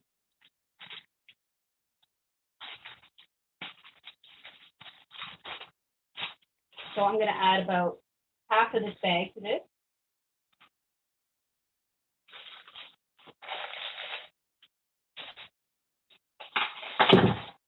Again, you can chop or shred some carrots, or you can just buy carrot sticks, carrot matchsticks.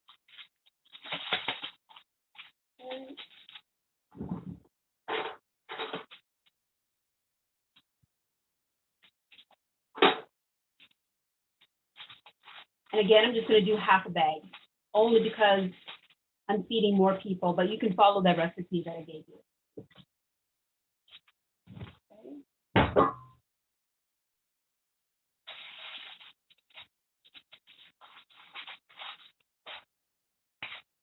All right. Just going to move this out of the way. I have more room.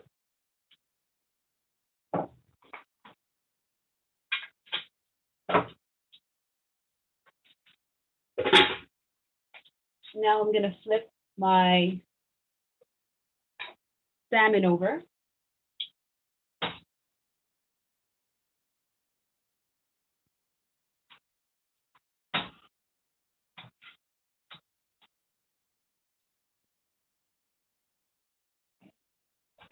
It looks delicious.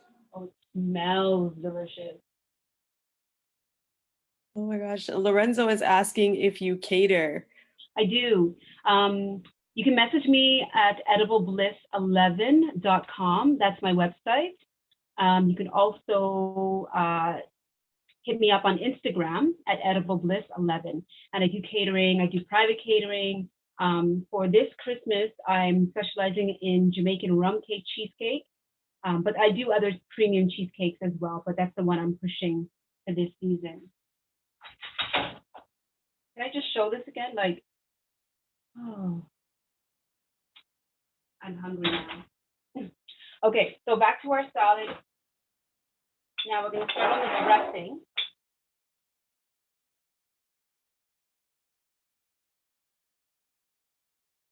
So we're going to use a bit of maple syrup. Just again, if you're doing it for one person, follow the recipe. But if I'm going to do it for a bigger amount, larger amount. So I've got my please use the real maple syrup, not the Auntie Jemima, please. I know I'm not knocking the Auntie Jemima, but this is the best kind of syrup to use, okay? So you're going to do a 1/4 cup.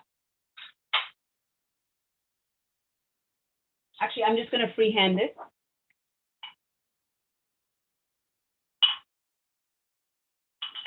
Okay, you're going to use sesame seed oil. I actually don't have a preference in brand.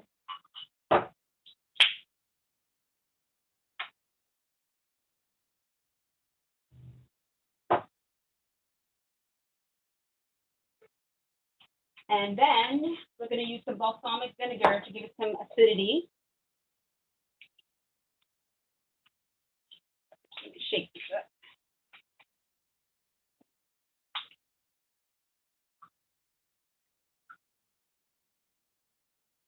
Okay. Some salt, some pepper, you know, put some herbs in there, whatever you'd like. Okay.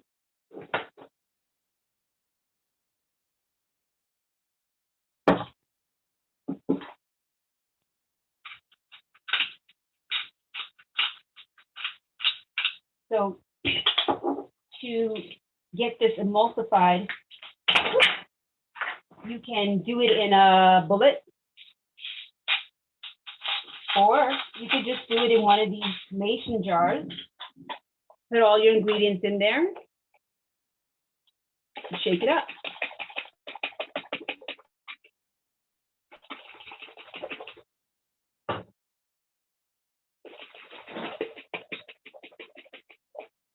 All right, I'm just going to taste it and make sure it has the right balance.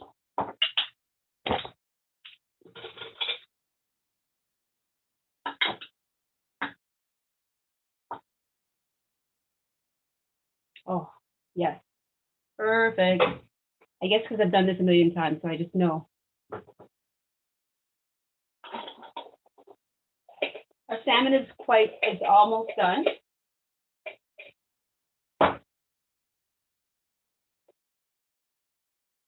So now I'm just going to plate everything and show you.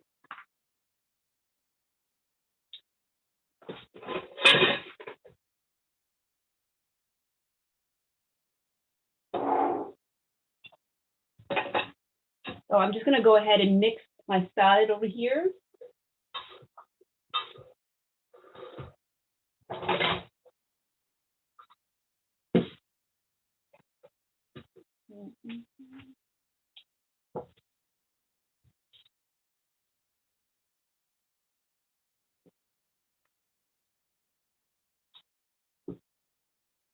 For this, I'm not going to put the dressing on. I'm going to leave it to the side.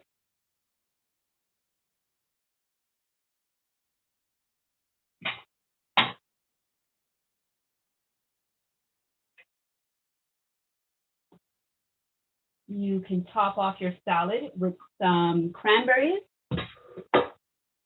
and some shredded coconut. You guys tell that I love coconut. I put coconut in everything. It is delicious. Yeah, it's very, very beneficial for you, coconut. I even do teeth pulling with coconut oil.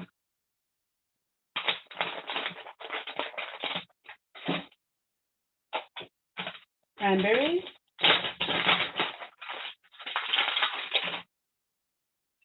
Okay.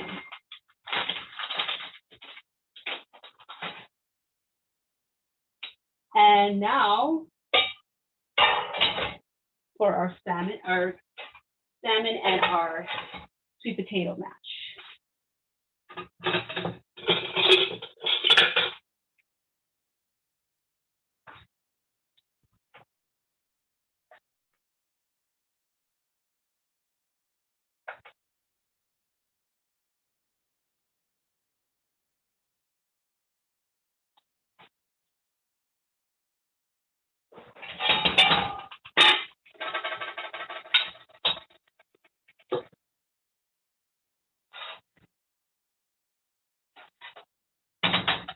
Let me just make sure that it's, and another way you can tell that it's done is when you poke at it and it springs back up. That's how you know. All right.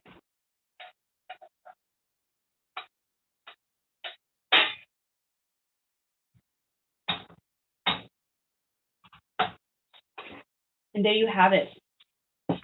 You've got the sweet potato mash, you've got your jerk salmon, and then you've got your kale salad with your dressing. Easy. This took me, well, I started boiling the potatoes beforehand, but overall this took me about half an hour. The salad was easy. The salmon is very easy. So once you have your jerk marinade, it's already done. That can last in the fridge for about a month or so. And again, you can jerk tofu.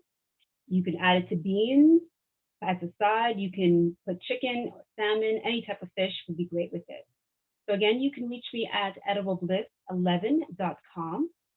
You can hit me up on Facebook or Instagram at ediblebliss11.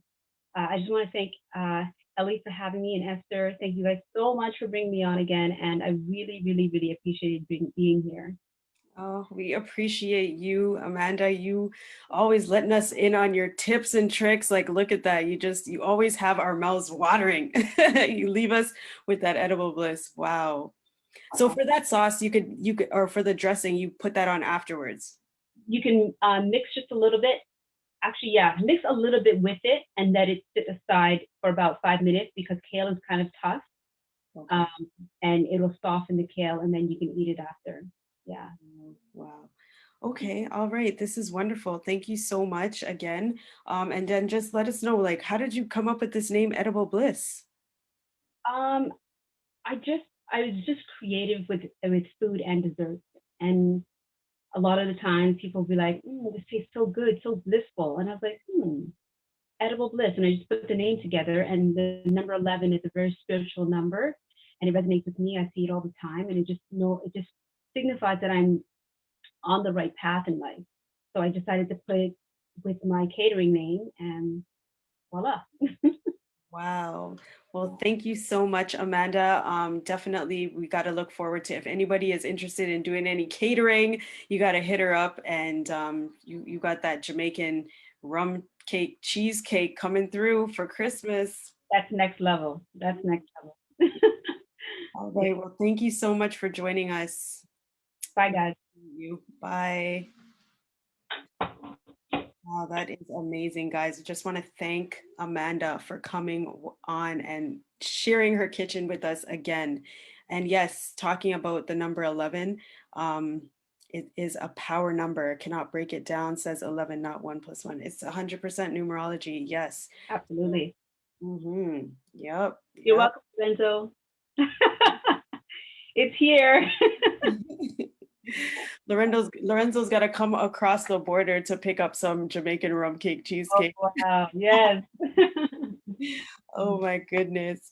We're all here and we're all starving now. I'm sure we can smell it. That salmon looks so good. Thank you. The kitchen smells amazing right now. Everything looks so good. But can I ask you a couple questions? Like, where do you get those recipes from? Like, do you just make them up? Yeah. To be honest, a lot of things with my diet I couldn't eat, but I could have sweet potato because it's low in glycemic.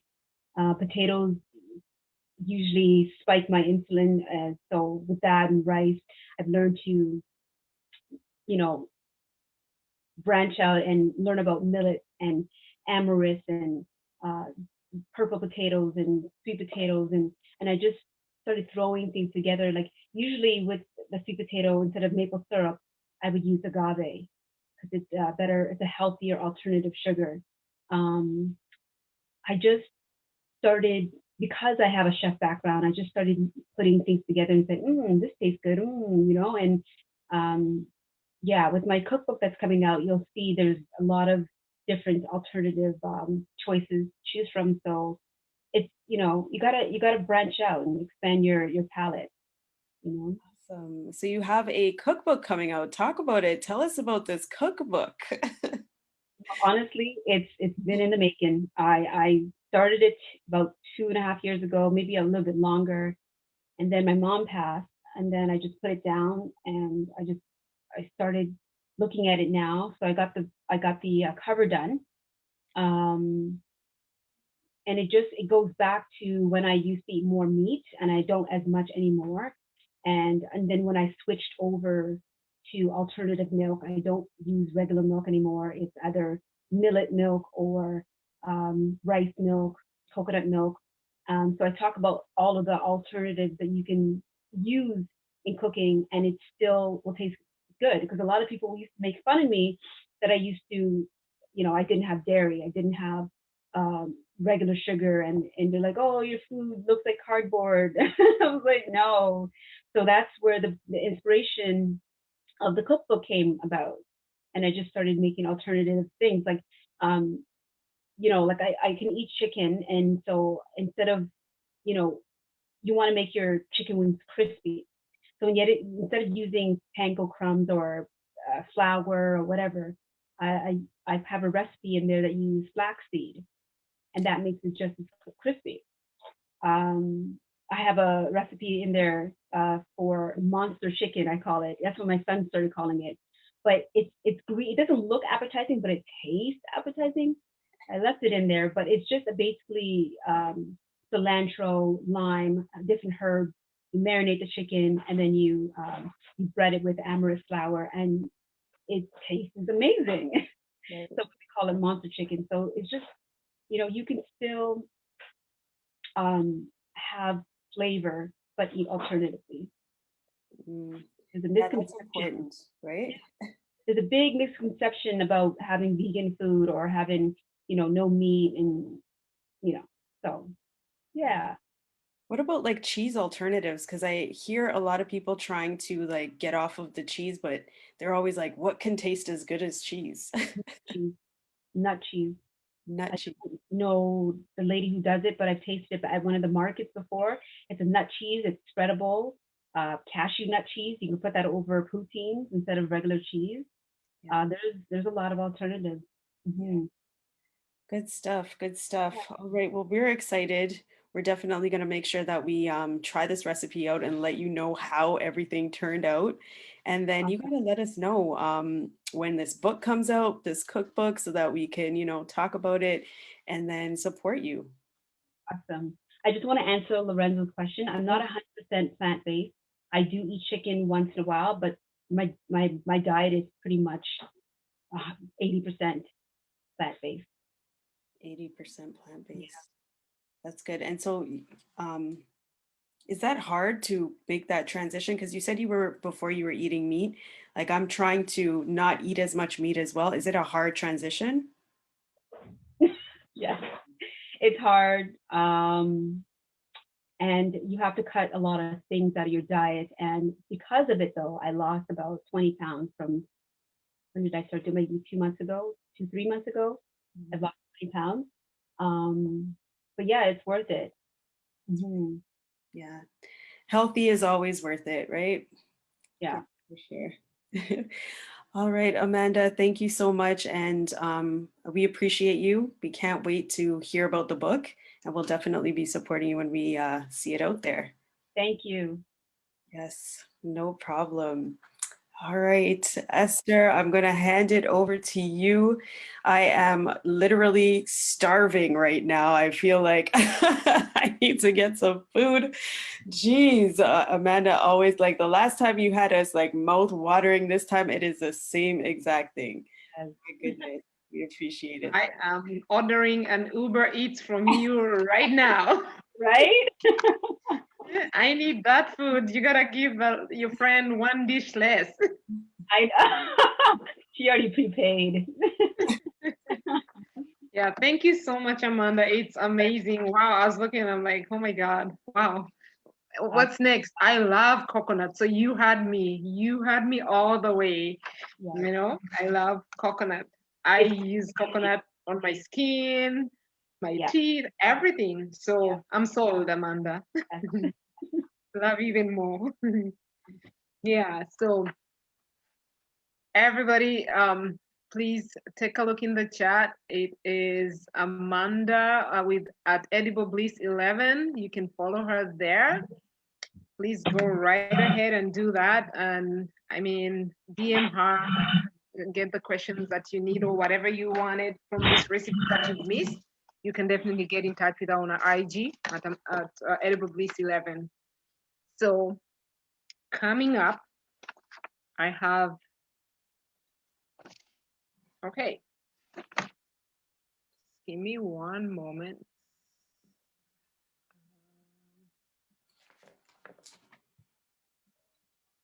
Yes, we are really excited. We have a couple of individuals coming up. We have Yahaya and Nicholas Motivates coming up to wind up our summit.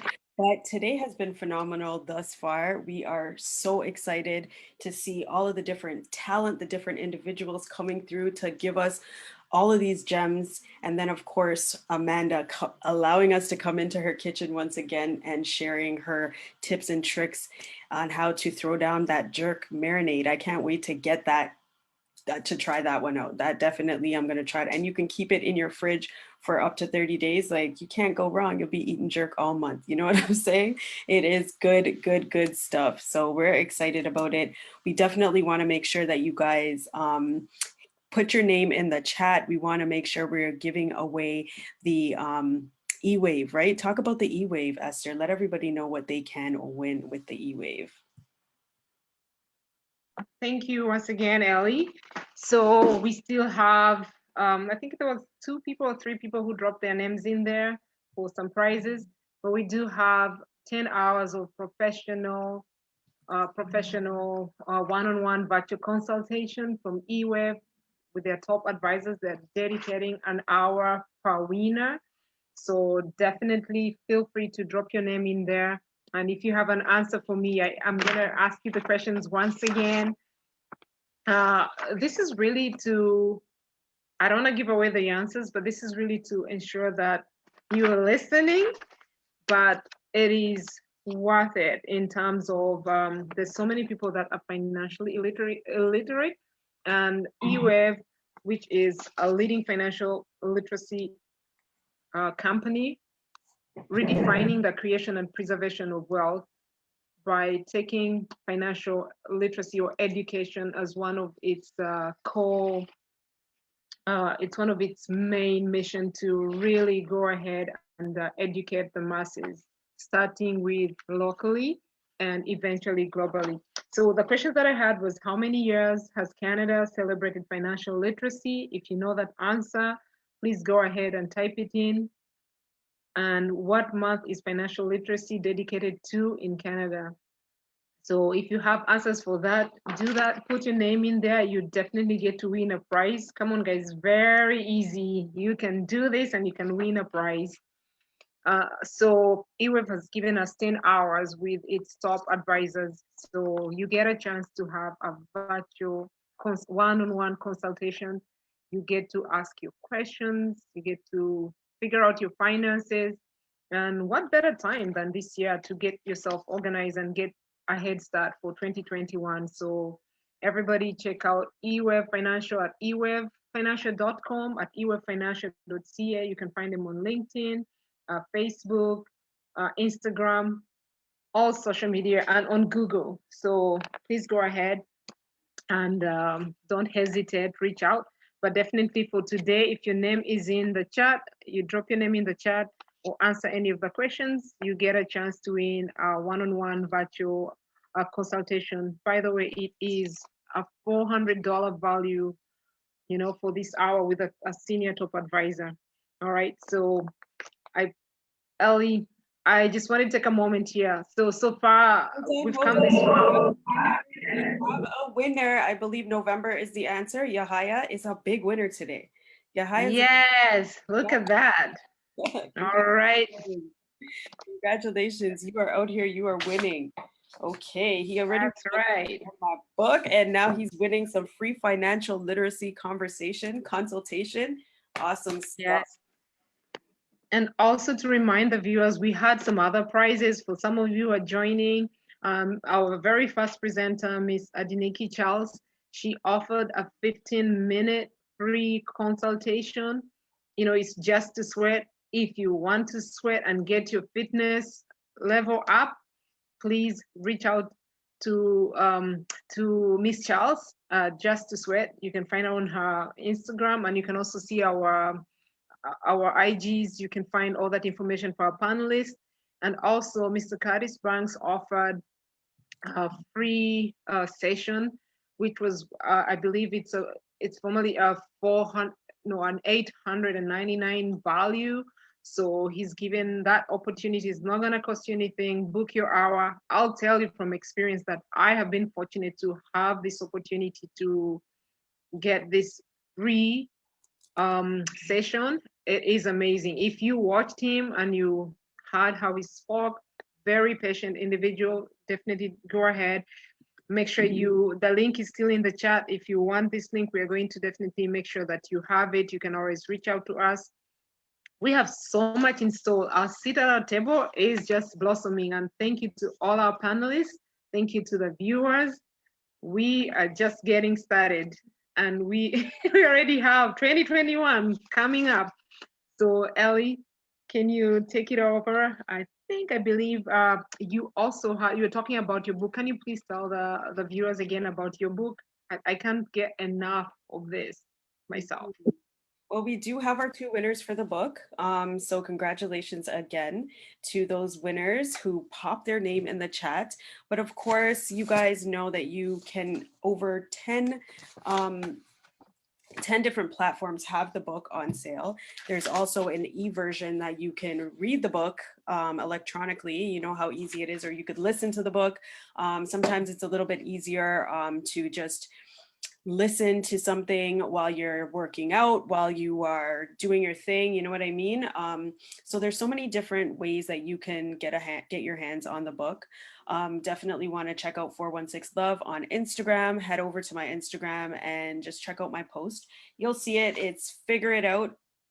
This is the name of the book, Figure It Out. So once you see the post, it'll give you all of the different avenues in which you could choose on how you want to pick up your copy. Of course, everybody is into Amazon. They love getting deliveries from Amazon, right? So that's one of the easiest ways to grab your copy of the book. If you are in Toronto, you can DM me. I have copies as well, and I would have no issue meeting up with you and delivering your copy to you personally. And of course, if you are looking for like a signed copy of the book, I would definitely do that. So make sure that you hit me up on Instagram, and I will sign a copy and have it either delivered to you, or we can meet up and well, I don't know about right now about meeting up, but you know what? We could plan that in the future, or I could have it mailed out to you, whatever you wish. We can figure it out. But yes, again, we are so excited, so honored, and so blessed to have everybody here with us at the table. You guys have been an awesome bunch of individuals participating with us in the chat, coming in, sharing your expertise and knowledge with us at the table, and then of course our advertising. You guys, have just been so great that reaching out to everybody, having them want to participate in the summit. We are just blessed and honored to have everybody here today. And I mean, Esther will tell you, we popped in August to do the summit, and then it just seems like November rolled right around really quickly. Like, we're here already. The summit is like, it's here. It's almost 5 o'clock. You know what I mean? Like, wow, time is really upon us. We're excited to share also that February 20th, we are going to be having our winter edition of the summit, which of course, every summit comes bigger and better. We have more and more great people, more and more great talent on the table with us, more people to support and to collaborate with. And that is what A Seat at Our Table is about. It's about networking, make sure that we're collaborating with people. And then, of course, if you're listening to everybody's messages, it's super inspiring. Everybody has a super inspiring message, and they're just pushing you to become a greater individual. So we're really excited about that. All Yeah, right. that's amazing. Thank you, Ellie. I also just want to say we had technical difficulties with Joshua Fraser's video. I don't think we've done it any justice. I don't know if Ellie, you have it on your side. If it can play, we can do that. But if not, we are going to put a link to the video in the chat so that you can watch it at your own time and get to see this individual. He is a Canadian athlete, a boxer, and I definitely encourage you to follow him on IG and also to watch his video and see how he's very inspirational, and he has some big goals and dreams, and he is on cue to represent us at 2021 or 2022, I believe, the next Olympics. So the pandemic did not do us any good, but the next Olympics for sure, Joshua is training. He is check out Ellie's lives at 416 on IG. You are going to see his interview, and he's an amazing individual. So I urge every one of you, if you get a chance to do that. I will put a link to his video in the chat if Ellie doesn't have on her side. I think we should be able to play it. So let's Okay. do this and try to get it played for Joshua, because we all want to check it out.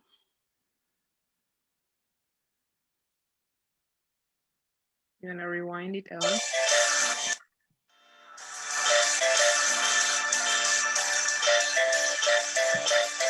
had a vision, I'm not possessed, I'm on a mission, wrote book, rewritten, ripped out the pages, and wrote it different. You can do this, no more excuses, don't surrender before you become useless. We ain't built like that, we're tied to the game, bury my competition, they couldn't stand the pain. Now I'm back in the trenches, in the black trench, they never listened before, so I tell them again. Thrive under pressure, any block I wrestle, iron out my imperfections, that's some heavy metal. Come down in the dust, that'll never settle, never reach my level. I'm a born rebel, I'm a born rebel. Tell your silver chain to a gold medal. Fight each battle until we win this war. Nobody gonna stop us till we get there. Yeah, and ain't nobody stopping me. I'm coming for my profit. Don't care about your politics.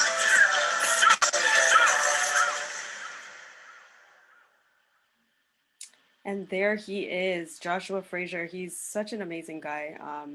Definitely, he is one of the greatest boxers Canada's ever seen. And he's only 26 years old. He's going to the Olympics. He is such a dynamic individual. And as I mentioned, his dad is a boxer, or was a boxer. He's now being coached by his father. His father owns a gym in Mississauga.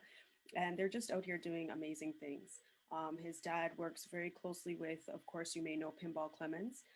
So they're doing just like great things in the city, especially for a lot of underprivileged youth.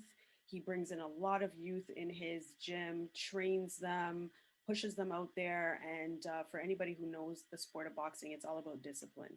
There's a lot of discipline that comes with boxing. A lot of times people, when they hear, oh my gosh, a boxer, they're thinking fighting, right? But there is a lot of discipline that goes with boxing. So again, you definitely want to head over to Mississauga DeWitt's Boxing Studio if you are interested in doing any boxing. At this point, right now in Toronto, we know we're dealing with a lockdown, but I'm quite sure the last lockdown that we had, they were on Zoom doing training on Zoom. So you just hit him up, give him a call, let DeWitt know you've heard it right here on A Seat at Our Table and that you're interested in getting yourself set up. I'm telling you from personal experience, I have seen the results that will come from being in the studio with DeWitt.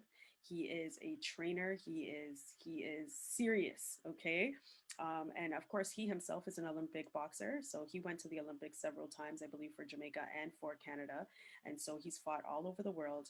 Now he has his son going all over the world, and he's trained tons of individuals who are well-renowned, known boxers that have done the same thing, trained, fighting all across the world. And not only does he do that, but they also host events for you. Those of you again who know Pinball Clemens, you know he always has huge boxing events throughout the year. They work together on those boxing events, and this year things did get shut down, so there was no gatherings. But you know that they are always doing the most when it comes to supporting the youth. So definitely want to support DeWitt. You want to support Joshua as well. Great family. All right. So Esther, you may want to remind everybody about eWave. eWave has the 10 hours of free consultation. We want to make sure that we're dropping all the names in the chat, everybody. So put your name in the chat, get your free consultation from eWave. Esther is definitely a big part of eWave. She's promoting eWave, and talk to us about maybe talk to us a bit about your role at eWave, Esther, so that we know what we're signing up for when we do the consultation. Okay, thank you again, Ellie. So again, I would like to talk to you about eWeb once more. eWeb is founded by talk about boss babes. It's founded by two boss babes, two ladies that have a humongous vision and dream that they want to really champion financial literacy right across the globe. They have they came up with this. They have combined this over like 20 years of experience. They've been in the financial industry, and they are leading. They're visionaries, and these ladies have a big heart. And one of the things that they're doing also is to ensure that, starting with the advisors. I am an advisor, but they are seasoned, they are senior advisors. So they have great experience, and I had to talk to them about the event, and they said, you know what, we are happy to contribute to the community, and so they said we can dedicate an hour. So it's basically it's 10 hours, but 1 hour per winner.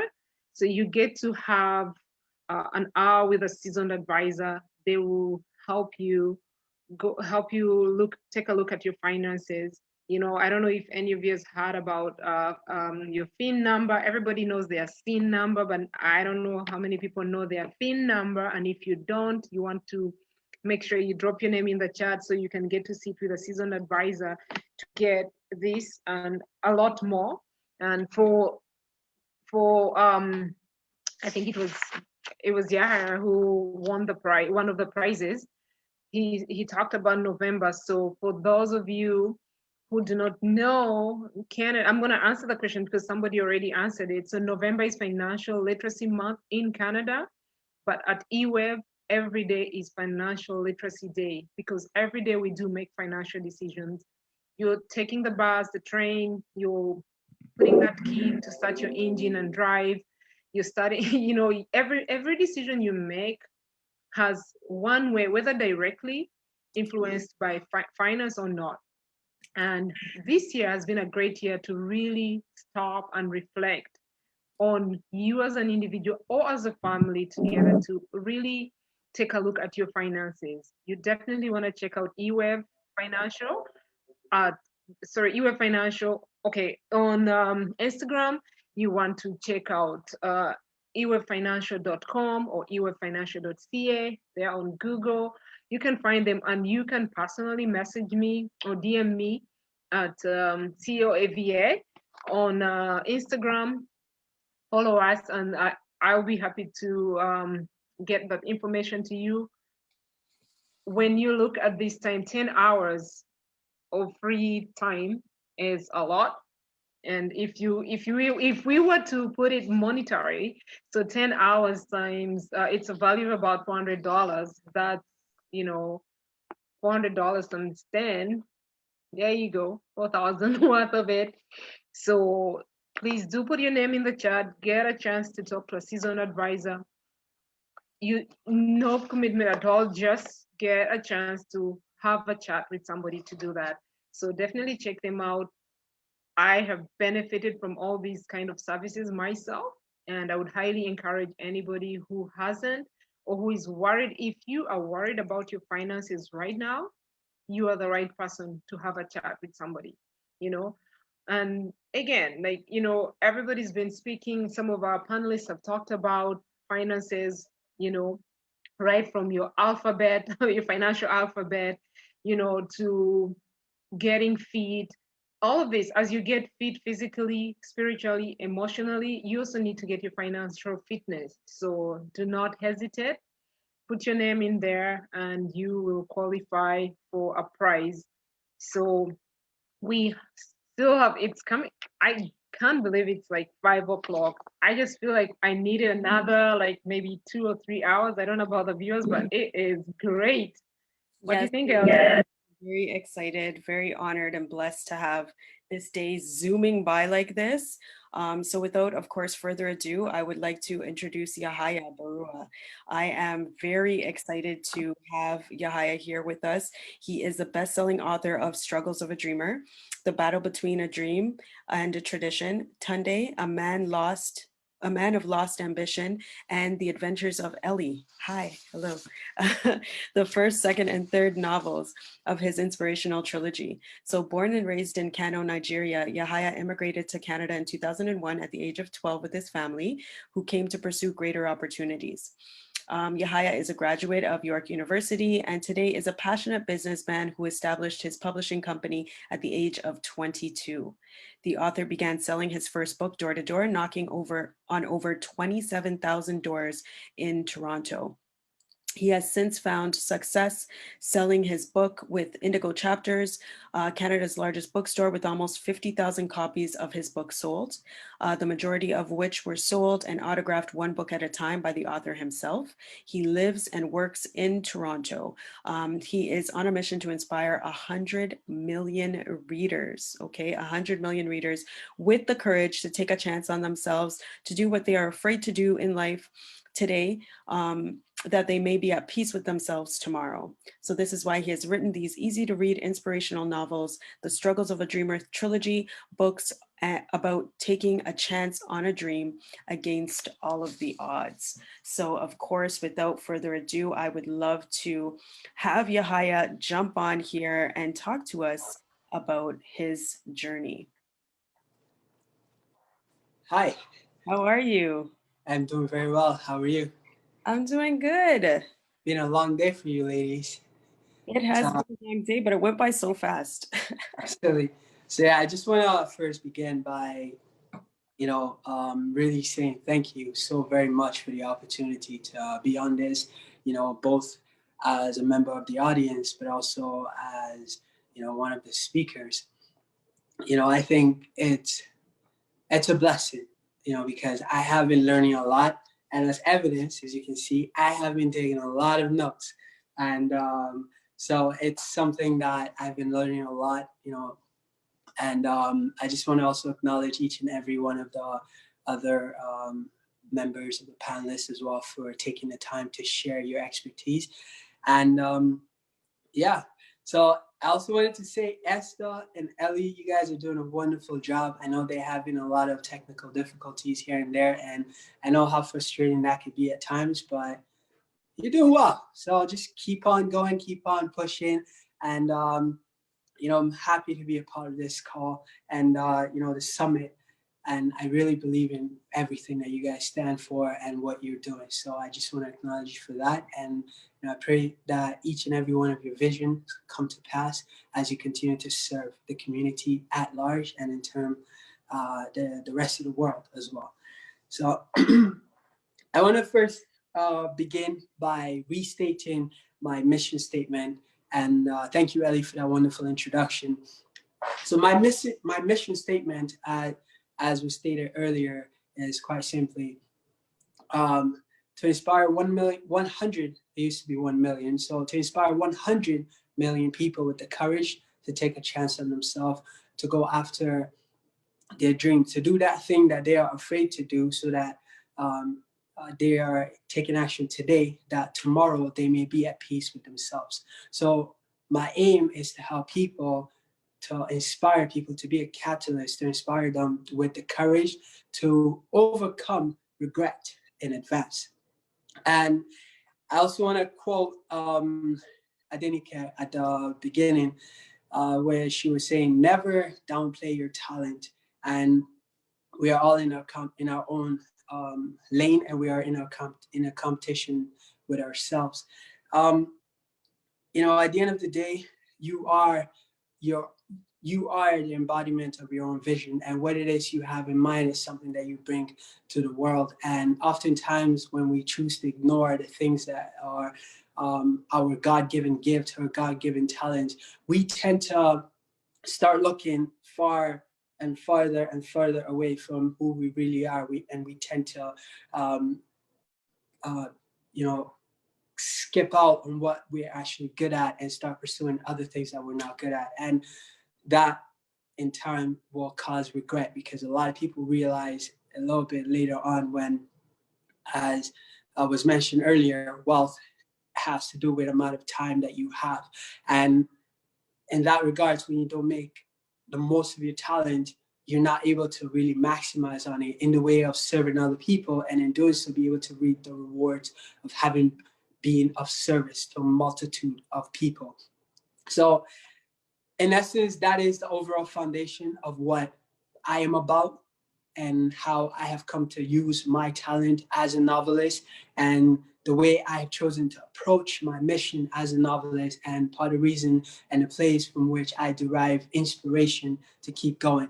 And I want to give a little bit of a background as to where my story started from, some of my creative process, and also I want to share a bit of my marketing history as well, some of the results that I have gotten, and at the end, I want to top it off with a free gift that I have for you guys. And also, I want to share some of the lessons that I've learned. And my aim in sharing all of this is to touch, move, and inspire, someone on this call and somebody who's going to be seeing this later on with the courage to realize that you can get started today.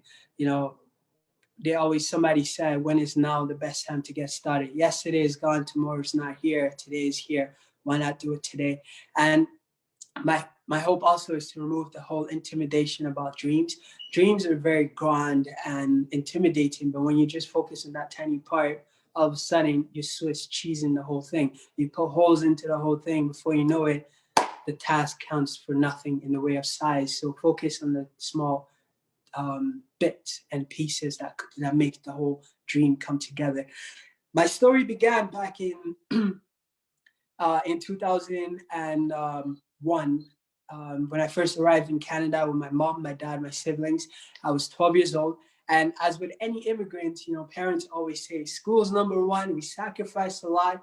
You are making sure you're getting that done, get a great job, everything's fantastic, do better than we did. Inevitably, that's the template that you're given, and that's the template that you just take on, because that's naturally what it is. And driven by the amount of pressure, indirect pressure rather, of having to see your parents struggle so much to readapt to this way of life here in Canada, it just makes it so much easier to just take that on and just be motivated. And that is what led me to become an entrepreneur. In my second year at York University, when I decided that I wanted to write a book as a challenge, my dad, being the first person to know I was writing a book, thought that I was going to abandon school to write a book. So he came to my room and all he said was, Yahaya, you must go to school.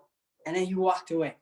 Again, going back to that whole thing about immigrants coming here from a new place, sacrificing a lot to make their dream happen, to make sure their kids have a dream and can live up to that specific, secure dream. And I thought my dad meant, I don't support you in the writing of a book. So I misinterpreted what he said to mean, I don't support you. I'm the last person that just has your back in that regard. So inevitably, being a kid, 21 at the time, I became upset and very much resentful towards who I thought my dad was being. And the key note to point out here is who I thought my dad was being. I did not clarify. And coming from a culture where it's like, I'm the dad, you're the son, you listen. So there wasn't that much room for communication either. So I was stuck. But at the same time, it was a blessing. Can you still hear me okay? Yep, we could hear you perfectly. Oh, amazing. So yeah, out it's of that, perfect. We hear it perfectly. okay, so out of that came the blessing that of the inspiration for the book. I had decided at the time that I wanted to write a book as a way to inspire 1 million people with the courage to take a chance on themselves, to go after that thing they like to see happen in their life. I didn't know what to write about, but I knew that was what I wanted to accomplish. Again, going back to my mission statement. And I was fortunate to have discovered that early on. And so in that very moment where my dad thought, where I thought my dad was against my dream of writing a book to achieve that goal, I was inspired with my aha moment. Kid wants to go for his dream. His father says no. But then it took me a year to write the book. I was in my second year at York University at the time.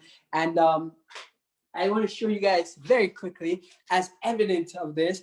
This is, I hope you guys can see. This was one of my this is my Afro study notebook. And I wrote the latter part of my first book in this. And I write all of my books by hand because I think better that way. So it took me a year to write the book because I didn't set a deadline. And that was my number one mistake, but at the same time, it was also a blessing because it enabled me to learn how powerful it is to have a deadline, which I'll go into a little bit later on. And having written the book, it took me a year to write the book. And then after having done so, I realized that my father wasn't actually against my writing. He was just being a dad, saying that it wasn't easy to come from Nigeria, make the best of the opportunity that you have here in Canada, and so on. So as I proceeded, I decided I didn't want to go with a traditional publisher. I wanted to start my own publishing company, Tapestry House Publishing. And I did so. The reason for that is quite simply freedom.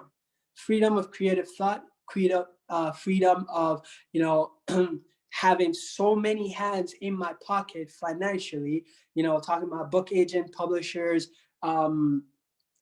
unnecessary financial commitments that will come from having so many external parties in my pocket, so to speak, as a business. So I figured that was the best way to go. And the reason I was able to discover that so early is from having spent so much time going on Forbes magazine list 500. A lot of these people, except with the exception of those who inherited their money, but even those people built on their wealth.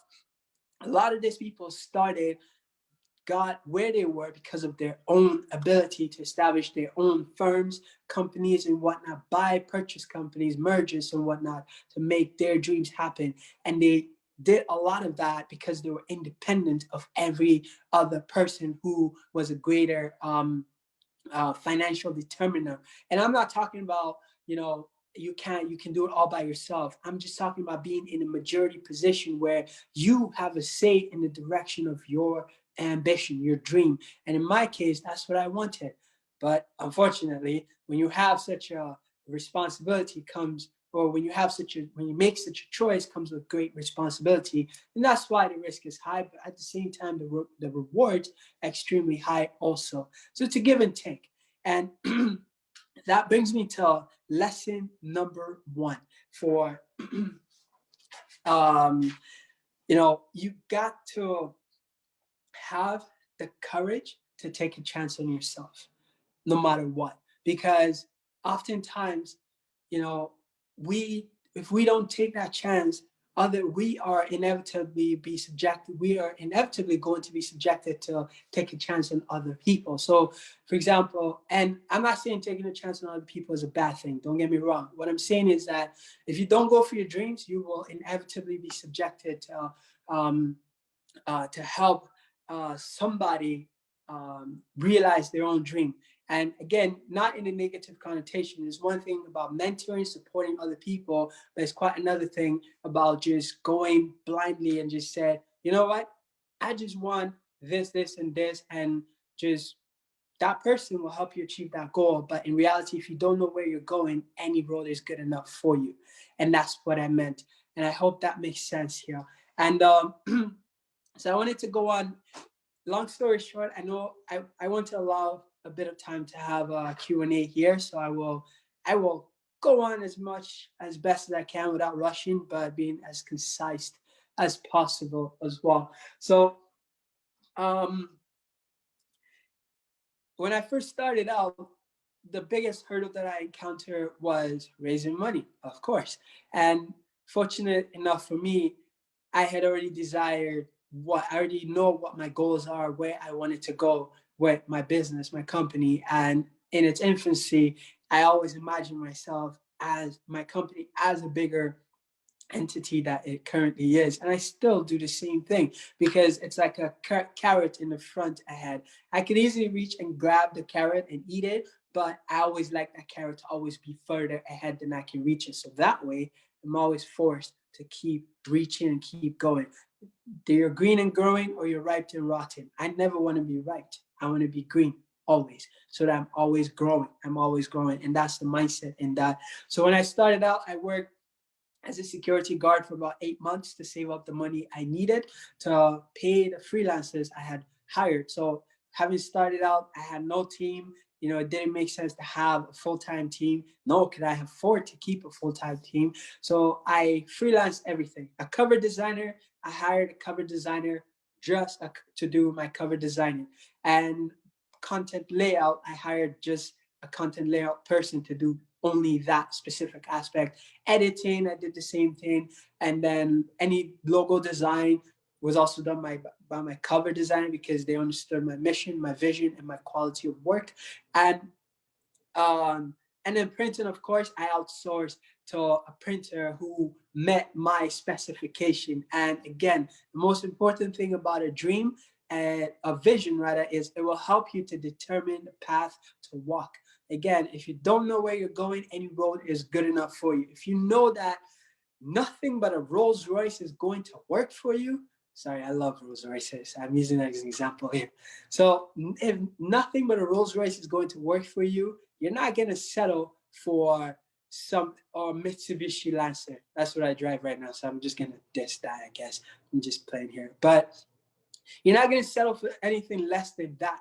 So that's why it's important to have a clear vision as to where you want to go. Once you know what that looks like, it will determine the level and the standard and quality of work that you need to have to match that vision. And that is why it is crucial. And I was fortunate, again, to be able to have learned that early, in that it allowed me to just focus and let one person who's good at one thing do that one thing. Yes, it's a bit more expensive, but at the end of the day, if you're going for that level of quality, you'll make your money back anyways down the road. So it's an investment that you need to decide to make. And a key note to say is here, you have to decide to make that investment. It is very, very important. And so on. So I got started. Long story short, the book was released January 22nd, 2012. And then I began by first selling my books door to door. The reason why is because that was my strength. I got started in the way that I knew how. It was very laborious work. You know, I used to raise money for Plan Canada, World Vision. I used to work as a, a person who went to your door and just knock and be like, hey, would you like to sponsor a kid? That was me. I apologize if I bothered anybody here on the call, but it was something that I did, and that was my skill. I didn't have a problem going door to door. I mean, I did at the beginning because you were scared. You don't know what you're going to get, who's going to answer, how they're going to reply. So in having had that experience, I started out selling my books door to door. And the first day I did about 10 books because that was my first time, and I was selling to my neighbors. So of course I was absolutely excited. I was like, $200? Yes, perfect.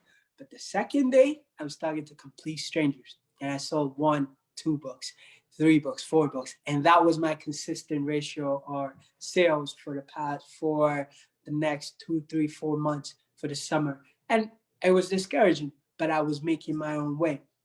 I got better and better, and over the course of time, 3, 4 books became 7, and that became 10, that became 15, until my average was, at the time when I was selling door to door, it was 20 to 25 books per day. And then my highest was 30 books in one day. And that was when I was going door to door. And eventually I grew and I was able to work with Indigo. And out of that, having got that opportunity to grow into working with such a big box office company, I was able to sell nearly, I don't know what my exact total is, but we're nearly 50,000 copies in sales to date. And I'm very happy to say that, I have been able to meet each and every person who has bought my book, and directly or indirectly, my email's on the back as well. So people reach out to me and so on. So that has been my journey. Now, why did I go the hard way? It's quite simple. I didn't plan on it. It was hard, and if I had a different way, I wouldn't have gone that way before I knew how hard it was going to be. But I'm grateful to have gone the hard way because it taught me to become the person that I am now. It taught me courage. It taught me empathy. It taught me that more than anything, fear is a reaction, but courage is a choice. There was a time when I was living at York University Village, I was just still trying to figure myself out financially, and to some degree I still am because I'm still growing my business and so on. So different levels of challenges you get to encounter as you grow and so on. And one of the things that I learned was, at the time I got in a position where I couldn't pay my rent, back in 2012. And this was a year after I started. I couldn't pay my rent. I was broke. And so it was terrible. But then I realized, and the reason why it was scary was it was around this time. Snow was already falling and it was getting cold. And I knew that the only way I could make my rent was if I went door to door. And it was cold. And it was raining as well. So winter rain is not the same as summer rain. It's a kind of rain that reminds you every single drop that it's raining and it's cold. So that was my circumstance. I went out that day and I sold my books. And I believe I sold 25 copies that day. Not only was I able to make my rent, but I also learned how not to make such a mistake again. But it also taught me again that fear is a reaction. Courage is a choice. There will be situations where you will be led to have fear, but it's also at the same time a place where you have to remind yourself that, you know what, it's a journey. And you got to not criticize yourself from when you fall. And yeah, and I don't know how I'm doing on time here, but please keep me in check if I am blasting through the schedule here. So I want to go very quickly through my creative process. For those who want to write a book or who have written a book, perhaps share my idea. And of course, I'd love to hear your some that have been I mean, I've had the privilege of sharing, of learning from you about your process as well. But I wanted to share this with some people who may be interested in writing a book. If you remember at the beginning, I said I didn't set a deadline to write a book. And when I first started, I just started to write, and it took me a year. My second book, this guy right here, actually, may I share my screen briefly, if I can? I allowed it for you, so I think. Oh, amazing! Yeah. All right, I'm gonna do it quickly. Yeah, I want to show you guys very quickly what my books look like, and then can you see this? Yes, we could see. Oh, super. So this is my first book, and I want to very quickly tell you guys what it's about. Struggles of a Dreamer is fiction. It is about a character who is supposed to become a farmer like everybody else generation past. But instead of going for tradition, he risked everything to go after a recurring dream that he has. And like I said, that misunderstanding with my dad was inspired, was the inspiration behind the book. And it's something that really made the book possible in the way that I was able to really get to know the story as I was writing it.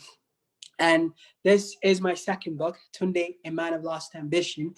And it is the second book in the trilogy in that it continues the story of the beggar from the first book, the gentleman who comes from Nigeria, who leaves his country in effort to make a new way, a new life for his family in Canada. So before his wife and son joined him in Canada. And this is the story of this is a third book, The Adventures of Ellie.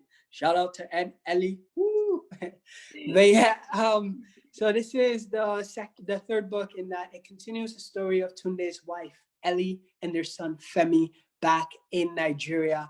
And I wanted to capture some of the struggles that immigrants go through in reestablishing themselves in a new place, and some of the reasons why people leave their place of comfort to make a new way here for themselves. And to kind of keep on going here, for those people who want to write a book, it's really easy in that all it takes is a decision to write a book. But it's really hard in that it takes effort and discipline. It is possible, believe it or not, to write a book in 40 hours. And there are courses out there that will teach you how to do that effectively. And I learned the same. I learned from the gentleman that I forget his name, the gentleman that had the slide about financial and generational wealth. I also learned from him back in 2008. I attended his course back in 2008 where he was teaching how to write a book in 40 hours and with Bob Proctor, Jerry Roberts and whatnot.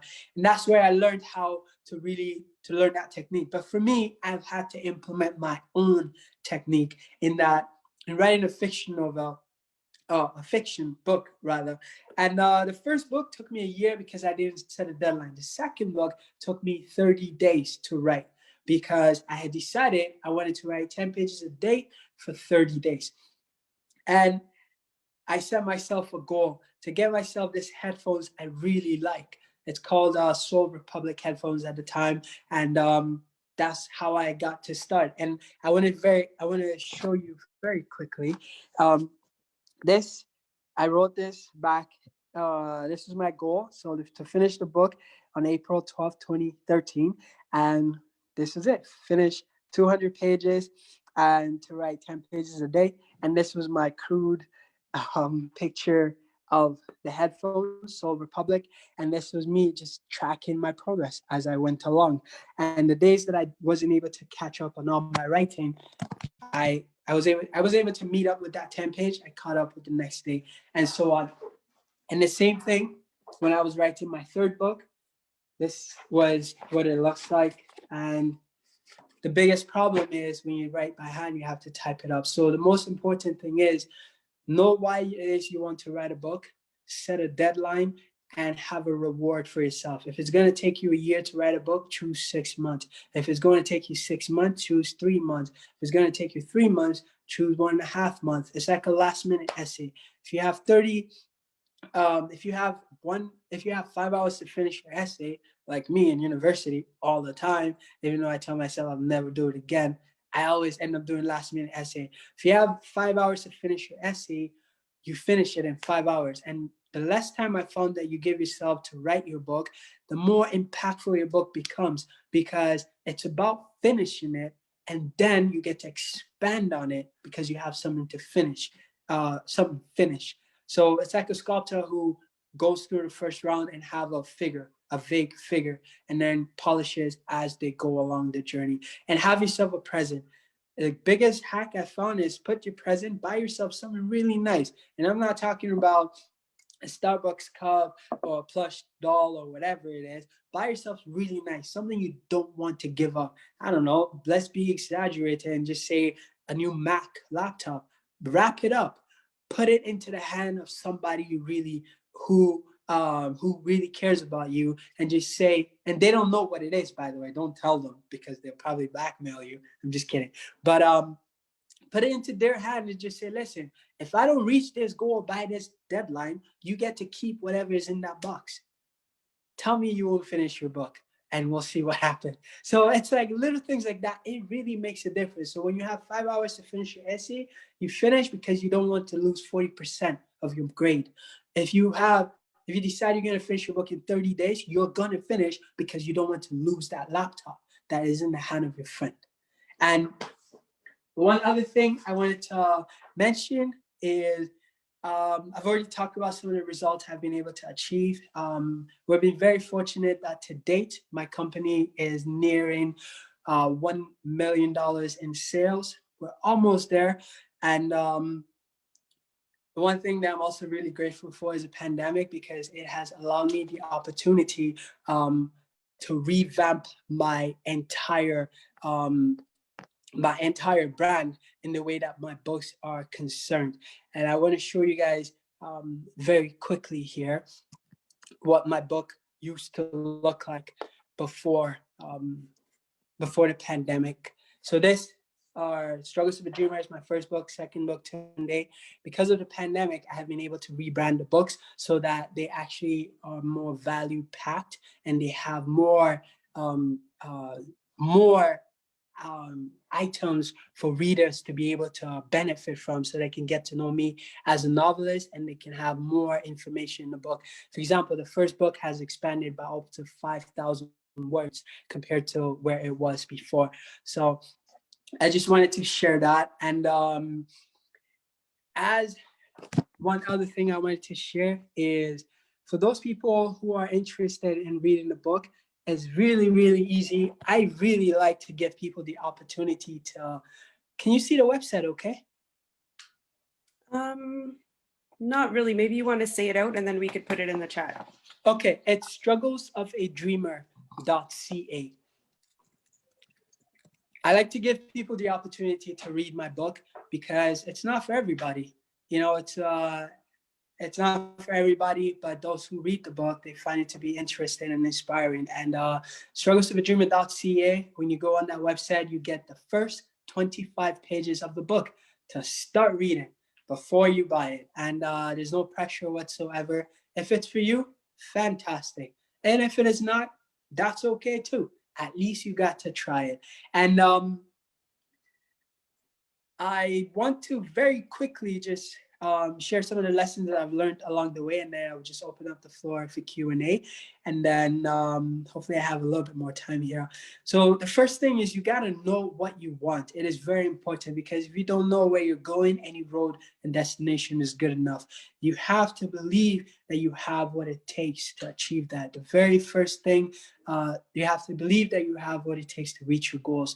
The very first thing and most important thing is self-belief. And you know, I'm a believer, you know, God is definitely my foundation. Everything I do, I pray. Heck, even before I started this, I even wrote down my mission in being on this call. You know, I promise to give my very best to each and every person that is on this summit, you know, and it's something that really makes it easy for me to keep going.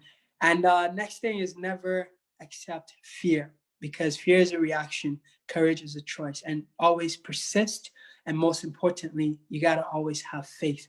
And like Mr. Wilfred Dixon said, just keep doing what you're doing, and you don't know where you'll end up. And that's the story of Nike, Facebook, and all the other Coca-Cola and great companies out there. And yeah, all right, then. That's all I have to add today. Awesome, awesome. I would just want to thank you. First of all, your story is amazing. Okay. Thank you.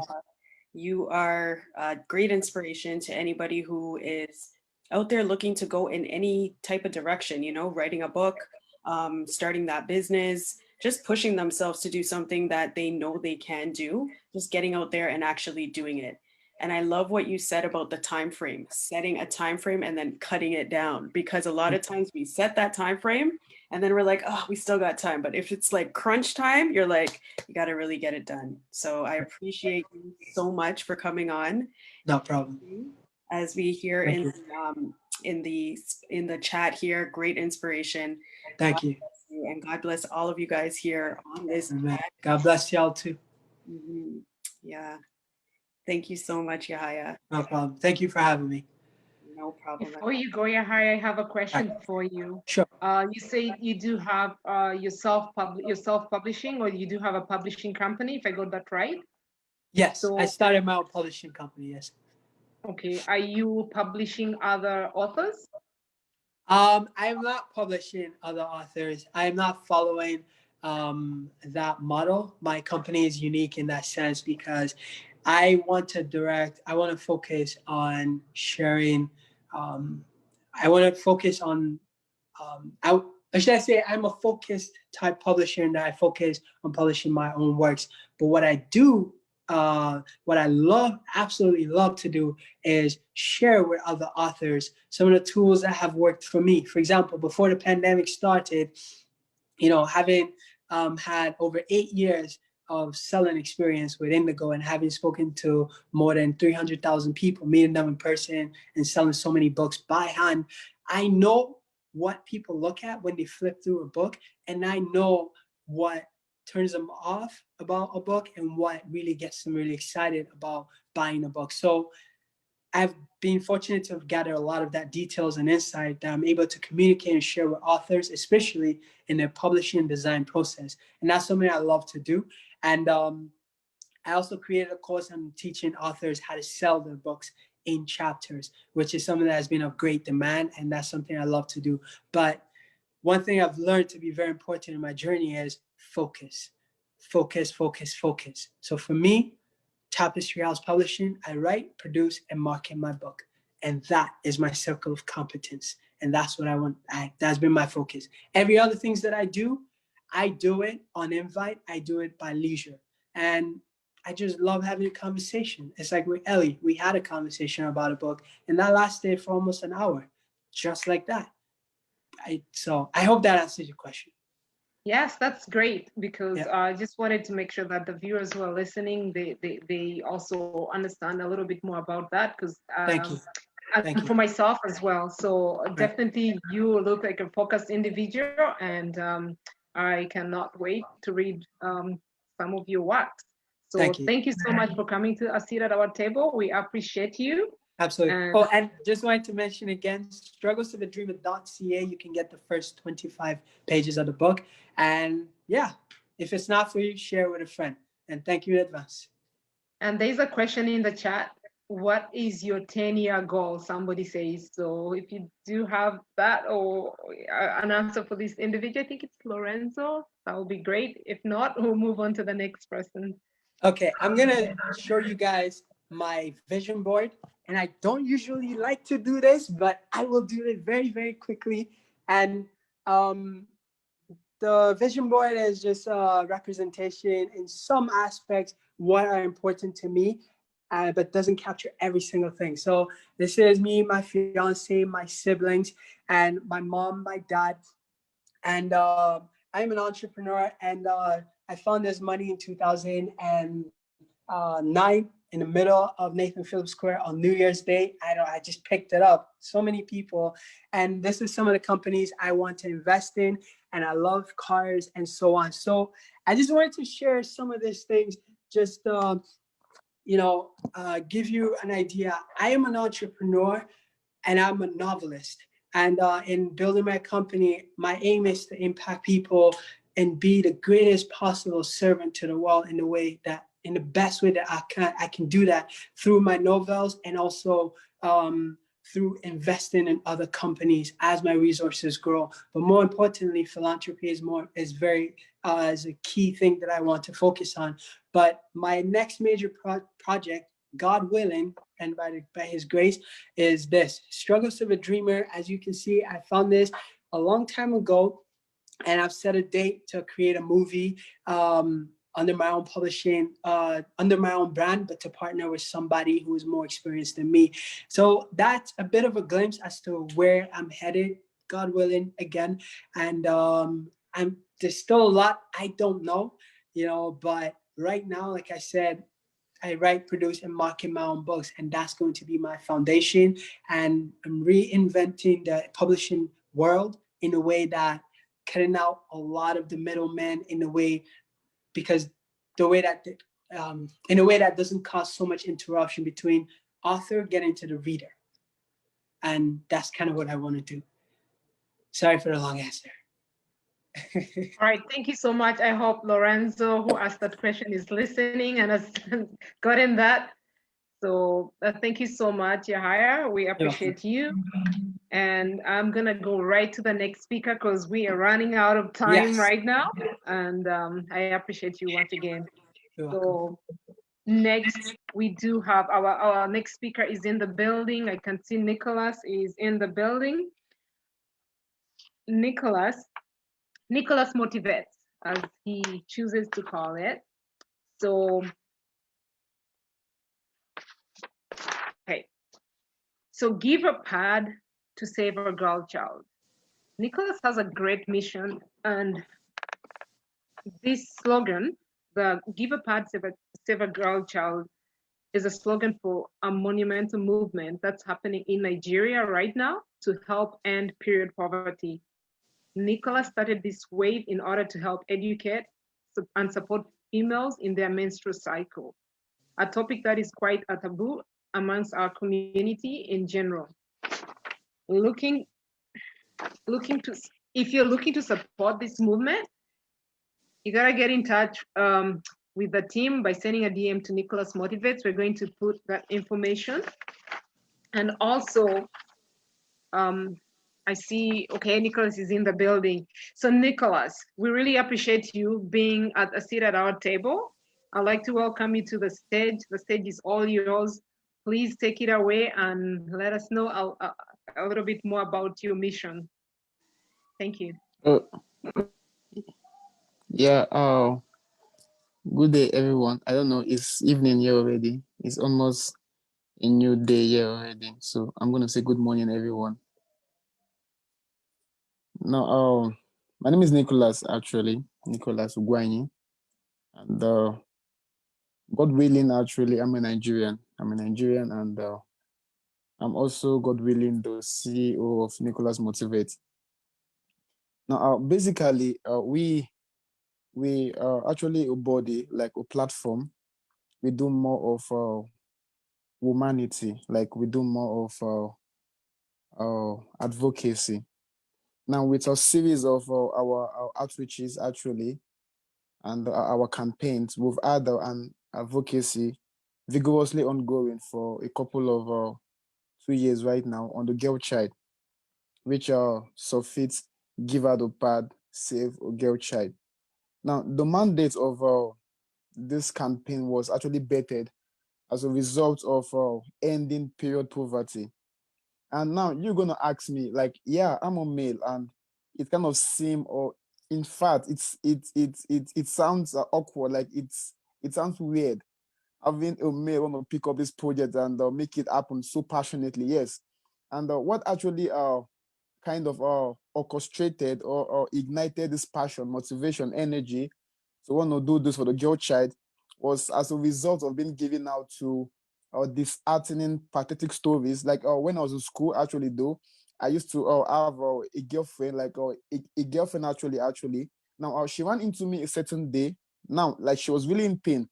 She's like, Nicholas, like, please, sorry, can I actually get 400 from you? I was like, why? What's happening, man? Talk to me. She was like, man, that she really, like, she wish she could tell me, but like, she can't just tell me. But she really needs this money to get something so important for our well-being. I was like, okay, fine. Now, I gave it to her. Now, 2 days later, she walked up to me. She's like, man, Nicholas, like, you really don't know what you did actually do, but from the depth of my heart, I appreciate you and I owe you a lot. Now, like, our countenance kind of felt like, man, I should just want to talk to her, because I like our chemistry was really so too deep, and like I switched over to the previous day, like the first day, I saw depression in her, so I took out my time. I craved an atmosphere that was actually formidable and compatible to talk to her, and she was able to open up to me, and that was how she was able to tell me how before now she has been like she has subscribed to using rappers and all of that. And man, like I got so interested, because she also told me about our friends who use clothes, who use tissues, and all of that. Now something happened a day after that day. Now I went into the class. Now I met some of our friends. Now the thing was, when I actually initiated this conversation, she wasn't willing to talk to me. Like she felt timid. Now I needed lots of motivation to wanting her to talk to me. Now I got it. Now, and she was so open-minded. Now like as well with her friends, and that was how I was able to know so many girls out there are suffering. And just on that same day in the campus, condoms were being given out for free right in my face. So I was like, what's happening? Now, if condoms should be given out for free, why should pads, like sanitary pads, which are actually a dominant factor that could save lives, be sold so much excessively? And that was what actually ignited this campaign. Now I had to go up to my decks. I had to do a lot of research. I had to do a lot of surveys, a lot of asking, a lot of questioning, a lot of reading, and that was how I was able to form a team, form a campaign. And now we started with a community here in Nigeria, in Kogi State. Yes. And what would now, this is our modalities. Now we actually have dominantly 3 audience we dominantly reach out to, which are the mothers, basically in rural communities. Now the girl child also basically in rural communities, and the female inmates. Now what we'll do right now is we initiate a community outreach. It could be 4 days, 5 days, 6 days, now tied up to the size or the strength of the community. Now, myself and my team, we reach out there to the community. Now, first thing first, now we try to connect with each and every person as possible we can. Now, we try to hear that story. Now, we do questioning first and try to know what they use as to their menstrual hygiene management. And man, the first day we had this outreach really like got me so pained, because we actually heard stories that could make a being want to cry. Like we were giving out to girls who made us understand they use leaves. Because now, and something we also noticed from these communities are there are no proximity to conveniences. What they use to want to just ease themselves out, most times they do them in the bush and they don't wash up. So and right now it's not just all about their menstrual cramps anymore. It's now also all about their menstrual hygiene. Because if as a girl you actually don't take good care of yourself, you're giving yourself vulnerable to a lot of infections. Now, in this community, we learned also that we learned something also important, that there were actually no vendors around these communities that sell these sanitary pads. That even if a particular girl, mother in that community want to get access, even if they are actually financially disposed to want to get a pad, they can't. Why? Because there are no availability of a vendor who sells a sanitary pad. Now, the proximity of the only vendor close to the first community we went to was as far as you even being discouraged of not wanting to use a sanitary pad anymore. Now, we took a walk to that vendor. Now, we noticed in the town, a pad is being sold for the cheapest pad is being sold for 350 naira. But that particular vendor in that community, in that rural area, sells is for 750. That is to say, almost 3 times of what this pad is being sold in the city. Now, we got talking to him and we asked him, sir, why are you doing this? Now, he said something that really, really struck my heart. It was like, sir, I hardly sell this thing. So if I sell one, I make profits, which I would have made in selling 2 or 3. So we kind of asked him, now, within the space of a calendar year, how many sanitary pads have you sold? Will you believe this man said since January, he has sold just 4 sanitary pads. Just 4 sanitary pads. And the strength of this community, man, like if I am to run a round estimate of the strength of this community tied to girls, mothers, man, they are worth more than 30,000 girls and mothers in that community. Now, that very day, we slept in that community because the story was really, really too pathetic that in fact, we at the point we couldn't take it anymore. Now we went to the bush because most of them in this community they do more of farming. They hardly also go to school. They do more of farming. Now we went to the farm. Now we met a couple of girls in the farm. Now we also went into talking to them, and we also learned right now that this set of persons in the farm, they use leaves. They use leaves, not even wrappers anymore. They use leaves. They be like, now whenever they are in the farm and they have got hard labor and their flow just gushes out, they just peel out leaves from the farm and just help themselves. And I was like, are you serious? Like, now we actually got talking, and at the point we learned that most of them already are vulnerable to vaginal infections. Most of them are complaining of itching. Most of them are complaining of being getting wet easily and all of that. And now this actually got me also into reading more about vaginal infections and vaginal vulnerability. And I read at a point and actually got to understand right now that most girls suffer a lot of vaginal mismanagement and they don't know the reason why. In fact, as of last week thereabout, we had a call. We had a call from one of the benefactors from the community. And she was she was under duress and pain. Now, what is a pain? Now, she just gets wet, like nothing, no intimacy attached. She just sits and she just naturally gets wet. Now, in the team, we have a doctor. Now, she looked into her case and she got to understand right now that her vagina has she kind of said her vaginal hormones have really been so weak that the pus produces water unnecessary, uncontrollable. And now she kind of talked so deep and she made us to understand right now that this might have been caused by her mismanagement. And honestly, the first day really, really gave us a motivation where we needed to make this campaign more energetic and full of life. And that was how we were able to expand to more communities, expand more benefactors. And when we and one thing we actually learned was whenever we reach out to a community, the first thing they'll tell you is now the mothers first actually attack the campaign. They'll be like, we don't need this. We barely feed, we barely eat.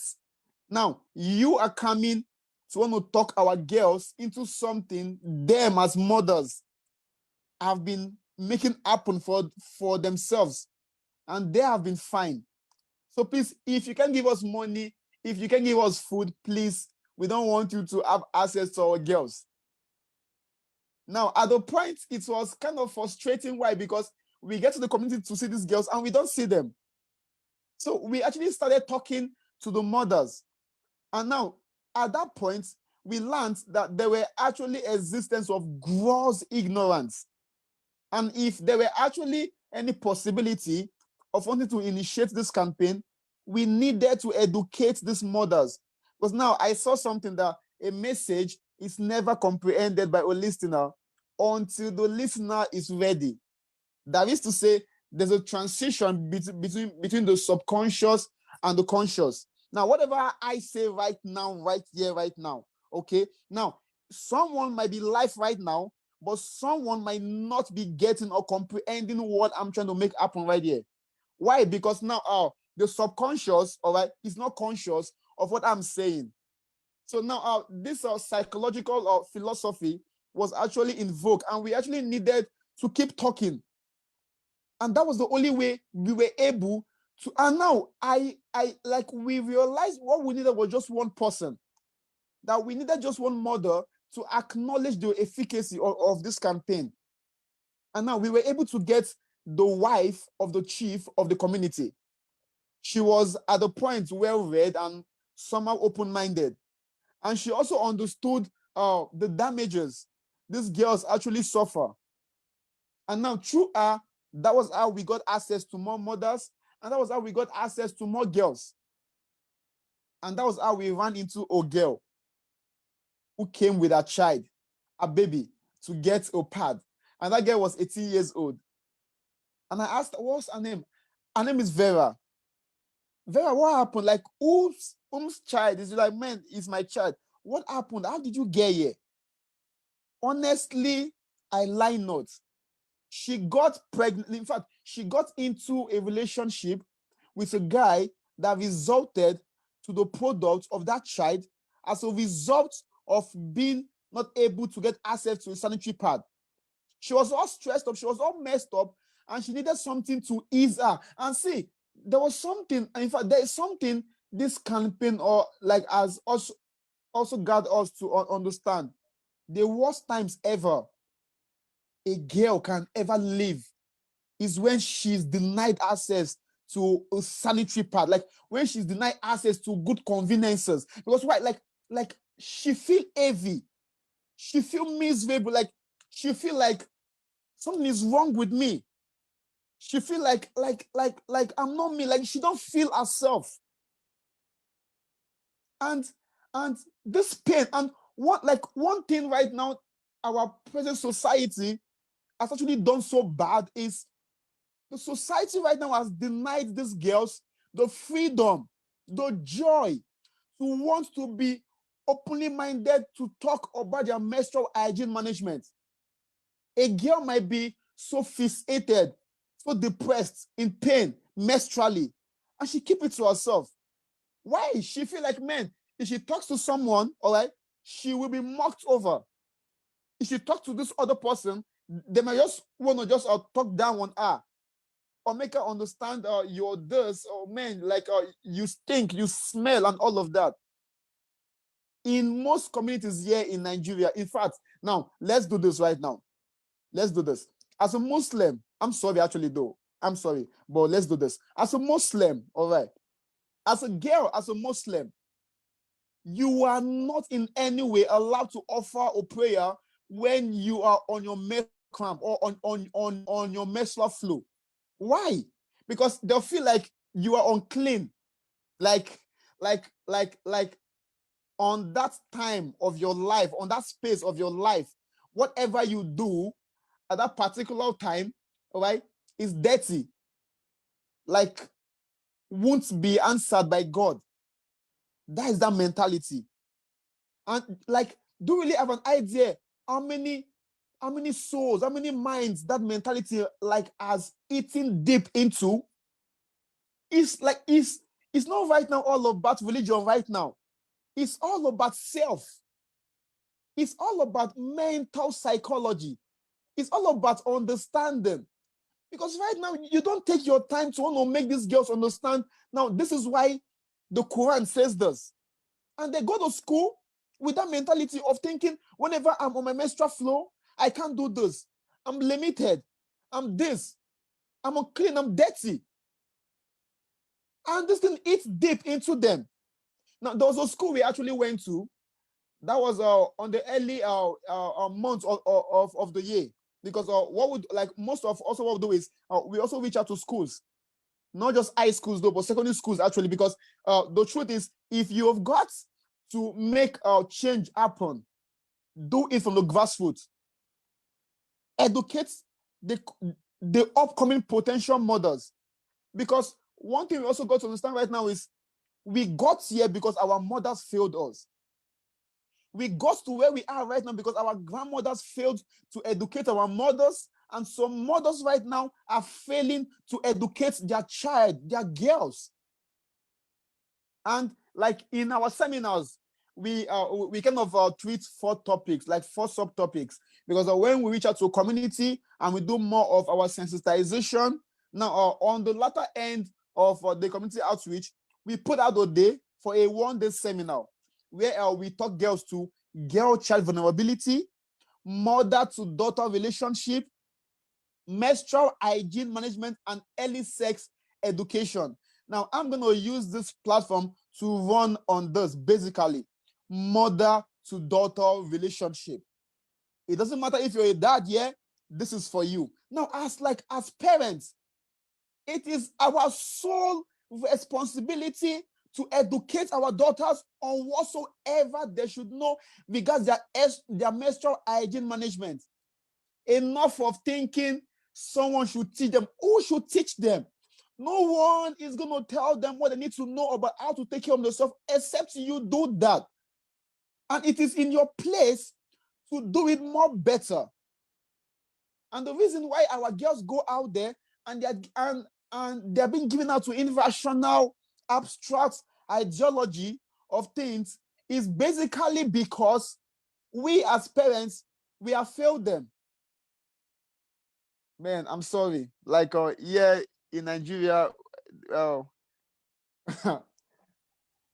Wow. power.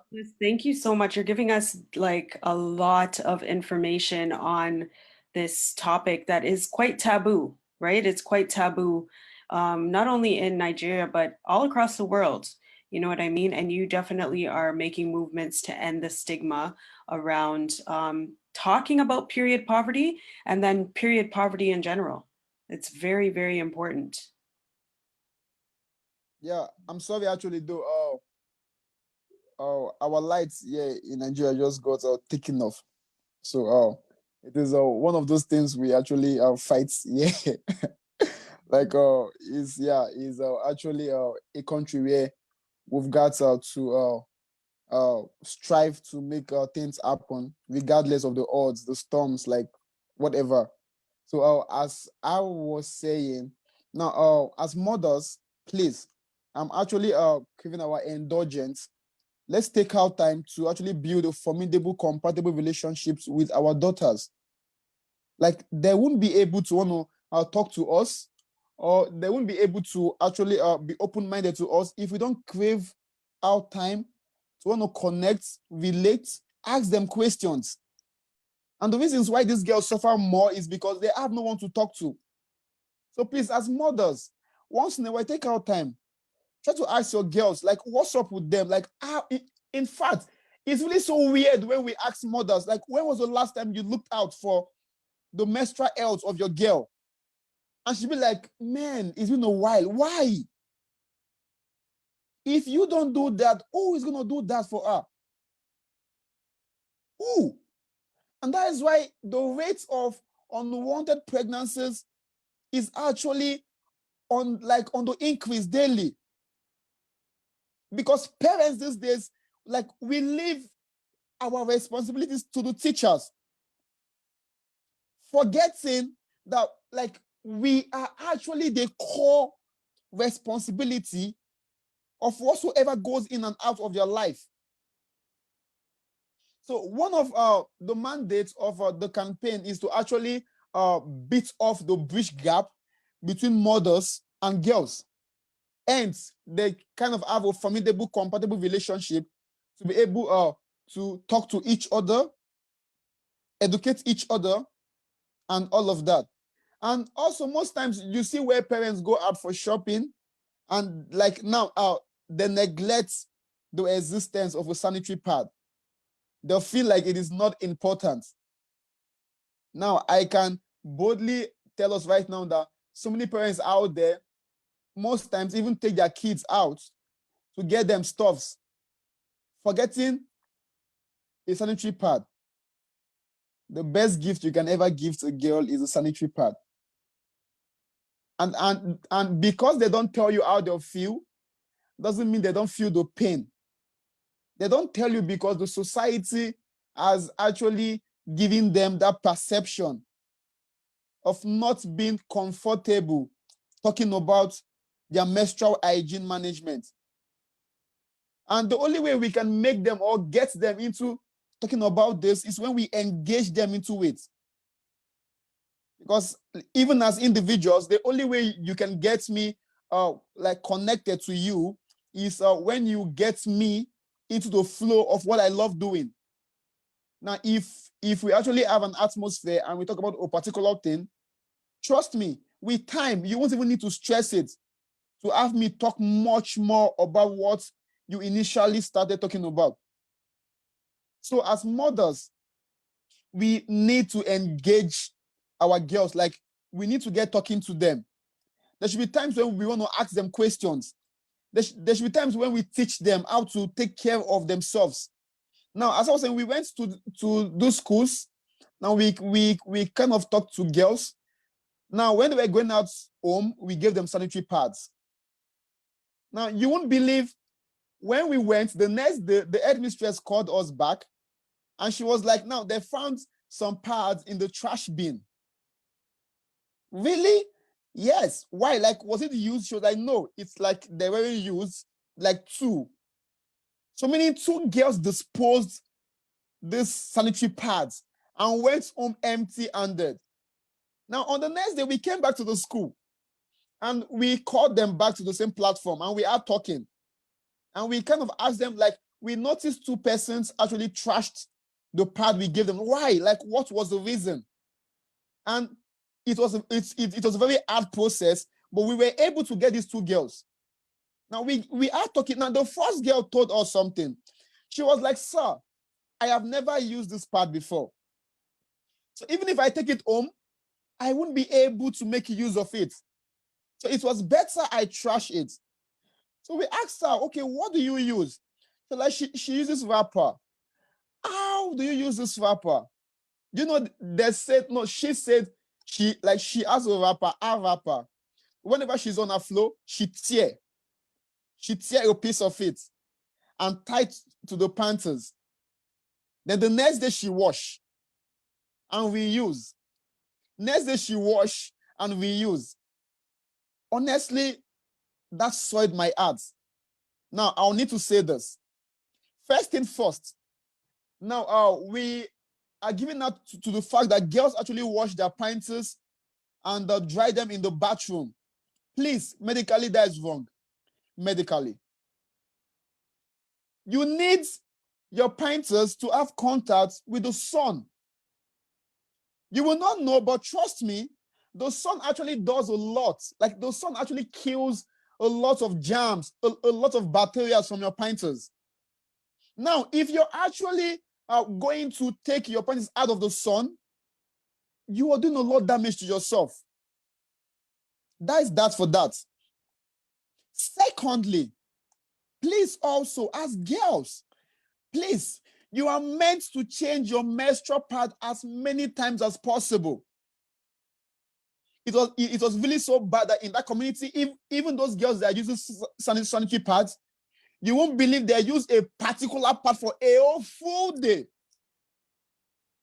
They might get so heavy, they take their baths, they still put on that same particular pad, regardless of how so heavy they get. I would be like, why? They'd be like, because they are trying to manage what they have. because they can't use 4 in a day and go short of a pad for the other day. Honestly, I also wanted to we wanted to ask you a couple of questions. Sorry, Nicholas. Yahaya had a Sure. question about considering starting a small venture to supply feminine hygiene products, right? And I just had mentioned to him in the chat that you were working on creating like a hub where people can get free pads, you know, and then even distributing pads, making pads. You want to talk a little bit about what your intentions are to help to solve this period poverty issue? Okay. Now, one of the plights we actually have, first thing first, goes to the vendors, because it's like it is really so inhuman when basic needs that should be, if necessary, given out for free are sold so excessively. Now, we understand it is business for vendors, but why do commercialize, like why go into I saw that word, it's called commercialism. It is when you look in for the capital, neglecting the impact your product are meant to create. Now, one of the major goal of our campaign is to cripple the egos of these vendors. We want to make this product so accessible that they will be left with no other option than to beat down their price. Now, what are our plans? Now, the big plan right now is to get a sanitary pad machine. Now, when we get this machine, which is part of our long time, our earnest goal right now. Now, with this machine right now, we will be able to produce our own sanitary pad. Now, why do we want to do this? Now, right now, we have about last week, because last week we also had a community outreach in Delta State in Nigeria. Now, about last week right now, we presently have 923 local governments in our database. Now, the plan right now is when we get the sanitary pad machine, we will be able to produce big, larger, mind-blowing quantity of pads. We actually intend establishing pad banks in this community. Now, what is this pad banks? We're going to get possibly an office where monthly we get in pads into this office. Then these girls in this community just walk into this office and they pick pads on their conveniences. Now, in the city, in the campuses, now front of big stores, like front of our big plazas and all of that, we also intend establishing a pad bank, like a kind of a basket in the town, where monthly also we send in pads there. Then where diving girls just walk freely and they pick up these pads. Now, you're going to ask me, now, don't we actually look out for a profit?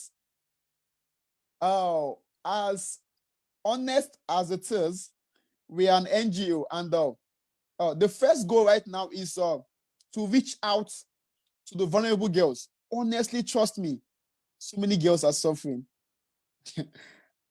I really wish I could play us some videos. Like, so many girls are suffering. I shared a couple of these videos with Alima, with Eileen. I shared a couple of these videos, and videos where you see girls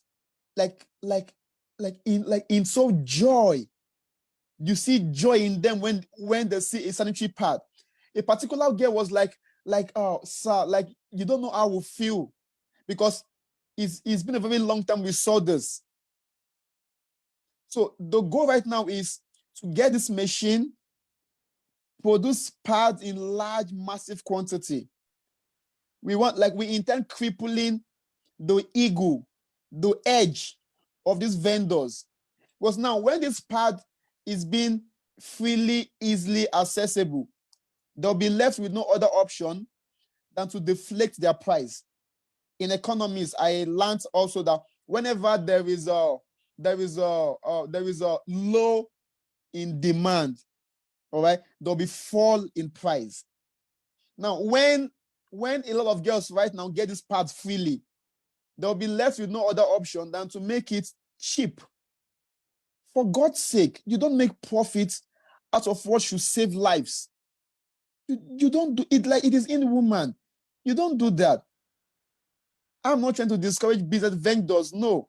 What I'm saying is at least you should make it like at least a bit affordable. In Nigeria, the cheapest pad is sold for $1.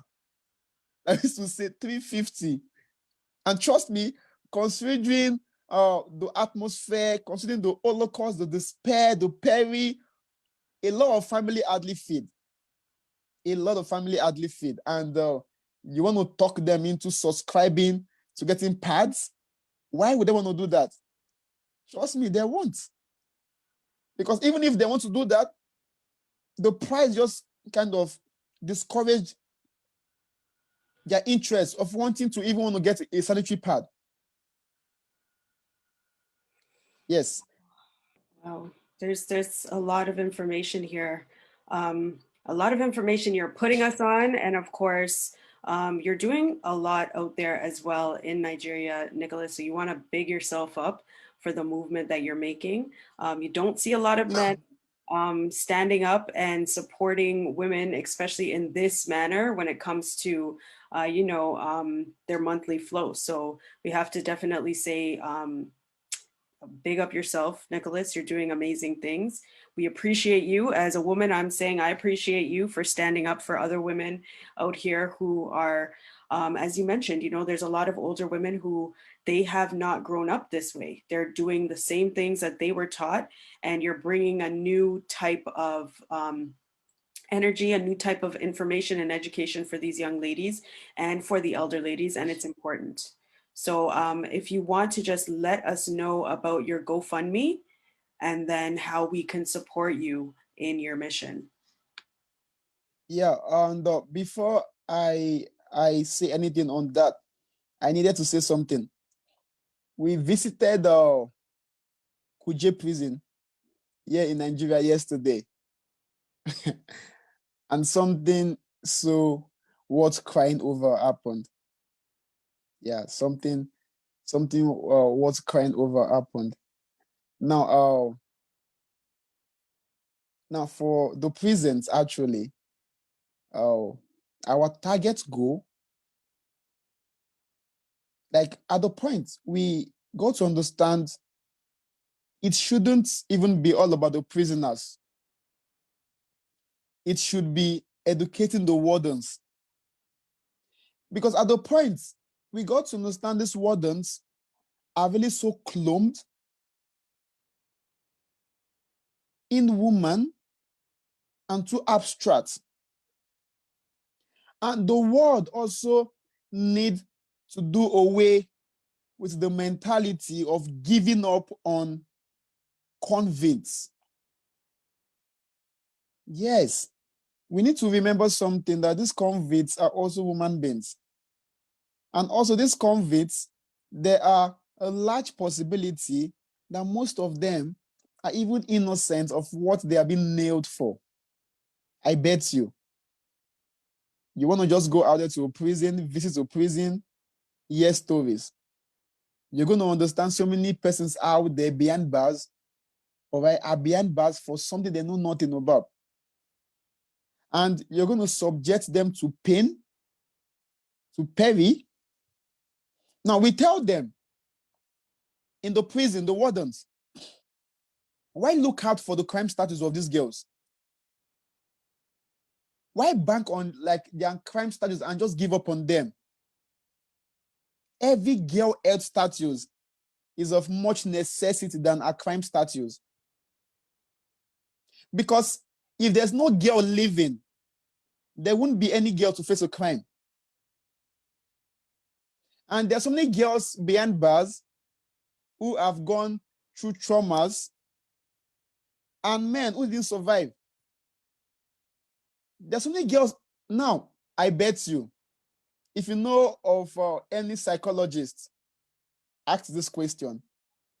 In a scale of 1 to 10 of girls who have served in a prison, all right, like 6 of them get out of prison and they get complicated, meant like health-wise. Like, I bet you, it is either they get given out to fibroid, they can't give birth, or a complication, or the other. So please, because one good thing about this campaign is we are the change in this campaign. Every single person right now listening to this message right now, you are a network. Through you, somebody can hear what we're saying right now. Through you, wheresoever you hear, someone can get given out or get acquainted with whatsoever is going on with this movement.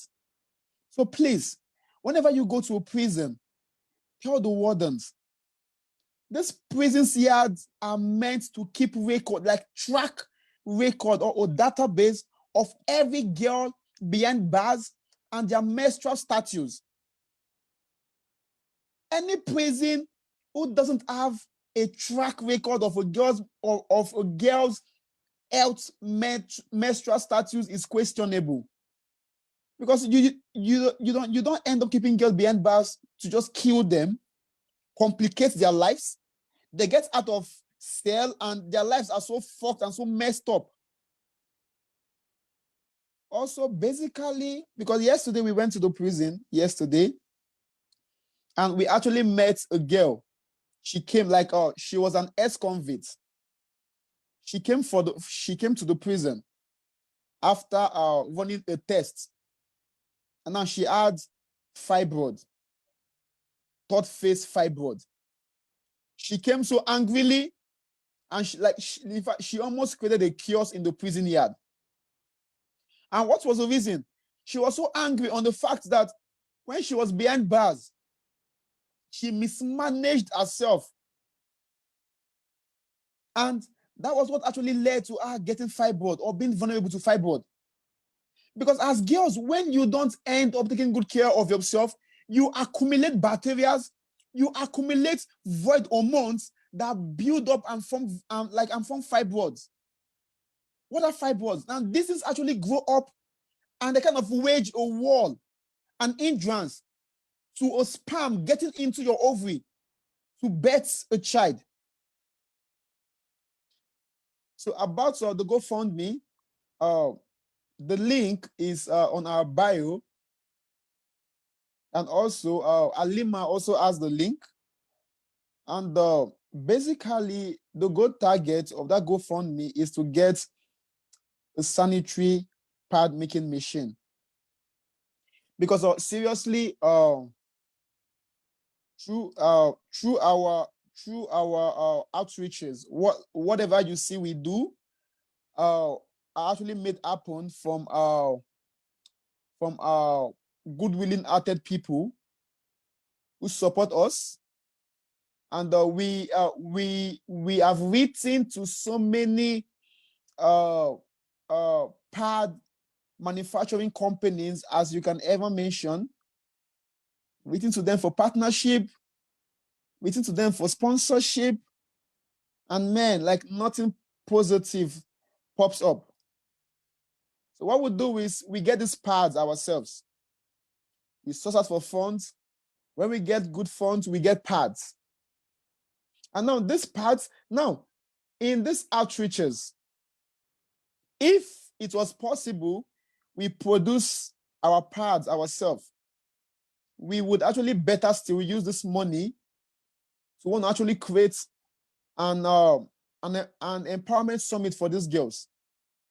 We want to train them into skill acquisition, and they get they be independent, because you don't want to train a girl or teach a girl how to be independent, how to be able to take care of herself, and you don't also talk her into possible means of taking care of herself.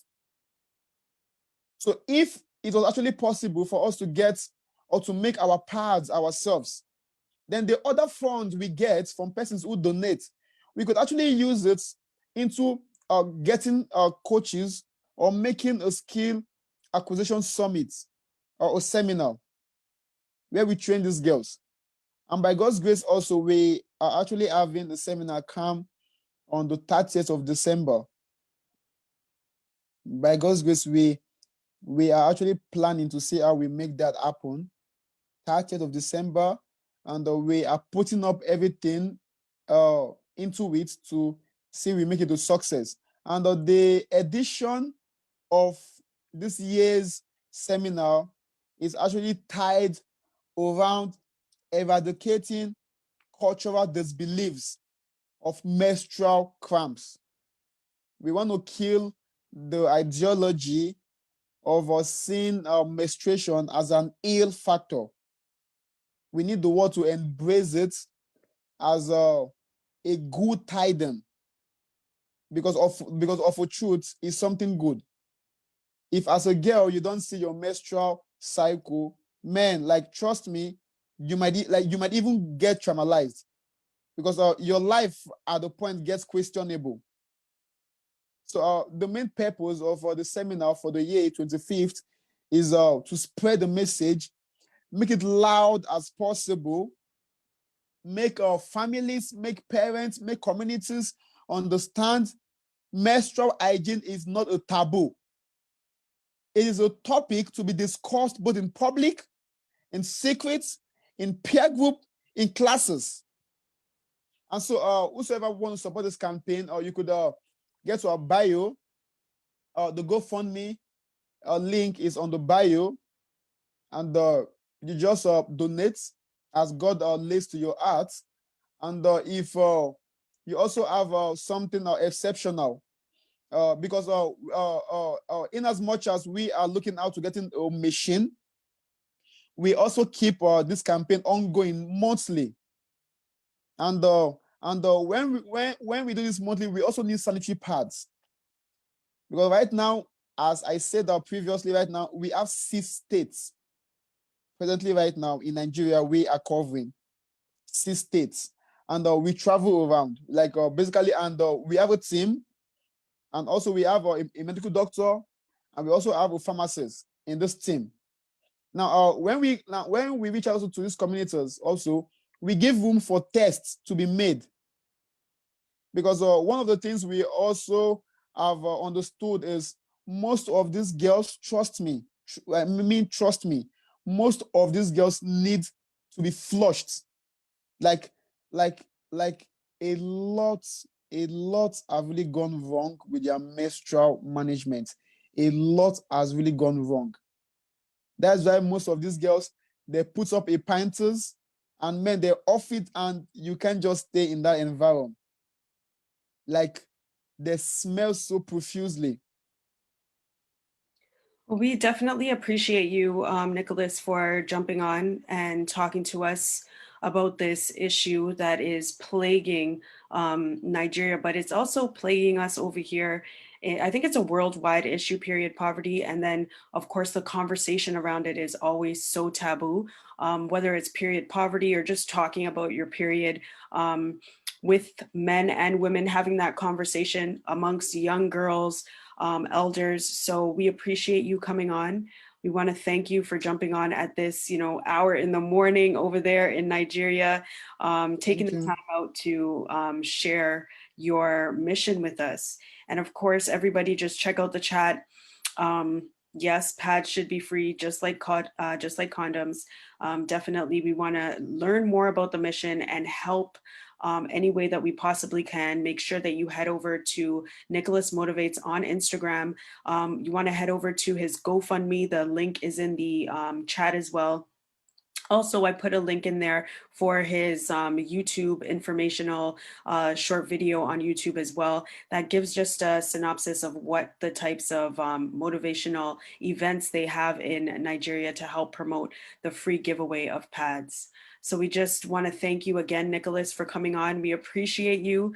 That was wonderful information that you're giving us here, and we'll definitely see you guys supporting his GoFundMe in the near future for sure. All right. Thank you. Thank you. Thank you. Thank you. Thank you. Take care, Nicholas. Yeah. Enjoy your morning slash, you know, it's evening over here, but enjoy everything. All right. Yeah, like yeah, and to each and every one person who actually made this. No, sorry, before I go, I need to say this. I need to say this. I need to say this. I need to say this. Now, to the organizers, man, trust me, to the organizers, all right. The first day we made a live. Okay, I told you something. I kind of told you few persons actually we want to do this. Trust me. Like I don't feel like you guys actually are benefiting anything out of this. Like I feel this is a force to want to support like minds. And trust me, like may the Almighty actually bless this platform. Like whosoever single person putting up his or resource to make this happen, man, trust me, man, may the Almighty bless you big abundantly. And I also want to use this platform to please want to crave our indulgence. We want to see more of this. We want to see more of this. Like platforms like this are limited. Like platforms where voices should be heard. Like for instance, right now I am here in Nigeria, and you have given me a platform for persons all around the world to hear what I'm doing. Man, like trust me, I don't take this for granted, and I really know a lot of persons like me also don't take this for granted. Also, so the best we can do is support your platform also in the best capacity we can. So please, feel free whenever you feel we can do whatever, put up whatever to want to support what you do, to want to keep this platform going in the nearest future. We are game. God bless you, Esther. We appreciate you. And I want to make a shout out to someone. Are you going to permit me to do that? Of course. Like Alima.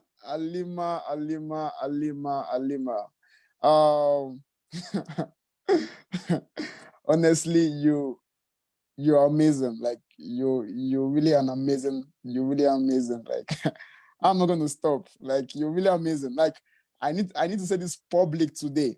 All right. Alima has been one of the force. Yes. One of the force, one of the catalysts, one of the strengths, one of the motivation behind this project.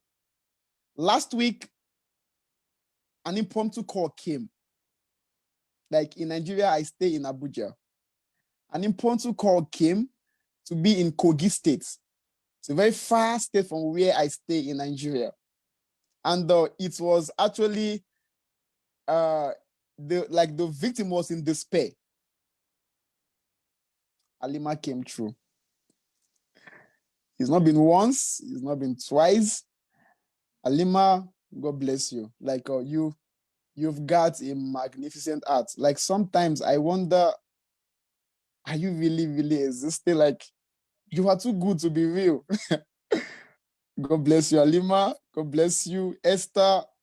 Trust me, your mail, your time, I appreciate you.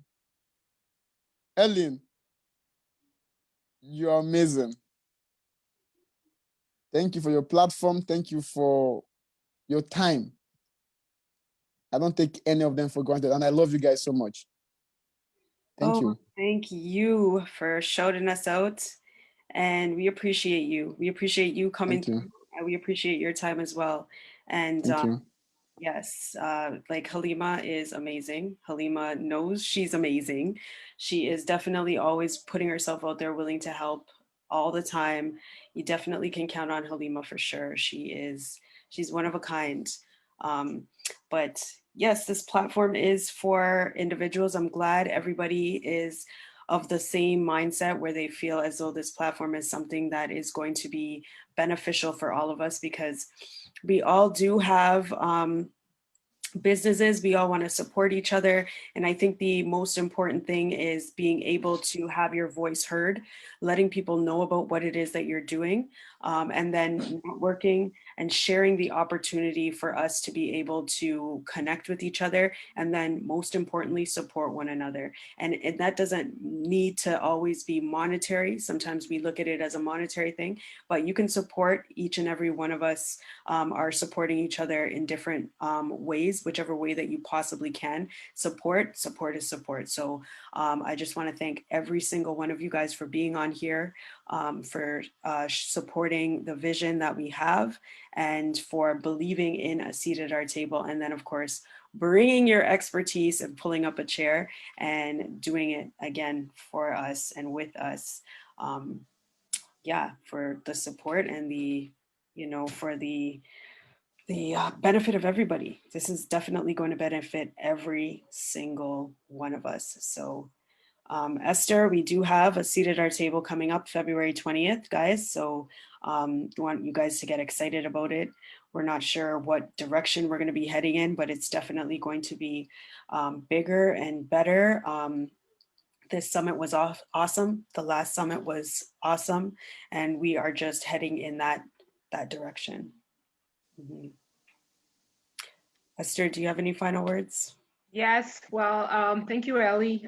Thank you to Nicholas, and it's a great cause that you have there. Do Thank not you. stop. Advocating for women is a big thing, especially many parts of the world. I came upon a YouTube video that elderly women in India are making pads for their girls. So I put a link in there. We could borrow from their idea as well. I'll contact you to give you some ideas and some suggestions directly. But I'm really thankful to all our panelists today. A seat at our table, Fall Summit, has been an amazing event. We are so proud of every one of you who has taken part. You brought your A game to the table. You brought your knowledge and expertise. We are grateful. And to our viewers, I've seen some viewers who have just been rocking with us from the beginning, from 12 up to 6, they're still here. Some of them got in early. We truly appreciate you we could have the seat, but without you being a viewer and also supporting us by watching what we have, it wouldn't happen. So we truly appreciate each and everybody who has made this happen. To the Facebook people who are watching us, we appreciate you too. And definitely we're looking forward to the next event, our Winter Summit. So stay tuned for updates on details about that. I really appreciate everybody. And I know we are beyond our set time by 37 minutes. So I'm gonna give it to Ellie to close this off so that we can let everybody go and spend some quality time with their family. Thank you. Okay. Yeah, we're just in the chat here trying to figure out who's the DJ for the after party because nobody wants to get off the chat, right? Everybody's like, all right, we all came, we all did our work. Now it's time to play, right? You work hard, play hard. Okay. So you guys, I want to thank each and every one of you.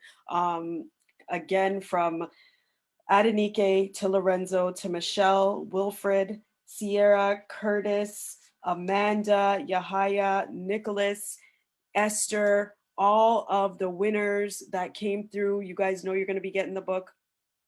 Everybody who's listening on this platform, on Facebook as well, we're excited.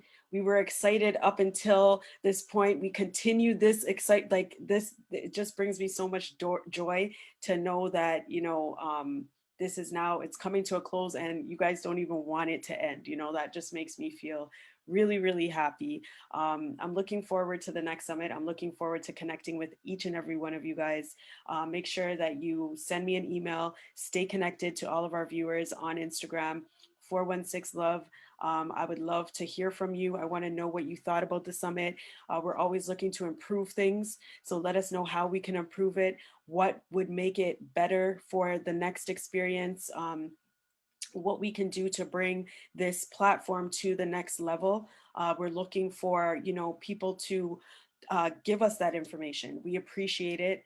And we definitely want to take that information in and make sure that we apply it to the next event and the events moving forward. Because as I mentioned, this is just getting started, 2021.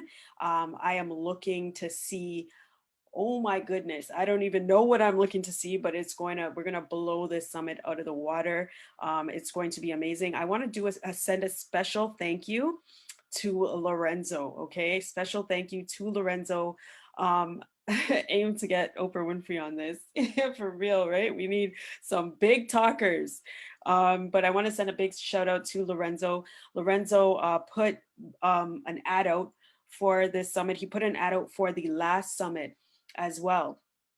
And he put an ad out on Instagram and on Facebook, and we got like, I don't even know how many likes, Lorenzo, a lot. And we reached like 90,000 people to, you know, check out our link and view the information on the summit. Today we had a lot of individuals coming in and coming out of the summit, just checking it out and everything. So this is just a blessing and an honor to have all of these different individuals just even want to experience what this summit is about. So again, I just want to thank, see over 600 likes and reach tens of thousands of people. Like that's just amazing. It's just amazing. So I just want to thank everybody.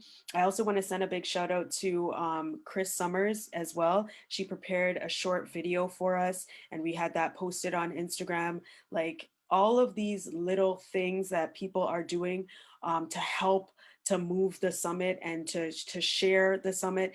These are all key things that are so important in supporting each other. You know, this is amazing stuff. So I just want to thank everybody who's reposted this, everybody who's blasted this, everybody who has had any participation in this. And of course, we have to send a big shout out to Esther, because without Esther, there would be no summit. She's the one who really planted that seed in my ear. And she was like, do the summit, Ellie, try to check it out, you know, see what's going on. And I was like, if I'm going to do this, I'm going to really take some ideas and then transform it into some vision that I don't even know what I'm seeing, but I see greatness. So I appreciate Esther for being patient with me. And then of course, for believing in my vision and then helping me to execute, guys. So that's all I can say. You guys are awesome. And I appreciate every single one of you guys. Thank you. Yes. All right. So I guess at this point, I don't hear no music. I don't know what's going on. Like I don't know what happened to the DJ. But you know, I appreciate you guys. You guys take it easy. Have yourselves a wonderful evening. Wonderful morning to Nicholas out there in Nigeria. Big up yourself, all of you guys, and take care. We will definitely see you again at A Seat at Our Table Winter Edition.